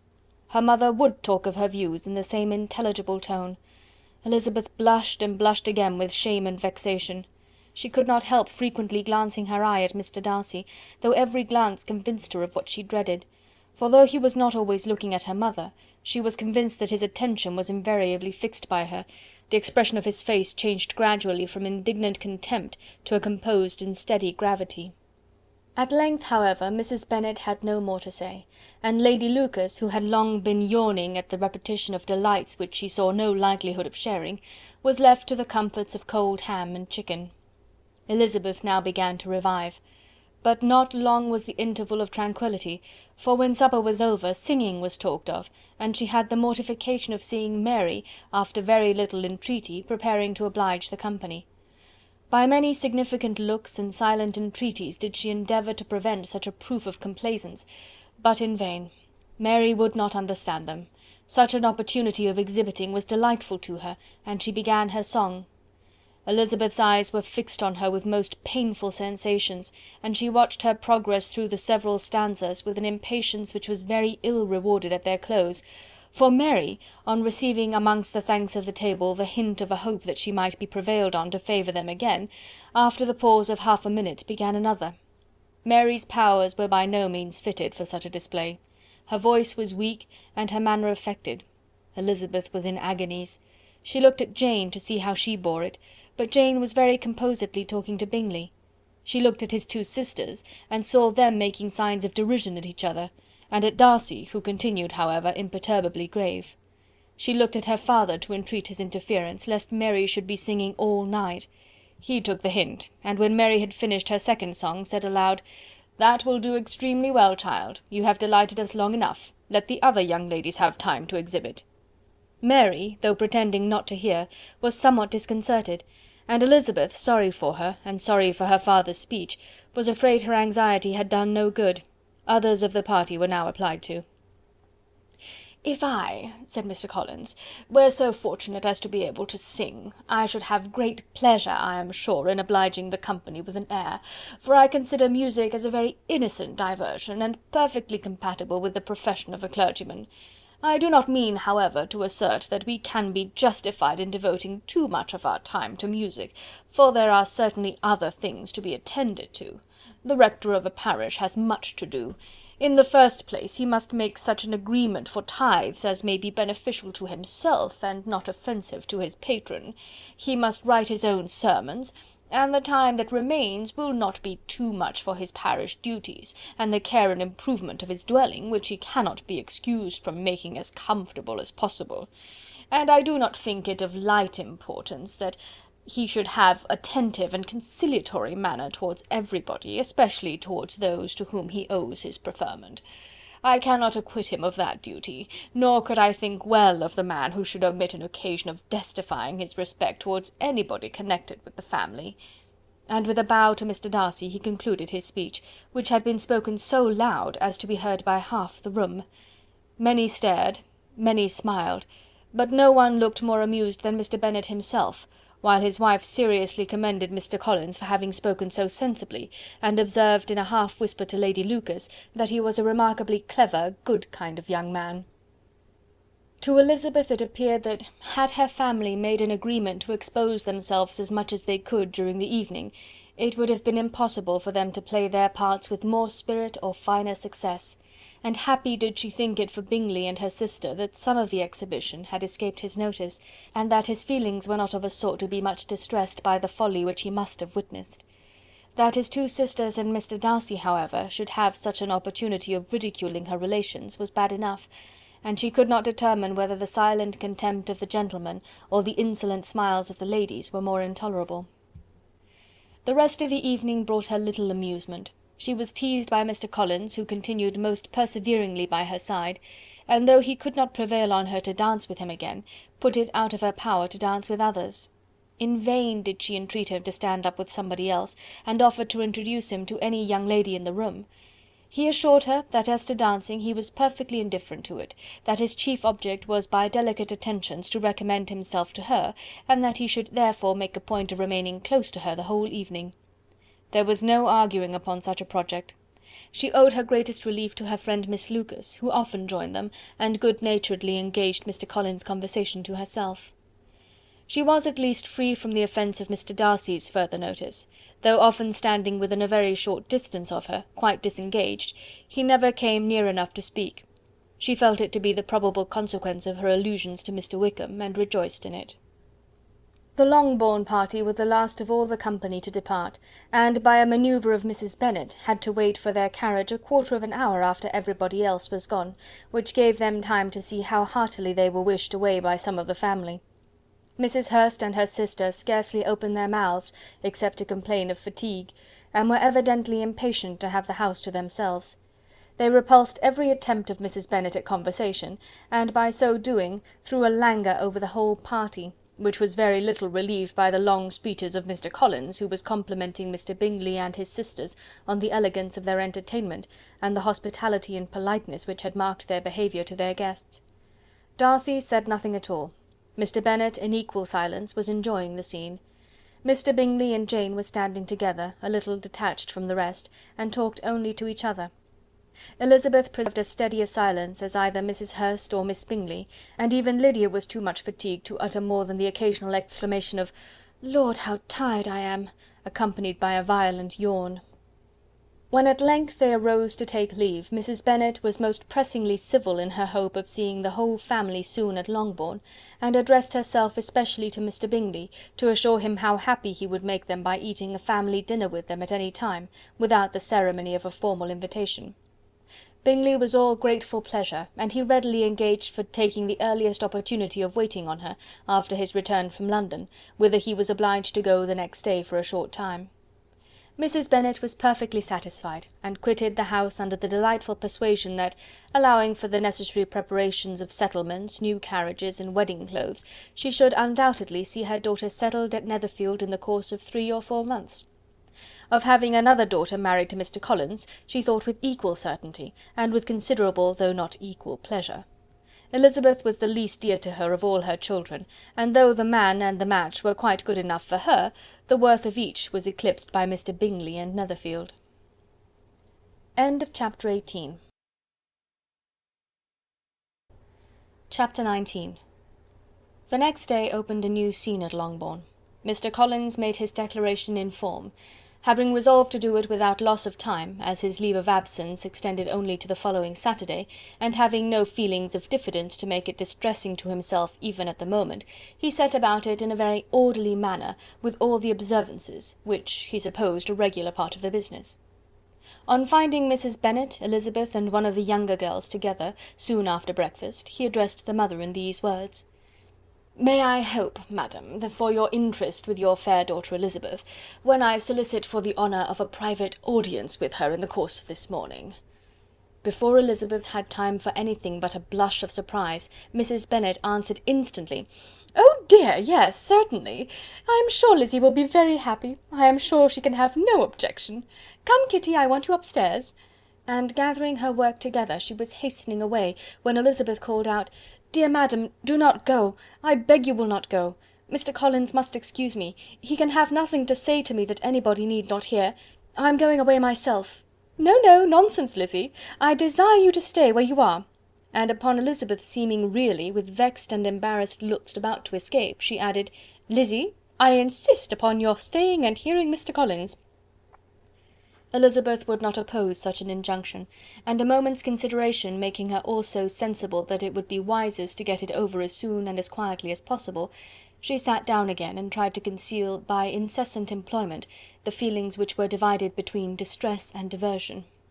Mrs. Bennet and Kitty walked off, and as soon as they were gone, Mr. Collins began. "Believe me, my dear Miss Elizabeth, that your modesty, so far from doing you any disservice, rather adds to your other perfections. You would have been less amiable in my eyes, had there not been this little unwillingness, but allow me to assure you that I have your respected mother's permission for this address. You can hardly doubt the purport of my discourse, however your natural delicacy may lead you to dissemble. My attentions have been too marked to be mistaken. Almost as soon as I entered the house, I singled you out as the companion of my future life. But before I am run away with by my feelings on this subject, perhaps it would be advisable for me to state my reasons for marrying, and moreover for coming into Hertfordshire with the design of selecting a wife, as I certainly did." The idea of Mr. Collins, with all his solemn composure, being run away with by his feelings, made Elizabeth so near laughing that she could not use the short pause he allowed in any attempt to stop him further, and he continued: "My reasons for marrying are, first, that I think it a right thing for every clergyman in easy circumstances, like myself, to set the example of matrimony in his parish. Secondly, that I am convinced that it will add very greatly to my happiness, and thirdly, which perhaps I ought to have mentioned earlier, that it is the particular advice and recommendation of the very noble lady whom I have the honour of calling patroness. Twice has she condescended to give me her opinion, unasked too, on this subject, and it was but the very Saturday night before I left Hunsford, between our pools at quadrille, while Mrs. Jenkinson was arranging Mr. Berg's footstool, that she said, 'Mr. Collins, you must marry. A clergyman like you must marry. Choose properly. Choose a gentlewoman for my sake, and for your own, let her be an active, useful sort of person, not brought up high, but able to make a small income go a good way. This is my advice. Find such a woman as soon as you can, bring her to Hunsford, and I will visit her. Allow me, by the way, to observe, my fair cousin, that I do not reckon the notice and kindness of Lady Catherine de Bourgh as among the least of the advantages in my power to offer. You will find her manners beyond anything I can describe, and your wit and vivacity, I think, must be acceptable to her, especially when tempered with the silence and respect which her rank will inevitably excite. Thus much for my general intention in favour of matrimony. It remains to be told why my views were directed towards Longbourn instead of my own neighbourhood, where I can assure you there are many amiable young women. But the fact is that, being as I am to inherit this estate after the death of your honoured father, who, however, may live many years longer, I could not satisfy myself without resolving to choose a wife from among his daughters, that the loss to them might be as little as possible when the melancholy event takes place, which, however, as I have already said, may not be for several years. This has been my motive, fair cousin, and I flatter myself it will not sink me in your esteem. And now nothing remains for me but to assure you in the most animated language of the violence of my affection. To fortune I am perfectly indifferent, and shall make no demand of that nature on your father, since I am well aware that it could not be complied with, and that £1,000 in the 4 per cents, which will not be yours till after your mother's decease, is all that you may ever be entitled to. On that head, therefore, I shall be uniformly silent, and you may assure yourself that no ungenerous reproach shall ever pass my lips when we are married." It was absolutely necessary to interrupt him now. "You are too hasty, sir," she cried. "You forget that I have made no answer. Let me do it without further loss of time. Accept my thanks for the compliment you are paying me. I am very sensible of the honour of your proposals, but it is impossible for me to do otherwise than to decline them." "I am not now to learn," replied Mr. Collins, with a formal wave of the hand, "that it is usual with young ladies to reject the addresses of the man whom they secretly mean to accept, when he first applies for their favour, and that sometimes the refusal is repeated a second or even a third time. I am therefore by no means discouraged by what you have just said, and shall hope to lead you to the altar ere long." "Upon my word, sir," cried Elizabeth, "your hope is a rather extraordinary one after my declaration. I do assure you that I am not one of those young ladies, if such young ladies there are, who are so daring as to risk their happiness on the chance of being asked a second time. I am perfectly serious in my refusal. You could not make me happy, and I am convinced that I am the last woman in the world who could make you so. Nay, were your friend Lady Catherine to know me, I am persuaded she would find me in every respect ill qualified for the situation." "Were it certain that Lady Catherine would think so," said Mr. Collins very gravely, "but I cannot imagine that her ladyship would at all disapprove of you, and you may be certain when I have the honour of seeing her again, I shall speak in the very highest terms of your modesty, economy, and other amiable qualification." "Indeed, Mr. Collins, all praise of me will be unnecessary. You must give me leave to judge for myself, and pay me the compliment of believing what I say. I wish you very happy and very rich, and by refusing your hand, do all in my power to prevent your being otherwise. In making me the offer, you must have satisfied the delicacy of your feelings with regard to my family, and may take possession of Longbourn estate whenever it falls, without any self-reproach. This matter may be considered, therefore, as finally settled." And rising as she thus spoke, she would have quitted the room, had Mr. Collins not thus addressed her. "When I do myself the honour of speaking to you next on the subject, I shall hope to receive a more favourable answer than you have now given me, though I am far from accusing you of cruelty at present, because I know it to be the established custom of your sex to reject a man on the first application, and perhaps you have even now said as much to encourage my suit as would be consistent with the true delicacy of the female character." "Really, Mr. Collins," cried Elizabeth with some warmth, "you puzzle me exceedingly.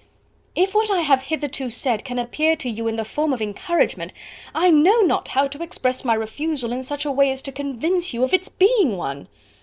"You must give me leave to flatter myself, my dear cousin, that your refusal of my addresses is merely words of course. My reasons for believing it are briefly these. It does not appear to me that my hand is unworthy of your acceptance, or that the establishment I can offer would be any other than highly desirable.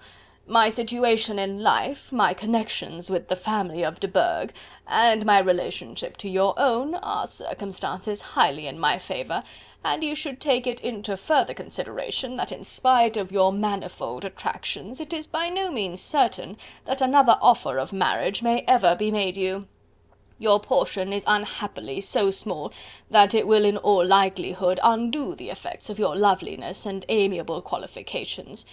As I must therefore conclude that you are not serious in your rejection of me, I shall choose to attribute it to your wish of increasing my love by suspense, according to the usual practice of elegant females."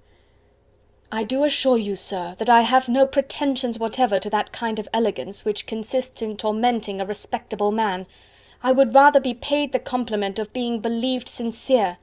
I thank you again and again for the honour you have done me in your proposals, but to accept them is absolutely impossible. My feelings in every respect forbid it. Can I speak plainer? Do not consider me now as an elegant female intending to plague you, but as a rational creature speaking the truth from her heart." "You are uniformly charming," cried he, with an air of awkward gallantry, "and I am persuaded that when sanctioned by the express authority of both your excellent parents, my proposals will not fail of being acceptable." To such perseverance in wilful self-deception Elizabeth would make no reply, and immediately and in silence withdrew, determined, if he persisted in considering her repeated refusals as flattering encouragement, to apply to her father, whose negative might be uttered in such a manner as to be decisive, and whose behaviour at least could not be mistaken for the affectation and coquetry of an elegant female. Chapter 19. Chapter 20. Mr. Collins was not left long to the silent contemplation of his successful love, for Mrs. Bennet, having dawdled about in the vestibule to watch for the end of the conference, no sooner saw Elizabeth open the door and with quick step pass her towards the staircase, than she entered the breakfast-room, and congratulated both him and herself in warm terms on the happy prospect of their nearer connection.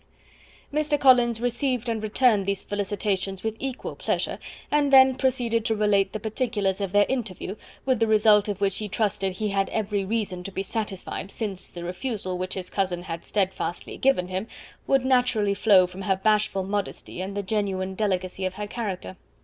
This information, however, startled Mrs. Bennet. She would have been glad to be equally satisfied that her daughter had meant to encourage him by protesting against his proposals, but she dared not believe it, and could not help saying so. "But depend upon it, Mr. Collins," she added, "that Lizzie shall be brought to reason. I will speak to her about it directly. She is a very headstrong, foolish girl, and does not know her own interest, but I will make her know it." "Pardon me for interrupting you, madam," cried Mr. Collins, "but if she is really headstrong and foolish, I know not whether she would altogether be a desirable wife to a man in my situation, who naturally looks for happiness in the marriage state. If therefore she actually persists in rejecting my suit, perhaps it were better not to force her into accepting me, because if liable to such defects of temper, she could not contribute much to my felicity." "Sir, you quite misunderstand me," said Mrs. Bennet, alarmed. "Lizzie is only headstrong in such matters as these. In everything else she is as good-natured a girl as ever lived. I will go directly to Mr. Bennet, and we shall very soon settle it with her, I am sure." She would not give him time to reply, but hurrying instantly to her husband, called out as she entered the library, "Oh, Mr. Bennet, you are wanted immediately. We are all in an uproar. You must come and make Lizzie marry Mr. Collins, for she vows she will not have him, and if you do not make haste, he will change his mind and not have her." Mr. Bennet raised his eyes from his book as she entered, and fixed them on her face with a calm unconcern which was not in the least altered by her communication. "I have not the pleasure of understanding you," said he, when she had finished her speech. "Of what are you talking?" "Of Mr. Collins and Lizzie. Lizzie declares she will not have Mr. Collins, and Mr. Collins begins to say that he will not have Lizzie." "And what am I to do on the occasion? It seems a hopeless business." "Speak to Lizzie about it yourself. Tell her that you insist upon her marrying him." "Let her be called down. She shall hear my opinion." Mrs. Bennet rang the bell, and Miss Elizabeth was summoned to the library. "Come here, child," cried her father as she appeared. I have sent for you on an affair of importance. I understand that Mr. Collins has made you an offer of marriage. Is it true?" Elizabeth replied that it was. "Very well. And this offer of marriage you have refused?" "I have, sir." "Very well. We now come to the point. Your mother insists upon your accepting it. Is it not so, Mrs. Bennet?" "Yes, or I will never see her again." "An unhappy alternative is before you, Elizabeth. From this day you must be a stranger to one of your parents. Your mother will never see you again if you do not marry Mr. Collins, and I will never see you again if you do." Elizabeth could not but smile at such a conclusion of such a beginning, but Mrs. Bennet, who had persuaded herself that her husband regarded the affair as she wished, was excessively disappointed. "What do you mean, Mr. Bennet, in talking this way? You promised me to insist upon her marrying him." "My dear," replied her husband, "I have two small favours to request. First, that you will allow me the free use of my understanding on the present occasion, and secondly, of my room. I shall be glad to have the library to myself as soon as may be." Not yet, however, in spite of her disappointment in her husband, did Mrs. Bennet give up the point. She talked to Elizabeth again and again, coaxed and threatened her by turns. She endeavoured to secure Jane in her interest, but Jane, with all possible mildness, declined interfering, and Elizabeth, sometimes with real earnestness and sometimes with playful gaiety, replied to her attacks. Though her manner varied, however, her determination never did. Mr. Collins, meanwhile, was meditating in solitude on what had passed. He thought too well of himself to comprehend on what motives his cousin could refuse him, and though his pride was hurt, he suffered in no other way. His regard for her was quite imaginary, and the possibility of her deserving her mother's reproach prevented his feeling any regret. While the family were in this confusion, Charlotte Lucas came to spend the day with them. She was met in the vestibule by Lydia, who, flying to her, cried in a half-whisper, "I am glad you are come, for there is such fun here. What do you think has happened this morning? Mr. Collins has made an offer to Lizzie, and she will not have him." Charlotte hardly had time to answer before they were joined by Kitty, who came to tell the same news, and no sooner had they entered the breakfast-room, where Mrs. Bennet was alone, than she likewise began on the subject, calling on Miss Lucas for her compassion, and entreating her to persuade her friend Lizzie to comply with the wishes of all her family. "Pray do, my dear Miss Lucas," she added in a melancholy tone, "for nobody is on my side, nobody takes part with me. I am cruelly used, nobody feels for my poor nerves." Charlotte's reply was spared by the entrance of Jane and Elizabeth. "Ay, there she comes," continued Mrs. Bennet, "looking as unconcerned as may be, and caring no more for us than if we were at York, provided she can have her own way.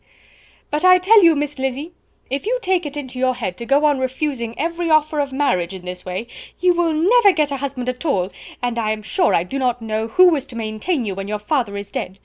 I shall not be able to keep you, and so I warn you. I have done with you from this very day. I told you in the library, you know, that I should never speak to you again, and you will find me as good as my word. I have no pleasure in talking to undutiful children.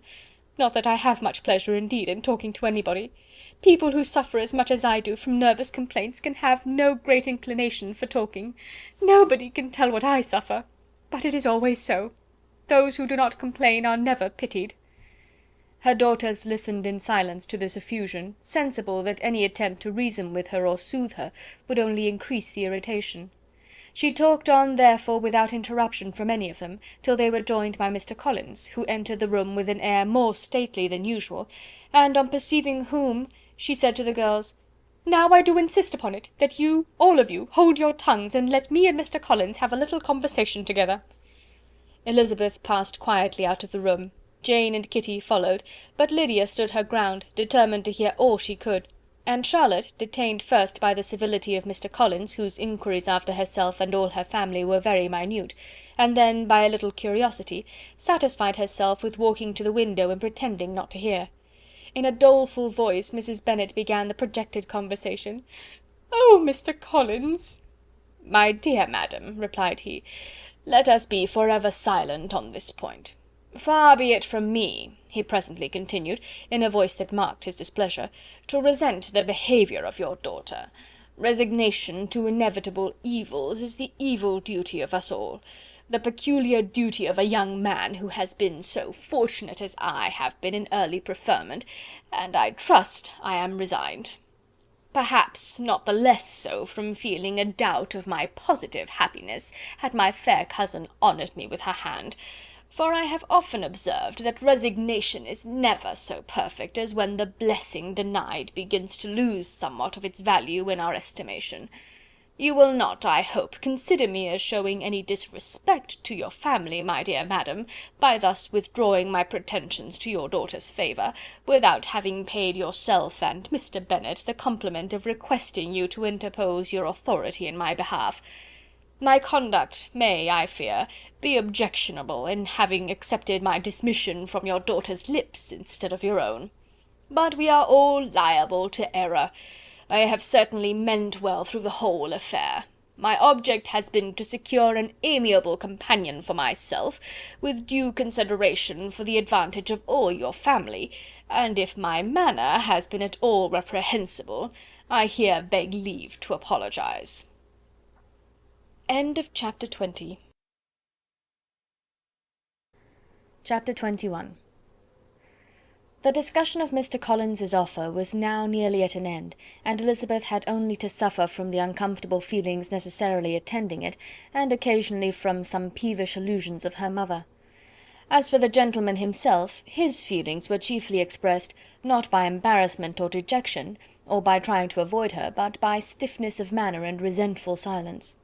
He scarcely ever spoke to her, and the assiduous attentions which he had been so sensible of himself were transferred for the rest of the day to Miss Lucas, whose civility in listening to him was a seasonable relief to them all, and especially to her friend. The morrow produced no abatement to Mrs. Bennet's ill humour or ill health. Mr. Collins was also in the same state of angry pride. Elizabeth had hoped that his resentment might shorten his visit, but his plan did not appear in the least affected by it.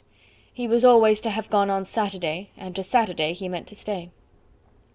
After breakfast the girls walked to Meryton to inquire if Mr. Wickham were returned, and to lament over his absence from the Netherfield ball. He joined them on their entering the town, and attended them to their aunt's, where his regret and vexation and the concern of everybody was well talked over. To Elizabeth, however, he voluntarily acknowledged that the necessity of his absence had been self-imposed. "I found," said he, as the time drew near, "that I had better not meet Mr. Darcy, that to be in the same room, the same party with him for so many hours together, might be more than I could bear, and that scenes might arise unpleasant to more than myself." She highly approved his forbearance, and they had leisure for a full discussion of it, and for all the commendation which they civilly bestowed on each other, as Wickham and another officer walked back with them to Longbourn, and during the walk he particularly attended to her. His accompanying them was a double advantage. She felt all the compliment it offered to herself, and it was most acceptable as an occasion of introducing him to her father and mother. Soon after their return a letter was delivered to Miss Bennet. It came from Netherfield. The envelope contained a sheet of elegant, little, hot-pressed paper, well covered with the lady's fair flowing hand, and Elizabeth saw her sister's countenance change as she read it, and saw her dwelling intently on some particular passages. Jane recollected herself soon, and putting the letter away tried to join with her usual cheerfulness in the general conversation, but Elizabeth felt an anxiety on the subject which drew off her attention even from Wickham, and no sooner had he and his companion taken leave than a glance from Jane invited her to follow her upstairs. When they had gained their own room, Jane, taking out the letter, said, "This is from Caroline Bingley. What it contains has surprised me a good deal. The whole party have left Netherfield by this time, and are on their way back to town, and without any intention of coming back again. You shall hear what she says."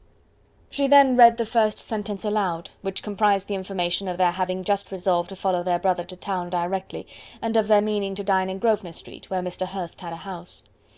The next was in these words: "I do not pretend to regret anything I shall leave in Hertfordshire, except your society, my dearest friend. But we will hope at some future period to enjoy many returns of that delightful intercourse we have known, and in the meanwhile may lessen the pain of separation by a very frequent and most unreserved correspondence. I depend on you for that." To these high-flown expressions Elizabeth listened with all the insensibility of distrust, and though the suddenness of their removal surprised her, she saw nothing in it really to lament. It was not to be supposed that their absence from Netherfield would prevent Mr. Bingley's being there, and as to the loss of their society, she was persuaded that Jane must cease to regard it in the enjoyment of his. "It is unlucky," said she, after a short pause, "that you should not be able to see your friends before they leave the country. But may we not hope that the period of future happiness to which Miss Bingley looks forward may arrive earlier than she is aware, and that the delightful intercourse you have known as friends will be renewed with yet greater satisfaction as sisters? Mr. Bingley will not be detained in London by them." "Caroline decidedly says that none of the party will return into Hertfordshire this winter. I will read it to you. "When my brother left us yesterday, he imagined that the business which took him to London might be concluded in 3 or 4 days, but as we are certain it cannot be so, and at the same time convinced that when Charles gets to town he will be in no hurry to leave it again, we have determined on following him thither, that he may not be obliged to spend his vacant hours in a comfortless hotel. Many of my acquaintances are already there for the winter. I wish that I could hear that you, my dearest friend, had any intention of making one of the crowd, but of that I despair. I sincerely hope your Christmas in Hertfordshire may abound in the gaieties which that season generally brings, and that your beaux will be so numerous as to prevent your feeling the loss of the 3 of whom we shall deprive you. It is evident by this," added Jane, "that he comes back no more this winter." "It is only evident that Miss Bingley does not mean that he should." "Why will you think so? It must be his own doing. He is his own master. But you do not know all. I will read you the passage which particularly hurts me. I will have no reserves from you. Mr. Darcy is impatient to see his sister, and, to confess the truth, we are scarcely less eager to meet her again. I really do not think Georgiana Darcy has her equal for beauty, elegance, and accomplishments, and the affection she inspires in Louisa and myself is heightened into something still more interesting from the hope we dare entertain of her being hereafter our sister. I do not know whether I ever before mentioned to you my feelings on this subject, but I will not leave the country without confiding them, and I trust you will not esteem them unreasonable. My brother admires her greatly already. He will have frequent opportunity now of seeing her on the most intimate footing. Her relations all wish the connection as much as his own, and a sister's partiality is not misleading me, I think, when I call Charles most capable of engaging any woman's heart. With all these circumstances to favour an attachment, and nothing to prevent it, am I wrong, my dearest Jane, in indulging the hope of an event which will secure the happiness of so many?" "What do you think of this sentence, my dear Lizzy?" said Jane as she finished it. "Is it not clear enough? Does it not expressly declare that Caroline neither expects nor wishes me to be her sister, that she is perfectly convinced of her brother's indifference, and that, if she suspects the nature of my feelings for him, she means most kindly to put me on my guard? Can there be any other opinion on the subject? Yes, there can, for mine is totally different. Will you hear it?" "Most willingly." "You shall have it in a few words. Miss Bingley sees that her brother is in love with you, and wants him to marry Miss Darcy. She follows him to town in hope of keeping him there, and tries to persuade you that he does not care about you." Jane shook her head. "Indeed, Jane, you ought to believe me. No one who has ever seen you together can doubt his affection. Miss Bingley, I am sure, cannot. She is not such a simpleton. Could she have seen half as much love in Mr. Darcy for herself, she would have ordered her wedding clothes. But the case is this. We are not rich enough or grand enough for them, and she is the more anxious to get Miss Darcy for her brother, from the notion that when there has been one intermarriage, she may have less trouble in achieving a second, in which there is certainly more ingenuity, and I dare say it would succeed, if Mr. Burgh were out of the way. But, my dearest Jane, you cannot seriously imagine that because Miss Bingley tells you her brother greatly admires Miss Darcy, he is in the smallest degree less sensible of your merit than when he took leave of you on Tuesday, or that it will be in her power to persuade him that, instead of being in love with you, he is very much in love with her friend." "If we thought alike of Miss Bingley," replied Jane, "your representation of all this might make me quite easy, but I know the foundation is unjust. Caroline is incapable of wilfully deceiving any one, and all that I can hope in this case is that she is deceiving herself." "That is right. You could not have started a more happy idea, since you will not take comfort in mine. Believe her to be deceived by all means. You have now done your duty by her, and must fret no longer. But, my dear sister, can I be happy, even supposing the best, in accepting a man whose sisters and friends are all wishing him to marry elsewhere?" "You must decide for yourself," said Elizabeth, "and if upon mature deliberation you find that the misery of disobliging his 2 sisters is more than equivalent to the happiness of being his wife, I advise you by all means to refuse him." "How can you talk so?" said Jane, faintly smiling. "You must know that though I should be exceedingly grieved at their disapprobation, I could not hesitate." "I did not think you would, and that being the case, I cannot consider your situation with much compassion. But if he returns no more this winter, my choice will never be required. 1,000 things may arise in 6 months." The idea of his returning no more Elizabeth treated with the utmost contempt. It appeared to her merely the suggestion of Caroline's interested wishes, and she could not for a moment suppose that those wishes, however openly or artfully spoken, could influence a young man so totally independent of everyone. She represented to her sister as forcibly as possible what she felt on the subject, and had soon the pleasure of seeing its happy effect. Jane's temper was not desponding, and she was gradually led to hope, though the diffidence of affection sometimes overcame the hope, that Bingley would return to Netherfield and answer every wish of her heart. They agreed that Mrs. Bennet should only hear of the departure of the family, without being alarmed on the score of the gentleman's conduct; but even this partial communication gave her a great deal of concern, and she bewailed it as exceedingly unlucky that the ladies should happen to go away just as they were all getting so intimate together. After lamenting it, however, at some length, she had the consolation that Mr. Bingley would soon be down again, and soon dining at Longbourn; and the conclusion of all was the comfortable declaration that, though he had been invited only to a family dinner, she would take care to have 2 full courses. Chapter 21. Chapter 22.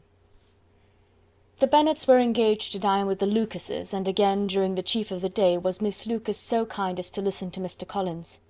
Elizabeth took an opportunity of thanking her. "It keeps him in good humour," said she, "and I am more obliged to you than I can express." Charlotte assured her friend of her satisfaction in being useful, and that it amply repaid her for the little sacrifice of her time. This was very amiable, but Charlotte's kindness extended farther than Elizabeth had any conception of. Its object was nothing else than to secure her from any return of Mr. Collins's addresses, by engaging them towards herself. Such was Miss Lucas's scheme, and appearances were so favourable that when they parted at night she would have felt almost secure of success if he had not been to leave Hertfordshire so very soon. But here she did injustice to the fire and independence of his character, for it led him to escape out of Longbourn House the next morning with admirable slyness, and to hasten to Lucas Lodge to throw himself at her feet. He was anxious to avoid the notice of his cousins, from a conviction that if they saw him depart, they could not fail to conjecture his design, and he was not willing to have the attempt known till its success might be known likewise; for though feeling almost secure, and with reason, for Charlotte had been tolerably encouraging, he was Miss Lucas perceived him from an upper window as he walked towards the house, and instantly set out to meet him accidentally in the lane. But little had she dared to hope that so much love and eloquence awaited her there. In as short a time as Mr. Collins's long speeches would allow, everything was settled between them to the satisfaction of both, and as they entered the house, he earnestly entreated her to name the day that was to make him the happiest of men, and though such a solicitation must be waived for the present, the lady felt no inclination to trifle with his happiness. The stupidity with which he was favoured by nature must guard his courtship from any charm that would make a woman wish for its continuance, and Miss Lucas, who accepted him solely from the pure and disinterested desire of an establishment, cared not how soon that establishment were gained. Sir William and Lady Lucas were speedily applied to for their consent, and it was bestowed with a most joyful alacrity. Mr. Collins's present circumstances made it a most eligible match for their daughter, to whom they could give little fortune, and his prospects of future wealth were exceedingly fair. Lady Lucas began directly to calculate, with more interest than the matter had ever excited before, how many years longer Mr. Bennet was likely to live, and Sir William gave it as his decided opinion that whenever Mr. Collins should be in possession of the Longbourn estate, it would be highly expedient that both he and his wife should make their appearance at St. James's. The whole family, in short, were properly overjoyed on the occasion. The younger girls formed hopes of coming out a year or 2 sooner than they might otherwise have done, and the boys were relieved from their apprehension of Charlotte's dying an old maid. Charlotte herself was tolerably composed; she had gained her point, and had time to consider of it. Her reflections were in general satisfactory. Mr. Collins, to be sure, was neither sensible nor agreeable, his society was irksome, and his attachment to her must be imaginary, but still he would be her husband. Without thinking highly either of men or matrimony, marriage had always been her object. It was the only provision for well-educated young women of small fortune, and however uncertain of giving happiness, must be their pleasantest preservative from want. This preservative she had now obtained, and at the age of 27, without having ever been handsome, she felt all the good luck of it. The least agreeable circumstance in the business was the surprise it must occasion to Elizabeth Bennet, whose friendship she valued beyond that of any other person. Elizabeth would wonder and probably would blame her, and though her resolution was not to be shaken, her feelings must be hurt by such a disapprobation. She resolved to give her the information herself, and therefore charged Mr. Collins, when he returned to Longbourn to dinner, to drop no hint of what had passed before any of the family. A promise of secrecy was of course very dutifully given, but it could not be kept without difficulty, for the curiosity excited by his long absence burst forth in such very direct questions on his return as required some ingenuity to evade, and he was at the same time exercising great self-denial, for he was longing to publish his prosperous love. As he was to begin his journey too early on the morrow to see any of the family, the ceremony of leave-taking was performed when the ladies moved for the night, and Mrs. Bennet, with great politeness and cordiality, said how happy they should be to see him at Longbourn again, whenever his engagements might allow him to visit them. "My dear madam," he replied, "this invitation is particularly gratifying, because it is what I have been hoping to receive, and you may be very certain that I shall avail myself of it as soon as possible." They were all astonished, and Mr. Bennet, who could by no means wish for so speedy a return, immediately said, "But is there not danger of Lady Catherine's disapprobation here, my good sir? You had better neglect your relations than run the risk of offending your patroness."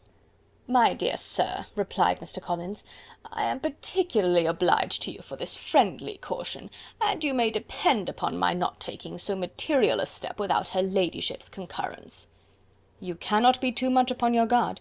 Risk anything rather than her displeasure, and if you find it likely to be raised by your coming to us again, which I should think exceedingly probable, stay quietly at home, and be satisfied that we shall take no offence." "Believe me, my dear sir, my gratitude is warmly excited by such affectionate attention, and depend upon it, you will speedily receive from me a letter of thanks for this, and for every other mark of your regard during my stay in Hertfordshire. As for my fair cousins, though my absence may not be long enough to render it necessary, I shall now take the liberty of wishing them health and happiness, not excepting my cousin Elizabeth." With proper civilities the ladies then withdrew, all of them equally surprised that he meditated a quick return. Mrs. Bennet wished to understand by it that he thought of paying his addresses to one of her younger girls, and Mary might have been prevailed on to accept him. She rated his abilities much higher than any of the others. There was a solidity in his reflections which often struck her, and though by no means so clever as herself, she thought that if encouraged to read and improve himself by such an example as hers, he might become a very agreeable companion. But on the following morning every hope of this kind was done away. Miss Lucas called soon after breakfast, and in a private conference with Elizabeth related the event of the day before. The possibility of Mr. Collins's fancying himself in love with her friend had once occurred to Elizabeth within the last day or two, but that Charlotte could encourage him seemed almost as far from possibility as she could encourage him herself, and her astonishment was consequently so great as to overcome at first the bounds of decorum, and she could not help crying out, "Engaged to Mr. Collins! My dear Charlotte, impossible!" The steady countenance which Miss Lucas had commanded in telling her story gave way to a momentary confusion here on receiving so direct a reproach, though, as it was no more than she expected, she soon regained her composure and calmly replied, "Why should you be surprised, my dear Eliza? Do you think it incredible that Mr. Collins should be able to procure any woman's good opinion, because he was not so happy as to succeed with you?" But Elizabeth had now recollected herself, and making a strong effort for it, was able to assure with tolerable firmness that the prospect of their relationship was highly grateful to her, and that she wished her all imaginable happiness. "I see what you are feeling," replied Charlotte. "You must be surprised, very much surprised, so lately as Mr. Collins was wishing to marry you. But when you have had time to think it over, I hope you will be satisfied with what I have done. I am not romantic, you know, I never was. I ask only a comfortable home, and considering Mr. Collins's character, connection, and situation in life, I am convinced that my chance of happiness with him is as fair as most people can boast on entering the marriage state." Elizabeth quietly answered, "Undoubtedly," and after an awkward pause they returned to the rest of the family. Charlotte did not stay much longer, and Elizabeth was then left to reflect on what she had heard. It was a long time before she became at all reconciled to the idea of so unsuitable a match. The strangeness of Mr. Collins's making 2 offers of marriage within 3 days was nothing in comparison of his being now accepted. She had always felt that Charlotte's opinion of matrimony was not exactly like her own, but she had not supposed it to be possible that, when called into action, she would have sacrificed every better feeling to worldly advantage. Charlotte, the wife of Mr. Collins, was a most humiliating picture, and to the pang of a friend disgracing herself and sunk in her esteem, was added the distressing conviction that it was impossible for that friend to be tolerably happy in the lot she had chosen. End of chapter 22. Chapter 23. Elizabeth was sitting with her mother and sisters, reflecting on what she had heard, and doubting whether she was authorized to mention it, when Sir William Lucas himself appeared, sent by his daughter to announce her engagement to the family. With many compliments to them, and much self-gratulation on the prospect of a connection between the 2 houses, he unfolded the matter to an audience not merely wondering but incredulous, for Mrs. Bennet, with more perseverance than politeness, protested he must be entirely mistaken, and Lydia, always unguarded and often uncivil, boisterously exclaimed, "Good Lord, Sir William, how can you tell such a story? Do not you know that Mr. Collins wants to marry Lizzie?" Nothing less than the complaisance of a courtier could have borne without anger such treatment, but Sir William's good breeding carried him through it all, and though he begged leave to be positive as to the truth of his information, he listened to all their impertinence with the most forbearing courtesy. Elizabeth, feeling it incumbent on her to relieve him from so unpleasant a situation, now put herself forward to confirm his account, by mentioning her prior knowledge of it from Charlotte herself, and endeavoured to put a stop to the exclamations of her mother and sisters by the earnestness of her congratulations to Sir William, in which she was readily joined by Jane, and by making a variety of remarks on the happiness that might be expected from the match, the excellent character of Mr. Collins, and the convenient distance of Hunsford from London. Mrs. Bennet was in fact too much overpowered to say a great deal while Sir William remained, but no sooner had he left them than her feelings found a rapid vent. In the first place, she persisted in disbelieving the whole of the matter. Secondly, she was very sure that Mr. Collins had been taken in. Thirdly, she trusted that they would never be happy together, and fourthly, that the match might be broken off. 2 inferences, however, were plainly deduced from the whole. One, that Elizabeth was the real cause of the mischief, and the other, that she herself had been barbarously misused by them all, and on these 2 points she principally dwelt during the rest of the day. Nothing could console and nothing could appease her, nor did that day wear out her resentment. A week elapsed before she could see Elizabeth without scolding her, a month passed before she could speak to Sir William or Lady Lucas without being rude, and many months were gone before she could at all forgive their daughter. Mr. Bennet's emotions were much more tranquil on the occasion, and such as he did experience he pronounced to be of a most agreeable sort, for it gratified him, he said, to discover that Charlotte Lucas, whom he had used to think tolerably sensible, was as foolish as his wife, and more foolish than his daughter. Jane confessed herself a little surprised at the match, but she said less of her astonishment than of her earnest desire for their happiness, nor could Elizabeth persuade her to consider it as improbable. Kitty and Lydia were far from envying Miss Lucas, for Mr. Collins was only a clergyman, and it affected them in no other way than as a piece of news to spread at Meryton. Lady Lucas could not be insensible of triumph on being able to retort on Mrs. Bennet the comfort of having a daughter well married, and she called at Longbourn rather oftener than usual to say how happy she was, though Mrs. Bennet's sour looks and ill-natured remarks might have been enough to drive happiness away. Between Elizabeth and Charlotte there was a restraint which kept them mutually silent on the subject, and Elizabeth felt persuaded that no real confidence could ever subsist between them again. Her disappointment in Charlotte made her turn with fonder regard to her sister, of whose rectitude and delicacy she was sure her opinion could never be shaken, and for whose happiness she grew daily more anxious, as Bingley had now been gone a week, and nothing more was heard of his return. Jane had sent Caroline an early answer to her letter, and was counting the days till she might reasonably hope to hear again.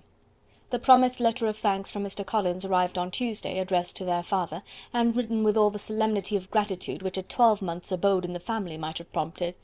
After discharging his conscience on that head, he proceeded to inform them, with many rapturous expressions, of his happiness in having obtained the affection of their amiable neighbour, Miss Lucas, and then explained that it was merely with the view of enjoying her society that he had been so ready to close with their kind wish of seeing him again at Longbourn, whither he hoped to be able to return on Monday fortnight, for Lady Catherine, he added, so heartily approved his marriage, that she wished it to take place as soon as possible, which he trusted would be an unanswerable argument with his amiable Charlotte to name an early day for making him the happiest of men. Mr. Collins's return to Hertfordshire was no longer a matter of pleasure to Mrs. Bennet. On the contrary, she was as much disposed to complain of it as her husband. It was very strange that he should come to Longbourn instead of to Lucas Lodge. It was also very inconvenient and exceedingly troublesome. She hated having visitors in the house while her health was so indifferent, and lovers were of all people the most disagreeable. Such were the gentle murmurs of Mrs. Bennet, and they gave way only to the greater distress of Mr. Bingley's continued absence. Neither Jane nor Elizabeth were comfortable on this subject. Day after day passed away without bringing any other tidings of him than the report which shortly prevailed in Meryton of his coming no more to Netherfield the whole winter, a report which highly incensed Mrs. Bennet, and which she never failed to contradict as a most scandalous falsehood. Even Elizabeth began to fear, not that Bingley was indifferent, but that his sisters would be successful in keeping him away. Unwilling as she was to admit an idea so destructive of Jane's happiness, and so dishonourable to the stability of her lover, she could not prevent its frequent occurring.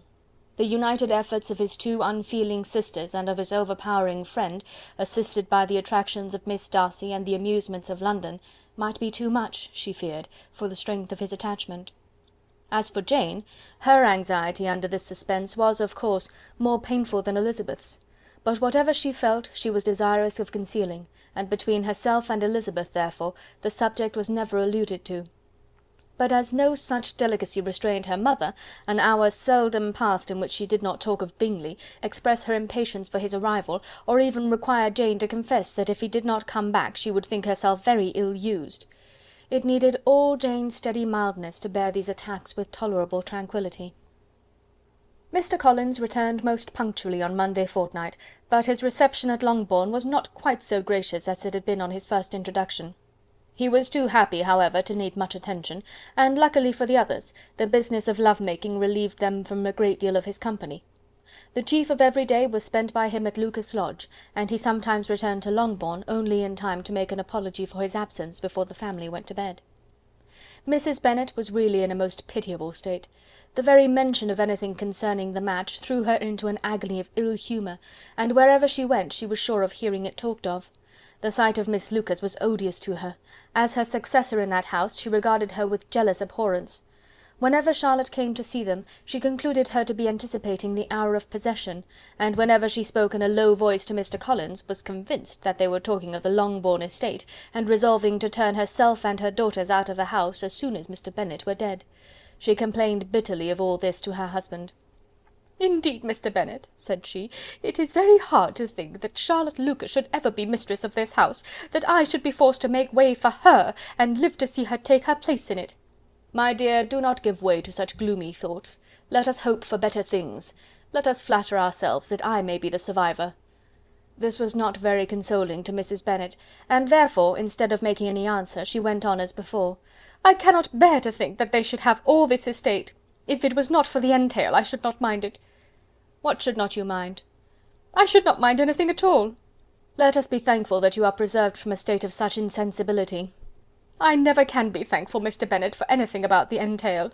How anyone could have the conscience to entail away an estate from one's own daughters, I cannot understand, and all for the sake of Mr. Collins, too. Why should he have it more than anybody else?" "I leave it to yourself to determine," said Mr. Bennet. End of chapter 23. Chapter 24. Miss Bingley's letter arrived and put an end to doubt. The very first sentence conveyed the assurance of their being all settled in London for the winter, and concluded with her brother's regret at not having had time to pay his respects to his friends in Hertfordshire before he left the country. Hope was over, entirely over, and when Jane could attend to the rest of the letter, she found little, except the professed affection of the writer, that could give her any comfort. Miss Darcy's praise occupied the chief of it, her many attractions were again dwelt on, and Caroline boasted joyfully of their increasing intimacy, and ventured to predict the accomplishment of the wishes which had been unfolded in her former letter. She wrote also with great pleasure of her brother's being an inmate of Mr. Darcy's house, and mentioned with raptures some plans of the latter with regard to new furniture. Elizabeth, to whom Jane very soon communicated the chief of all this, heard it in silent indignation. Her heart was divided between concern for her sister and resentment against all others. To Caroline's assertion of her brother's being partial to Miss Darcy she paid no credit. That he was really fond of Jane she doubted no more than she had ever done, and much as she had always been disposed to like him, she could not think without anger, hardly without contempt, on that easiness of temper, that want of proper resolution which now made him the slave of his designing friends, and led him to sacrifice his own happiness to the caprice of their inclination. Had his own happiness, however, been the only sacrifice, he might have been allowed to sport with it in whatever manner he thought best, but her sister's was involved in it, as she thought he must be sensible himself. It was a subject, in short, on which reflection would be long indulged, and must be unavailing.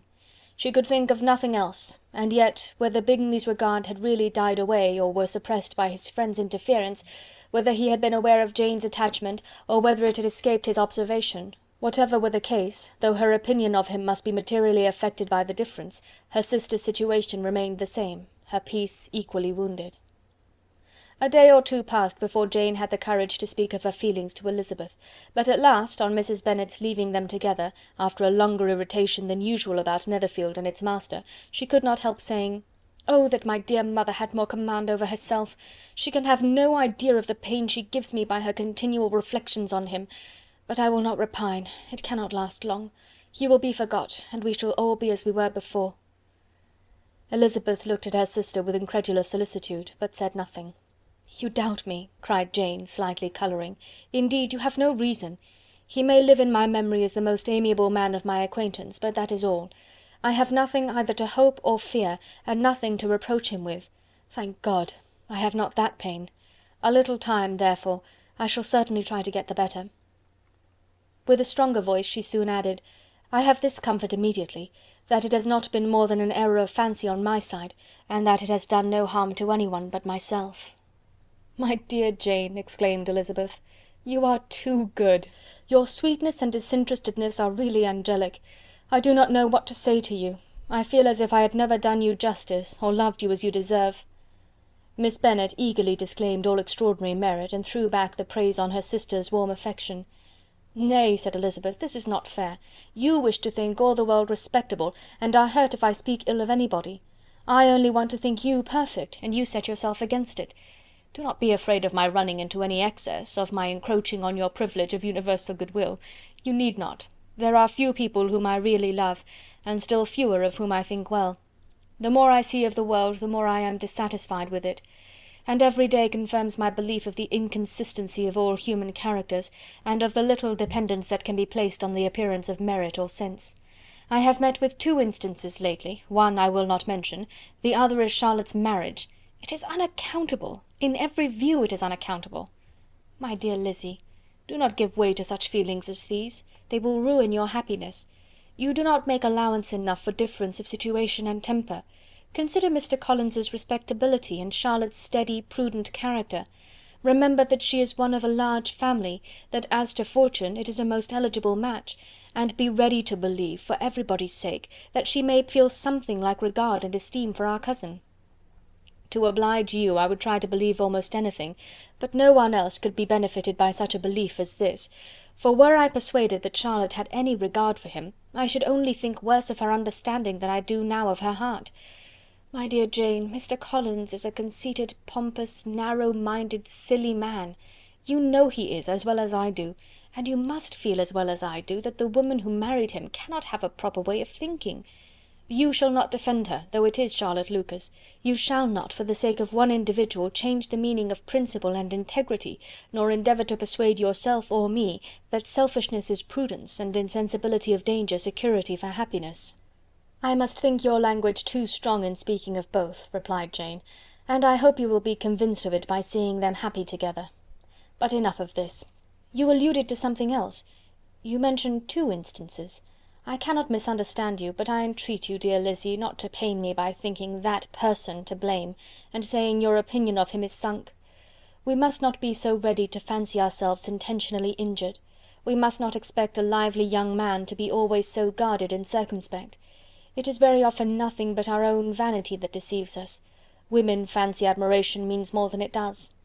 And men take care that they should. If it is designedly done, they cannot be justified, but I have no idea of there being so much design in the world as some persons imagine. "I fear I am far from attributing any part of Mr. Bingley's conduct to design," said Elizabeth, "but without scheming to do wrong, or to make others unhappy, there may be error, and there may be misery. Thoughtlessness, want of attention to other people's feelings, and want of resolution will do the business." "And do you impute it to either of those?" "Yes, to the last. But if I go on, I shall displease you by saying what I think of persons you esteem. Stop me whilst you can." "You persist, then, in supposing his sisters influence him?" "Yes, in conjunction with his friend." "I cannot believe it. Why should they try to influence him? They can only wish his happiness, and if he is attached to me, no other woman can secure it." "Your first position is false. They may wish many things besides his happiness. They may wish his increase of wealth and consequence. They may wish him to marry a girl who has all the importance of money, great connections, and pride." "Beyond a doubt, they do wish him to choose Miss Darcy," replied Jane, "but this may be from better feelings than you are supposing. They have known her much longer than they have known me. No wonder if they love her better. But whatever may be their own wishes, it is very unlikely they should have opposed their brothers. What sister would think herself at liberty to do it, unless there was something very objectionable? If they believed him attached to me, they would not try to part us. If he were so, they could not succeed. By supposing such an affection, you make everybody acting unnaturally and wrong, and me most unhappy. Do not distress me by the idea. I am not ashamed of having been mistaken, or at least it is light. It is nothing in comparison of what I should feel in thinking ill of him or his sisters. Let me take it in the best light, in the light in which it may be understood." Elizabeth could not oppose such a wish, and from this time Mr. Bingley's name was scarcely ever mentioned between them. Mrs. Bennet still continued to wonder and repine at his returning no more, and though a day seldom passed in which Elizabeth did not account for it clearly, there was little chance of her ever considering it with less perplexity. Her daughter endeavoured to convince her of what she did not believe herself, that his attentions to Jane had been merely the effect of a common and transient liking, which ceased when he saw her no more. But though the probability of the statement was admitted at the time, she had the same story to repeat every day. Mrs. Bennet's best comfort was that Mr. Bingley must be down again in the summer. Mr. Bennet treated the matter differently. "So, Lizzy," said he one day, "your sister is crossed in love, I find. I congratulate her. Next to being married, a girl likes to be crossed a little in love now and then. It is something to think of, and it gives her a sort of distinction among her companions. When is your turn to come? You will hardly bear to be long outdone by Jane. Now is your time. Here are officers enough in Meryton to disappoint all the young ladies in the country. Let Wickham be your man. He is a pleasant fellow, and would jilt you creditably." "Thank you, sir, but a less agreeable man would satisfy me. We must not all expect Jane's good fortune." "True," said Mr. Bennet, "but it is a comfort to think that whatever of that kind may befall you, you have an affectionate mother who will make the most of it." Mr. Wickham's society was of material service in dispelling the gloom which the late perverse occurrences had thrown on many of the Longbourn family. They saw him often, and to his other recommendations was now added that of general unreserve. The whole of what Elizabeth had already heard, his claims on Mr. Darcy, and all that he had suffered from him, was now openly acknowledged and publicly canvassed, and everybody was pleased to know how much they had always disliked Mr. Darcy before they had known anything of the matter. Miss Bennet was the only creature who could suppose there might be any extenuating circumstances in the case, unknown to the society of Hertfordshire. Her mild and steady candour always pleaded for allowances, and urged the possibility of mistakes. But by everybody else, Mr. Darcy was condemned as the worst of men. End of chapter 24. Chapter 25. After a week spent in professions of love and schemes of felicity, Mr. Collins was called from his amiable Charlotte by the arrival of Saturday. The pain of separation, however, might be alleviated on his side by preparations for the reception of his bride, as he had reason to hope that shortly after his return into Hertfordshire the day would be fixed that was to make him the happiest of men. He took leave of his relations at Longbourn with as much solemnity as before, wished his fair cousins health and happiness again, and promised their father another letter of thanks. On the following Monday, Mrs. Bennet had the pleasure of receiving her brother and his wife, who came as usual to spend the Christmas at Longbourn. Mr. Gardiner was a sensible, gentlemanlike man, greatly superior to his sister, as well by nature as education. The Netherfield ladies would have had difficulty in believing that a man who lived by trade and within view of his own warehouses could have been so well bred and agreeable. Mrs. Gardiner, who was several years younger than Mrs. Bennet and Mrs. Phillips, was an amiable, intelligent, elegant woman, and a great favourite with all her Longbourn nieces. Between the two eldest and herself especially there subsisted a particular regard. They had frequently been staying with her in town. The first part of Mrs. Gardiner's business on her arrival was to distribute her presents and describe the newest fashions. When this was done, she had a less active part to play. It became her turn to listen. Mrs. Bennet had many grievances to relate, and much to complain of. They had all been very ill used since she last saw her sister. 2 of her girls had been upon the point of marriage, and after all there was nothing in it. "I do not blame Jane," she continued, "for Jane would have got Mr. Bingley if she could. But Lizzie! Oh, sister, it is very hard to think that she might have been Mr. Collins's wife by this time, had it not been for her own perverseness. He made her an offer in this very room, and she refused him. The consequence of it is, that Lady Lucas will have a daughter married before I have, and that the Longbourn estate is just as much entailed as ever. The Lucases are very artful people indeed, sister. They are all for what they can get. I am very sorry to say it of them, but so it is. It makes me very nervous and poorly to be thwarted so in my own family, and to have neighbours who think of themselves before anybody else. However, your coming just at this time is the greatest of comforts, and I am very glad to hear what you tell us of long sleeves." Mrs. Gardiner, to whom the chief of this news had been given before, in the course of Jane and Elizabeth's correspondence with her, made her sister a slight answer, and in compassion to her nieces, turned the conversation. When alone with Elizabeth afterwards, she spoke more on the subject. "It seems likely to have been a desirable match for Jane," said she. "I am sorry it went off. But these things happen so often. A young man, such as you describe Mr. Bingley, so easily falls in love with a pretty girl for a few weeks, and when accident separates them, so easily forgets her, that these sorts of inconsistencies are very frequent." "An excellent consolation in its way," said Elizabeth, "but it will not do for us. We do not suffer by accident. It does not often happen that the interference of friends will persuade a young man of independent fortune to think no more of a girl whom he was violently in love with only a few days before." "But that expression of violently in love is so hackneyed, so doubtful, so indefinite, that it gives me very little idea. It is as often applied to feelings which arise from a half-hour's acquaintance as to a real strong attachment. Pray, how violent was Mr. Bingley's love?"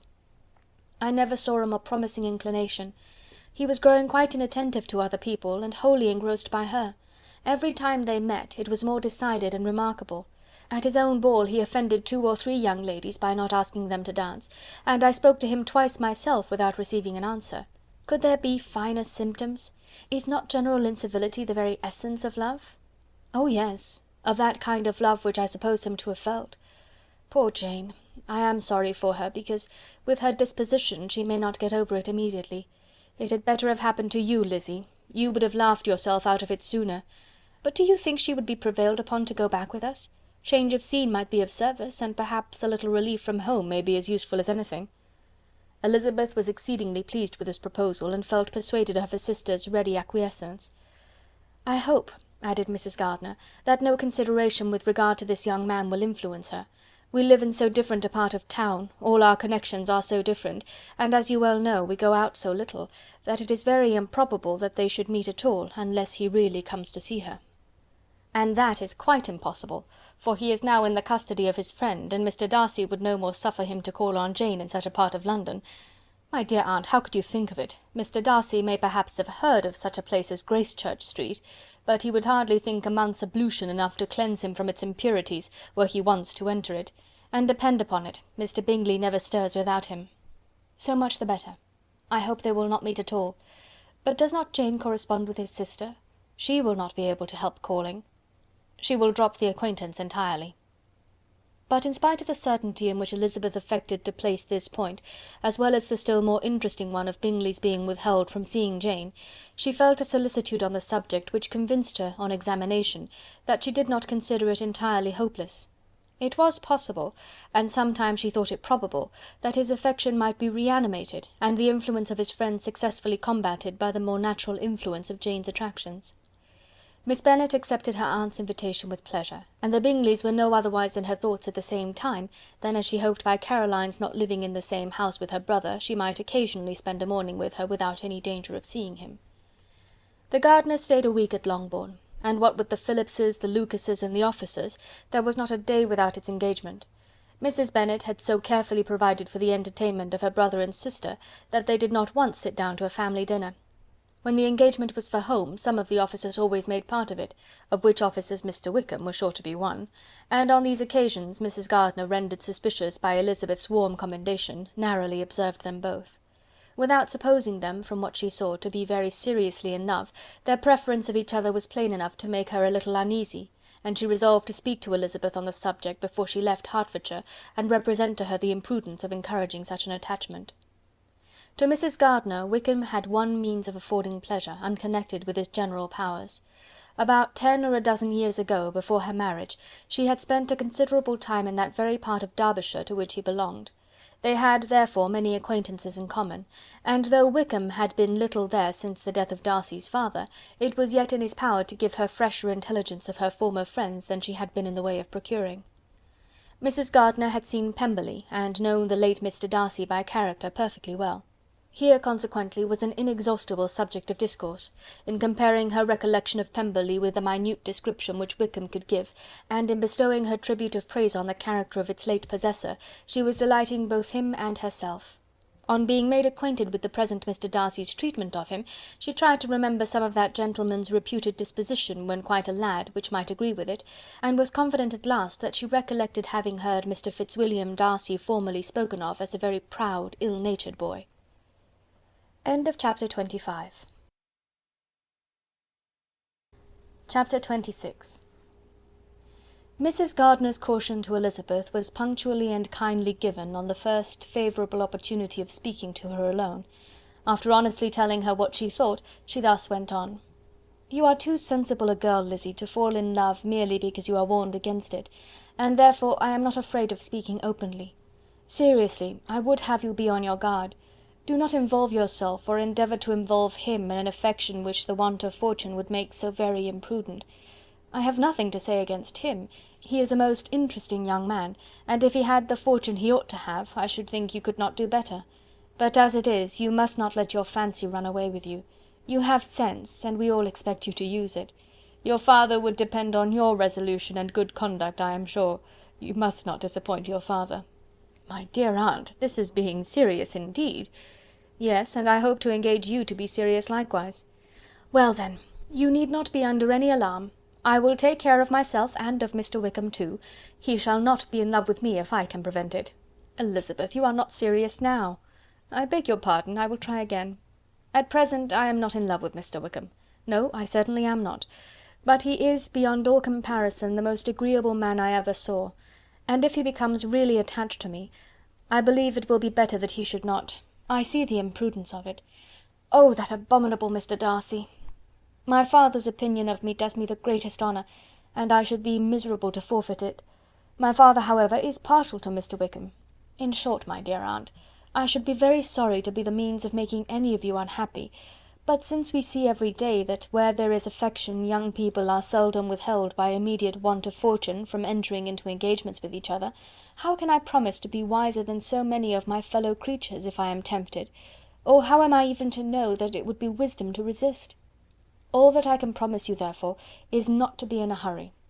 I will not be in a hurry to believe myself his first object. When I am in company with him, I will not be wishing. In short, I will do my best. Perhaps it will be as well if you discourage his coming here so very often. At least, you should not remind your mother of inviting him." "As I did the other day," said Elizabeth with a conscious smile. "Very true. It will be wise in me to refrain from that. But do not imagine that he is always here so often. It is on your account that he has been so frequently invited this week. You know my mother's ideas as to the necessity of constant company for her friends, but really, and upon my honour, I will try to do what I think to be the wisest, and now I hope you are satisfied." Her aunt assured her that she was, and Elizabeth having thanked her for the kindness of her hints, they parted. A wonderful instance of advice being given on such a point without being resented. Mr. Collins returned to Hertfordshire soon after it had been quitted by the Gardiners and Jane, but as he took up his abode with the Lucases, his arrival was no great inconvenience to Mrs. Bennet. His marriage was now fast approaching, and she was at length so far resigned as to think it inevitable, and even repeatedly to say in an ill-natured tone that she wished they might be happy. Thursday was to be the wedding day, and on Wednesday Miss Lucas paid her farewell visit, and when she rose to take leave, Elizabeth, ashamed of her mother's ungracious and reluctant good wishes, and sincerely affected herself, accompanied her out of the room. As they went downstairs together, Charlotte said, "I shall depend on hearing from you very often, Eliza." "That you certainly shall. And I have another favour to ask you. Will you come and see me? We shall often meet, I hope, in Hertfordshire. I am not likely to leave Kent for some time. Promise me, therefore, to come to Hunsford." Elizabeth could not refuse, though she foresaw little pleasure in the visit. "My father and Maria are coming to me in March," added Charlotte, "and I hope you will consent to be of the party. Indeed, Eliza, you will be as welcome as either of them." The wedding took place, the bride and bridegroom set off for Kent from the church door, and everybody had as much to say or to hear on the subject as usual. Elizabeth soon heard from her friend, and their correspondence was as regular and frequent as it had ever been. That it should be equally unreserved was impossible. Elizabeth could never address her without feeling that all the comfort of intimacy was over, and though determined not to slacken as a correspondent, it was for the sake of what had been, rather than what was. Charlotte's first letters were received with a good deal of eagerness. There could not but be curiosity to know how she would speak of her new home, how she would like Lady Catherine, and how happy she would dare pronounce herself to be. Though, when the letters were read, Elizabeth felt that Charlotte expressed herself on every point exactly as she might have foreseen. She wrote cheerfully, seemed surrounded with comforts, and mentioned nothing which she could not praise. The house, the furniture, neighbourhood, and roads were all to her taste, and Lady Catherine's behaviour was most friendly and obliging. It was Mr. Collins's picture of Hunsford and Rosings rationally softened, and Elizabeth perceived that she must wait for her own visit there to know the rest. Jane had already written a few lines to her sister to announce their safe arrival in London, and when she wrote again, Elizabeth hoped it would be in her power to say something of the Bingleys. Her impatience for this second letter was as well rewarded as impatience generally is. Jane had been a week in town without either seeing or hearing from Caroline. She accounted for it, however, by supposing that her last letter to her friend from Longbourn had by some accident been lost. "My aunt," she continued, "is going to-morrow into that part of the town, and I shall take the opportunity of calling in Grosvenor Street." She wrote again when the visit was paid, and she had seen Miss Bingley. "I did not think Caroline in spirits," were her words, "but she was very glad to see me, and reproached me for giving her no notice of my coming to London. I was right, therefore, my last letter had never reached her. I inquired after their brother, of course. He was well, but so engaged with Mr. Darcy that they scarcely ever saw him. I found that Miss Darcy was expected to dinner. I wish I could see her. My visit was not long, as Caroline and Mrs. Hurst were going out. I dare say I shall see them soon here." Elizabeth shook her head over this letter. It convinced her that accident only could discover to Mr. Bingley her sister's being in town. 4 weeks passed away, and Jane saw nothing of him. She endeavoured to persuade herself that she did not regret it, but she could no longer be blind to Miss Bingley's inattention. After waiting at home every morning for a fortnight, and inventing every evening a fresh excuse for her, the visitor did at last appear, but the shortness of her stay, and yet more, the alteration of her manner, would allow Jane to deceive herself no longer. The letter which she wrote on this occasion to her sister will prove what she felt. "My dearest Lizzy will, I am sure, be incapable of triumphing in her better judgment at my expense, when I confess myself to have been entirely deceived in Miss Bingley's regard for me. But, my dear sister, though the event has proved you right, do not think me obstinate if I still assert that, considering what her behaviour was, my confidence was as natural as your suspicion. I do not at all comprehend her reason for wishing to be intimate with me, but if the same circumstances were to happen again, I am sure I should be deceived again. Caroline did not return my visit till yesterday, and not a note, not a line did I receive in the meantime. When she did come, it was very evident that she had no pleasure in it. She made a slight, formal apology for not calling before, said not a word of wishing to see me again, and was in every respect so altered a creature, that when she went away I was perfectly resolved to continue the acquaintance no longer. I pity, though I cannot help blaming her. She was very wrong in singling me out as she did. I can safely say that every advance to intimacy began on her side. But I pity her because she must feel that she has been acting wrong, and because I am very sure that anxiety for her brother is the cause of it.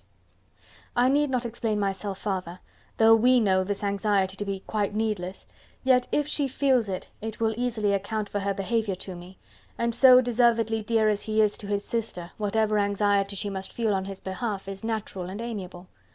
I cannot but wonder, however, at her having any such fears now, because, if he had at all cared about me, we must have met long ago.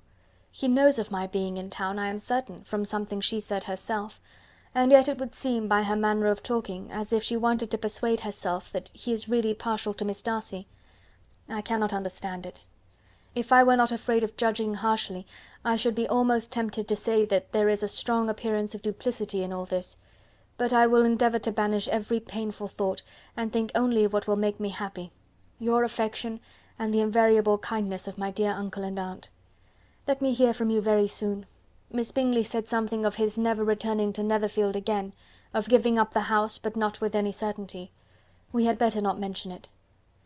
I am extremely glad that you have such pleasant accounts from our friends at Hunsford. Pray go to see them with Sir William and Maria. I am sure you will be very comfortable there. Yours, etc. This letter gave Elizabeth some pain, but her spirits returned as she considered that Jane would no longer be duped, by the sister at least. All expectation from the brother was now absolutely over. She could not even wish for a renewal of his attentions. His character sunk on every review of it, and as a punishment for him, as well as a possible advantage to Jane, she seriously hoped that he might really soon marry Mr. Darcy's sister, as, by Wickham's account, she would make him abundantly regret what he had thrown away. Mrs. Gardiner about this time reminded Elizabeth of her promise concerning that gentleman, and required information, and Elizabeth had such to send as might rather give contentment to her aunt than to herself. His apparent partiality had subsided, his attentions were over, he was the admirer of someone else. Elizabeth was watchful enough to see it all, but she could see it and write of it without material pain. Her heart had been but slightly touched, and her vanity was satisfied with believing that she would have been his only choice, had fortune permitted it. The sudden acquisition of £10,000 was the most remarkable charm of the young lady to whom he was now rendering himself agreeable, but Elizabeth, less clear-sighted perhaps in this case than in Charlotte's, did not quarrel with him for his wish of independence. Nothing, on the contrary, could be more natural, and while able to suppose that it cost him a few struggles to relinquish her, she was ready to allow it a wise and desirable measure for both, and could very sincerely wish him happy. All this was acknowledged to Mrs. Gardiner, and after relating the circumstances, she thus went on. I am now convinced, my dear aunt, that I have never been much in love, for had I really experienced that pure and elevating passion, I should at present detest his very name, and wish him all manner of evil. But my feelings are not only cordial towards him, they are even impartial towards Miss King. I cannot find out that I hate her at all, or that I am in the least unwilling to think her a very good sort of girl. There can be no love in all this. My watchfulness has been effectual, and though I certainly should be a more interesting object to all my acquaintances were I distractedly in love with him, I cannot say that I regret my comparative insignificance. Importance may sometimes be purchased too dearly. Kitty and Lydia take his defection much more to heart than I do. They are young in the ways of the world, and not yet open to the mortifying conviction that handsome young men must have something to live on as well as the plain. End of chapter 26. Chapter 27. With no greater events than these in the Longbourn family, and otherwise diversified by little beyond the walks to Meryton, sometimes dirty and sometimes cold, did January and February pass away. March was to take Elizabeth to Hunsford. She had not at first thought very seriously of going thither, but Charlotte, she soon found, was depending on the plan, and she gradually learned to consider it herself with greater pleasure as well as greater certainty. Absence had increased her desire of seeing Charlotte again, and weakened her disgust of Mr. Collins. There was novelty in the scheme, and as with such a mother and such uncompanionable sisters, home could not be faultless, a little change was not unwelcome for its own sake. The journey would, moreover, give her a peep at Jane, and in short, as the time drew near, she would have been very sorry for any delay. Everything, however, went on smoothly, and was finally settled according to Charlotte's first sketch. She was to accompany Sir William and his second daughter. The improvement of spending a night in London was added in time, and the plan became as perfect as plan could be. The only pain was in leaving her father, who would certainly miss her, and who, when it came to the point, so little liked her going, that he told her to write to him, and almost promised to answer her letter. The farewell between herself and Mr. Wickham was perfectly friendly, on his side even more. His present pursuit could not make him forget that Elizabeth had been the first to excite and to deserve his attention, the first to listen and to pity, the first to be admired; and in his manner of bidding her adieu, wishing her every enjoyment, reminding her of what she was to expect in Lady Catherine de Bourgh, and trusting their opinion of her, their opinion of everybody, would always coincide, there was a solicitude, an interest, which she felt must ever attach her to him with a most sincere regard; and she parted from him convinced that, whether married or single, he must always be her model of the amiable and pleasing. Her fellow travellers the next day were not of a kind to make her think him less agreeable. Sir William Lucas and his daughter Maria, a good-humoured girl, but as empty-headed as himself, had nothing to say that could be worth hearing, and were listened to with about as much delight as the rattle of the chaise. Elizabeth loved absurdities, but she had known Sir William's too long. He could tell her nothing new of the wonders of his presentation and knighthood, and his civilities were worn out, like his information. It was a journey of only 24 miles, and they began it so early as to be in Gracechurch Street by noon. As they drove to Mr. Gardiner's door, Jane was at a drawing-room window, watching their arrival. When they entered the passage, she was there to welcome them, and Elizabeth, looking earnestly in her face, was pleased to see it healthful and lovely as ever. On the stairs were a troop of little boys and girls, whose eagerness for their cousin's appearance would not allow them to wait in the drawing-room, and whose shyness, as they had not seen her for a twelvemonth, prevented their coming lower. All was joy and kindness. The day passed most pleasantly away, the morning in bustle and shopping, and the evening at one of the theatres. Elizabeth then contrived to sit by her aunt. Their first object was her sister, and she was more grieved than astonished to hear, in reply to her minute inquiries, that though Jane always struggled to support her spirits, there were periods of dejection. It was reasonable, however, to hope that they would not continue long. Mrs. Gardiner gave her the particulars also of Miss Bingley's visit in Gracechurch Street, and repeated conversations occurring at different times between Jane and herself, which proved that the former had, from her heart, given up the acquaintance. Mrs. Gardiner then rallied her niece on Wickham's desertion, and complimented her on bearing it so well. "But, my dear Elizabeth," she added, "what sort of girl is Miss King? I should be sorry to think our friend mercenary." "Pray, my dear aunt, what is the difference in matrimonial affairs between the mercenary and the prudent motive? Where does discretion end and avarice begin? Last Christmas you were afraid of his marrying me because it would be imprudent, and now, because he is trying to get a girl with only 10,000 pounds, you want to find out that he is mercenary. If you will only tell me what sort of girl Miss King is, I shall know what to think.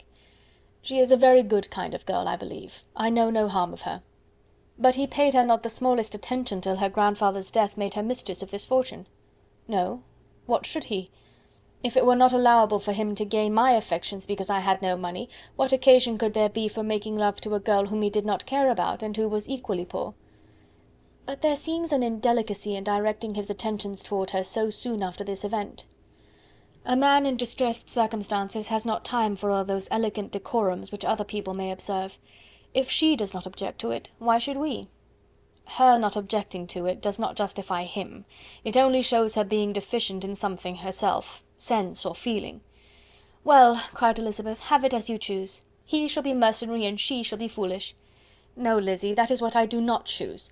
I should be sorry, you know, to think ill of a young man who has lived so long in Derbyshire."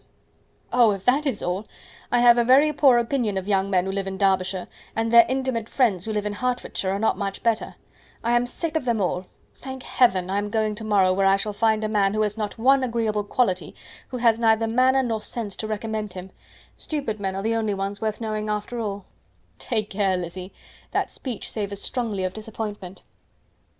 The Before they were separated by the conclusion of the play, she had the unexpected happiness of an invitation to accompany her uncle and aunt in a tour of pleasure which they proposed taking in the summer. "We have not determined how far it shall carry us," said Mrs. Gardiner, "but perhaps to the Lakes." No scheme could have been more agreeable to Elizabeth, and her acceptance of the invitation was most ready and grateful. "Oh, my dear, dear aunt," she rapturously cried, "what delight! What felicity! You give me fresh life and vigour. Adieu to disappointment and spleen. What are young men to rocks and mountains? Oh, what hours of transport we shall spend! And when we do return, it shall not be like other travellers, without being able to give one accurate idea of anything. We will know where we have gone, we will recollect what we have seen. Lakes, mountains, and rivers shall not be jumbled together in our imaginations, nor when we attempt to describe any particular scene, will we begin quarrelling about its relative situation. Let our first effusions be less insupportable than those of the generality of travellers."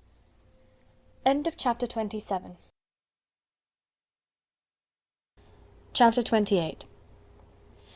Every object in the next day's journey was new and interesting to Elizabeth, and her spirits were in a state of enjoyment, for she had seen her sister looking so well as to banish all fear for her health, and the prospect of her northern tour was a constant source of delight. When they left the high road for the lane to Hunsford, every eye was in search of the parsonage, and every turning expected to bring it in view. The palings of Rosings Park was their boundary on one side. Elizabeth smiled at the recollection of all that she had heard of its inhabitants. At length the parsonage was discernible. The garden sloping to the road, the house standing in it, the green pales and the laurel hedge, everything declared they were arriving.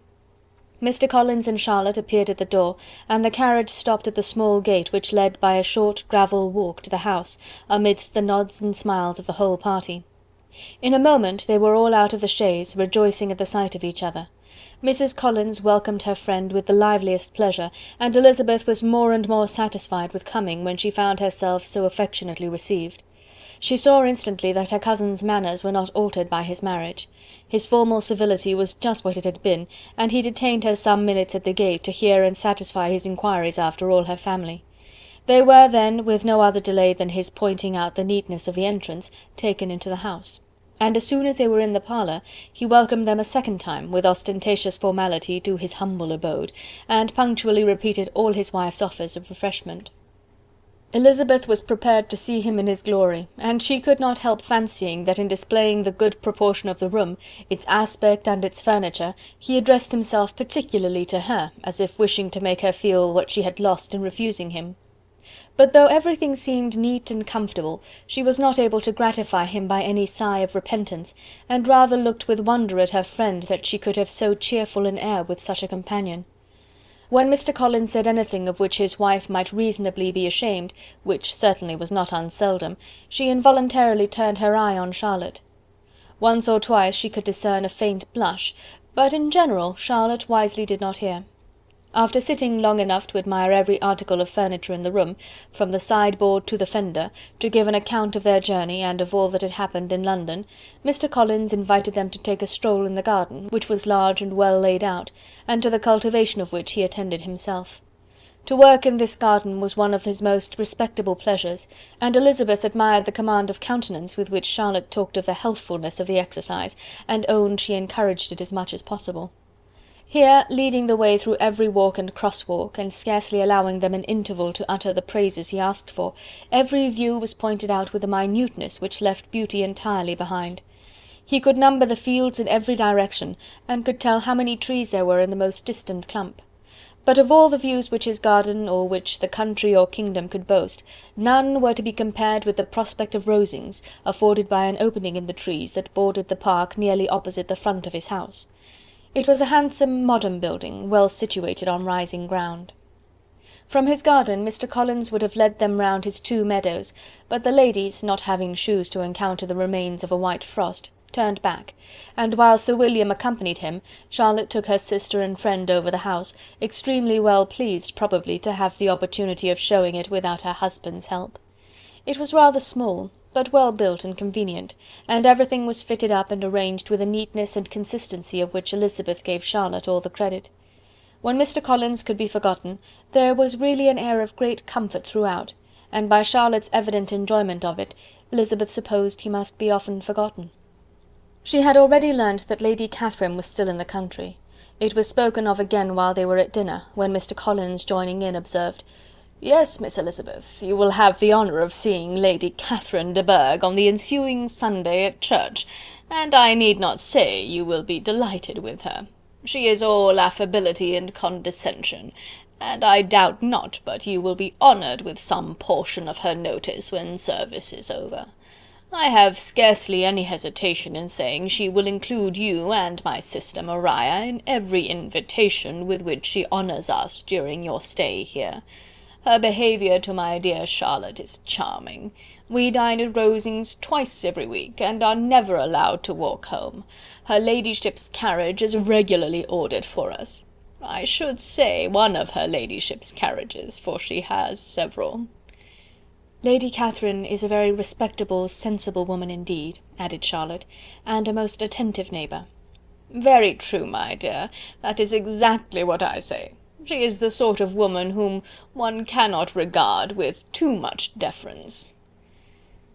The evening was spent chiefly in talking over Hertfordshire news, and telling again what had already been written, and when it closed, Elizabeth, in the solitude of her chamber, had to meditate upon Charlotte's degree of contentment, to understand her address in guiding, and composure in bearing with, her husband, and to acknowledge that it was all done very well. She also had to anticipate how her visit would pass. The quiet tenor of their usual employments, the vexatious interruptions of Mr. Collins, and the gaieties of their intercourse with Rosings. A lively imagination soon settled it all. About the middle of the next day, as she was in her room getting ready for a walk, a sudden noise below seemed to speak the whole house in confusion, and after listening a moment, she heard somebody running upstairs in a violent hurry, and calling loudly after her. She opened the door and met Maria in the landing-place, who, breathless with agitation, cried out, "Oh, my dear Eliza, pray make haste and come into the dining-room, for there is such a sight to be seen, I will not tell you what it is. Make haste and come down this moment." Elizabeth asked questions in vain. Maria would tell her nothing more, and down they ran into the dining-room, which fronted the lane, in quest of this wonder. It was two ladies stopping in a low phaeton in the garden gate. "And is this all?" cried Elizabeth. "I expected at least that the pigs were got into the garden, and here is nothing but Lady Catherine and her daughter." "La, my dear," said Maria, quite shocked at the mistake, "it is not Lady Catherine. The old lady is Mrs. Jenkinson, who lives with them. The other is Miss de Bourgh. Only look at her. She is quite a little creature. Who would have thought that she could be so thin and small? She is abominably rude to keep Charlotte out of doors in all this wind. Why does she not come in?" "Oh, Charlotte says she hardly ever does. It is the greatest of favours when Mr. Bourgh comes in." "I like her appearance," said Elizabeth, struck with other ideas. "She looks sickly and cross. Yes, she will do for him very well. She will make him a very proper wife." Mr. Collins and Charlotte were both standing at the gate in conversation with the ladies, and Sir William, to Elizabeth's high diversion, was stationed in the doorway, in earnest contemplation of the greatness before him, and constantly bowing whenever Mr. Bourgh looked that way. At length there was nothing more to be said. The ladies drove on, and the others returned into the house. Mr. Collins no sooner saw the two girls than he began to congratulate them on their good fortune, which Charlotte explained by letting them know that the whole party was asked to dine at Rosings the next day. End of chapter 28. Chapter 29. Mr. Collins's triumph in consequence of this invitation was complete. The power of displaying the grandeur of his patroness to his wandering visitors, and of letting them see her civility towards himself and his wife, was exactly what he had wished for, and that an opportunity of doing it should be given so soon, was such an instance of Lady Catherine's condescension, as he knew not how to admire enough. "I confess," said he, "that I should not have been at all surprised by her ladyship's asking us on Sunday to drink tea and spend the evening at Rosings. I rather expected, from my knowledge of her affability, that it would happen.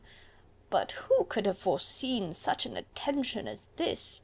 Who could have imagined that we should receive an invitation to dine there, an invitation, moreover, including the whole party, so immediately after your arrival?" "I am the less surprised at what has happened," replied Sir William, "from that knowledge of what the manners of the great really are, which my situation in life has allowed me to acquire. About the court such instances of elegant breeding are not uncommon." Scarcely anything was talked of the whole day or next morning but their visit to Rosings. Mr. Collins was carefully instructing them in what they were to expect, that the sight of such rooms, so many servants, and so splendid a dinner might not wholly overpower them. When the ladies were separating for the toilette, he said to Elizabeth, "Do not make yourself uneasy, my dear cousin, about your apparel. Lady Catherine is far from requiring that elegance of dress in us which becomes herself and her daughter. I would advise you merely to put on whatever of your clothes is superior to the rest. There is no occasion for anything more. Lady Catherine will not think the worse of you for being simply dressed. She likes to have the distinction of rank preserved." While they were dressing, he came 2 or 3 times to their different doors, to recommend their being quick, as Lady Catherine very much objected to be kept waiting for her dinner. Such formidable accounts of her ladyship, and her manner of living, quite frightened Maria Lucas, who had been little used to company, and she looked forward to her introduction at Rosings with as much apprehension as her father had done to his presentation at St. James'. As the weather was fine, they had a pleasant walk of about half a mile across the park. Every park has its beauty and its prospects, and Elizabeth saw much to be pleased with, though she could not be in such raptures as Mr. Collins expected the scene to inspire, and was but slightly affected by his enumeration of the windows in front of the house, and his relation of what the glazing altogether had originally cost Sir Louis de Bourgh. When they ascended the steps to the hall, Maria's alarm was every moment increasing, and even Sir William did not look perfectly calm. Elizabeth's courage did not fail her. She had heard nothing of Lady Catherine that spoke her awful from any extraordinary talents or miraculous virtue, and the mere stateliness of money or rank she thought she could witness without trepidation. From the entrance hall, of which Mr. Collins pointed out with a rapturous air the fine proportion and the finished ornaments, they followed the servants through an antechamber to the room where Lady Catherine, her daughter, and Mrs. Jenkinson were sitting. Her ladyship, with great condescension, arose to receive them, and as Mrs. Collins had settled it with her husband that the office of introduction should be hers, it was performed in a proper manner, without any of those apologies and thanks which he would have thought necessary. In spite of having been at St. James's, Sir William was so completely awed by the grandeur surrounding him, that he had but just courage enough to make a very low bow and take his seat without saying a word, and his daughter, frightened almost out of her senses, sat on the edge of her chair, not knowing which way to look. Elizabeth found herself quite equal to the scene, and could observe the 3 ladies before her composedly. Lady Catherine was a tall, large woman, with strongly marked features, which might once have been handsome. Her air was not conciliating, nor was her manner of receiving them such as to make her visitors forget their inferior rank. She was not rendered formidable by silence, but whatever she said was spoken in so authoritative a tone as marked her self-importance, and brought Mr. Wickham immediately to Elizabeth's mind, and from the observation of the day altogether, she believed Lady Catherine to be exactly what he represented. When, after examining the mother, in whose countenance and deportment she soon found some resemblance of Mr. Darcy, she turned her eyes on the daughter, she could almost have joined in Maria's astonishment at her being so thin and so small. There was neither in figure nor face any likeness between the ladies. Mr. Bourgh was pale and sickly, her features, though not plain, were insignificant, and she spoke very little, except in a low voice to Mrs. Jenkinson, in whose appearance there was nothing remarkable, and who was entirely engaged in listening to what she said, and placing a screen in the proper direction before her eyes. After sitting a few minutes, they were all sent to one of the windows to admire the view, Mr. Collins attending them to point out its beauties, and Lady Catherine kindly informing them that it was much better worth looking at in the summer. The dinner was exceedingly handsome, and there were all the servants and all the articles of plate which Mr. Collins had promised, and as he had likewise foretold, he took his seat at the bottom of the table, by her ladyship's desire, and looked as if he felt that life could furnish nothing greater. He carved, and ate, and praised with delighted alacrity, and every dish was commended, first by him and then by Sir William, who was now enough recovered to echo whatever his son-in-law said, in a manner which Elizabeth wondered Lady Catherine could bear. but Lady Catherine seemed gratified by their excessive admiration, and gave most gracious smiles, especially when any dish on the table proved a novelty to them. The party did not supply much conversation. Elizabeth was ready to speak whenever there was an opening, but she was seated between Charlotte and Miss de Bourgh, the former of whom was engaged in listening to Lady Catherine, and the latter said not a word to her all dinner-time. Mrs. Jenkinson was chiefly employed in watching how little Miss de Bourgh ate, pressing her to try some other dish, and fearing she was indisposed. Maria thought speaking out of the question, and the gentlemen did nothing but eat and admire. When the ladies returned to the drawing-room, there was little to be done but to hear Lady Catherine talk, which she did without any intermission till coffee came in, delivering her opinion on every subject in so decisive a manner as proved that she was not used to have her judgment controverted.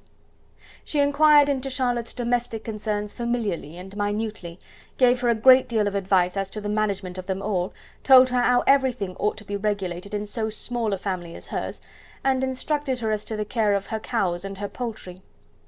Elizabeth found that nothing was beneath this great lady's attention, which could furnish her with an occasion of dictating to others. In the intervals of her discourse with Mrs. Collins, she addressed a variety of questions to Maria and Elizabeth, but especially to the latter, of whose connections she knew the least, and who, she observed to Mrs. Collins, was a very genteel, pretty kind of girl. She asked her, at different times, how many sisters she had, whether they were older or younger than herself, whether any of them were likely to be married, whether they were handsome, where they had been educated, what carriage her father kept, and what had been her mother's maiden name. Elizabeth felt all the impertinence of her questions, but answered them very composedly. Lady Catherine then observed, "Your father's estate is entailed on Mr. Collins, I think. For your sake," turning to Charlotte, "I am glad of it. But otherwise I see no occasion for entailing estates from the female line. It was not thought necessary in Sir Lewis de Bourgh's family. Do you play and sing, Miss Bennet?" "A little." "Oh, then some time or other we shall be happy to hear you. Our instrument is a capital one, probably superior to... You shall try it some day. Do your sisters play and sing?" "One of them does." "Why did not you all learn? You ought all to have learned. The Miss Webbs all play, and their father has not so good an income as yours. Do you draw?" "No, not at all." "What, none of you?" "Not one." "That is very strange. But I suppose you had no opportunity. Your mother should have taken you to town every spring for the benefit of masters." "My mother would have had no objection, but my father hates London." "Has your governess left you?" "We never had a governess." "No governess? How was that possible? 5 daughters brought up at home without a governess! I never heard of such a thing. Your mother must have been quite a slave to your education." Elizabeth could hardly help smiling as she assured her that had not been the case. "Then who taught you? Who attended to you? Without a governess you must have been neglected." "Compared with some families, I believe we were. But such of us as wished to learn never wanted the means. We were always encouraged to read, and had all the masters that were necessary. Those who chose to be idle certainly might." "Ay, no doubt. But that is what a governess will prevent, and if I had known your mother, I should have advised her most strenuously to engage one. I always say that nothing is to be done in education without steady and regular instruction, and nobody but a governess can give it. It is wonderful how many families I have been the means of supplying in that way. I am always glad to get a young person well placed out. 4 nieces of Mrs. Jenkinson are most delightfully situated through my means, and it was but the other day that I recommended another young person, who was merely accidentally mentioned to me, and the family are quite delighted with her. Mrs. Collins, did I tell you of Lady Metcalfe's calling yesterday to thank me? She finds Miss Pope a treasure. 'Lady Catherine,' said she, 'you have given me a treasure.' Are any of your younger sisters out, Miss Bennet?" "Yes, ma'am, all." "All? What, all 5 out at once? Very odd. And you only the second? The younger ones out before the elder ones are married? Your younger sisters must be very young." "Yes, my youngest is not 16. Perhaps she is full young to be much in company, but really, ma'am, I think it would be very hard upon younger sisters that they should not have their share of society and amusement, because the elder have not the means or inclination to marry early. The last-born has as good a right to the pleasures of youth as the first. And to be kept back on such a motive! I think it would not be very likely to promote sisterly affection or delicacy of mind." "Upon my word," said her ladyship, "you give your opinion very decidedly for so young a person. Pray, what is your age?" "With 3 younger sisters grown up," replied Elizabeth, smiling, "your ladyship can hardly expect me to own it." Lady Catherine seemed quite astonished at not receiving a direct answer, and Elizabeth suspected herself to be the first creature who had ever dared to trifle with so much dignified impertinence. "You cannot be more than 20, I am sure, therefore you need not conceal your age." "I am not 21." When the gentlemen had joined them, and tea was over, the card tables were placed.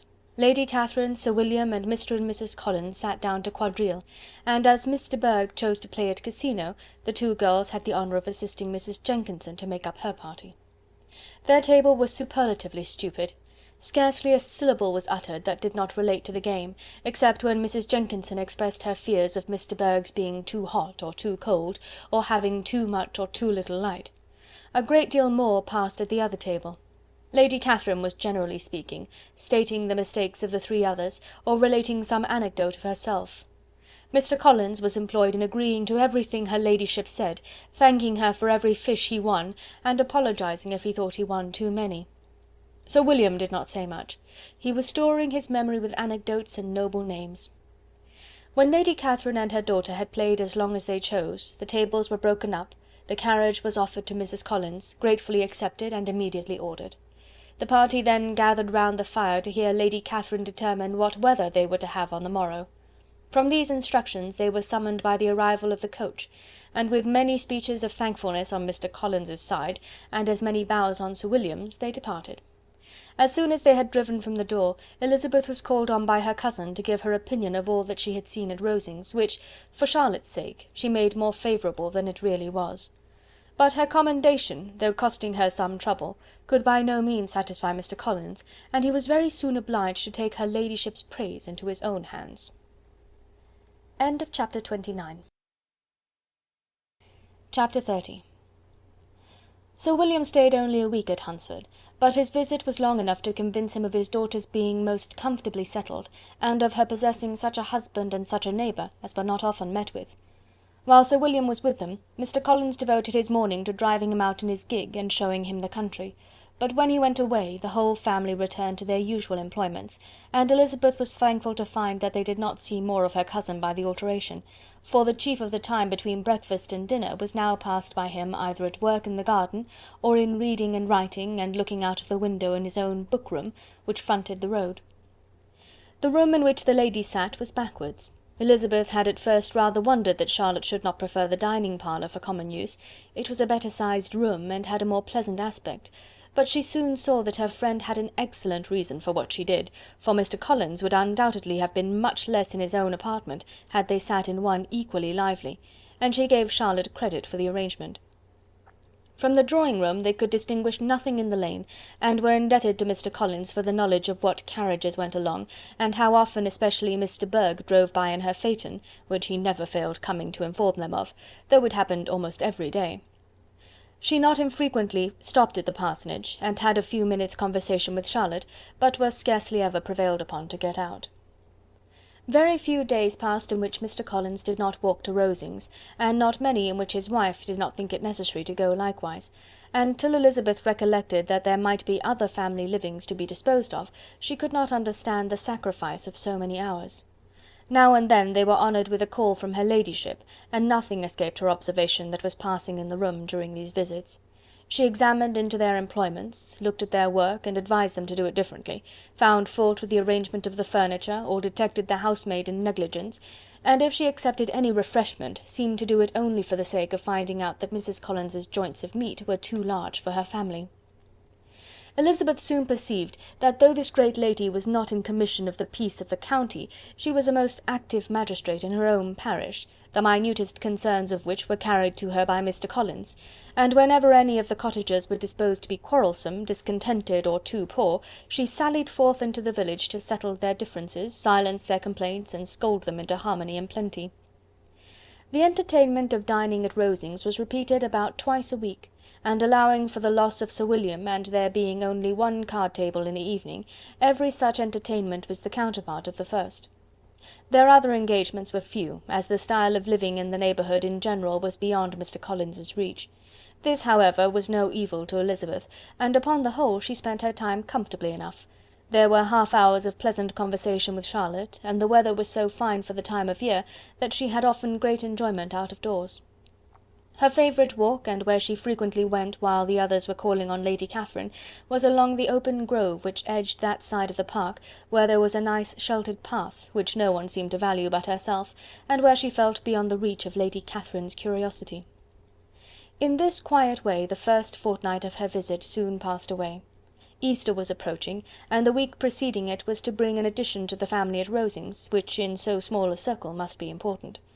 Elizabeth had heard soon after her arrival that Mr. Darcy was expected there in the course of a few weeks, and though there were not many of her acquaintances whom she did not prefer, his coming would furnish one comparatively new to look at in their Rosings parties, and she might be amused in seeing how hopeless Miss Bingley's designs on him were by his behaviour to his cousin, for whom he was evidently destined by Lady Catherine, who talked of his coming with the greatest satisfaction, spoke of him in terms of the highest admiration, and seemed almost angry to find that he had already been frequently seen by Miss Lucas and herself.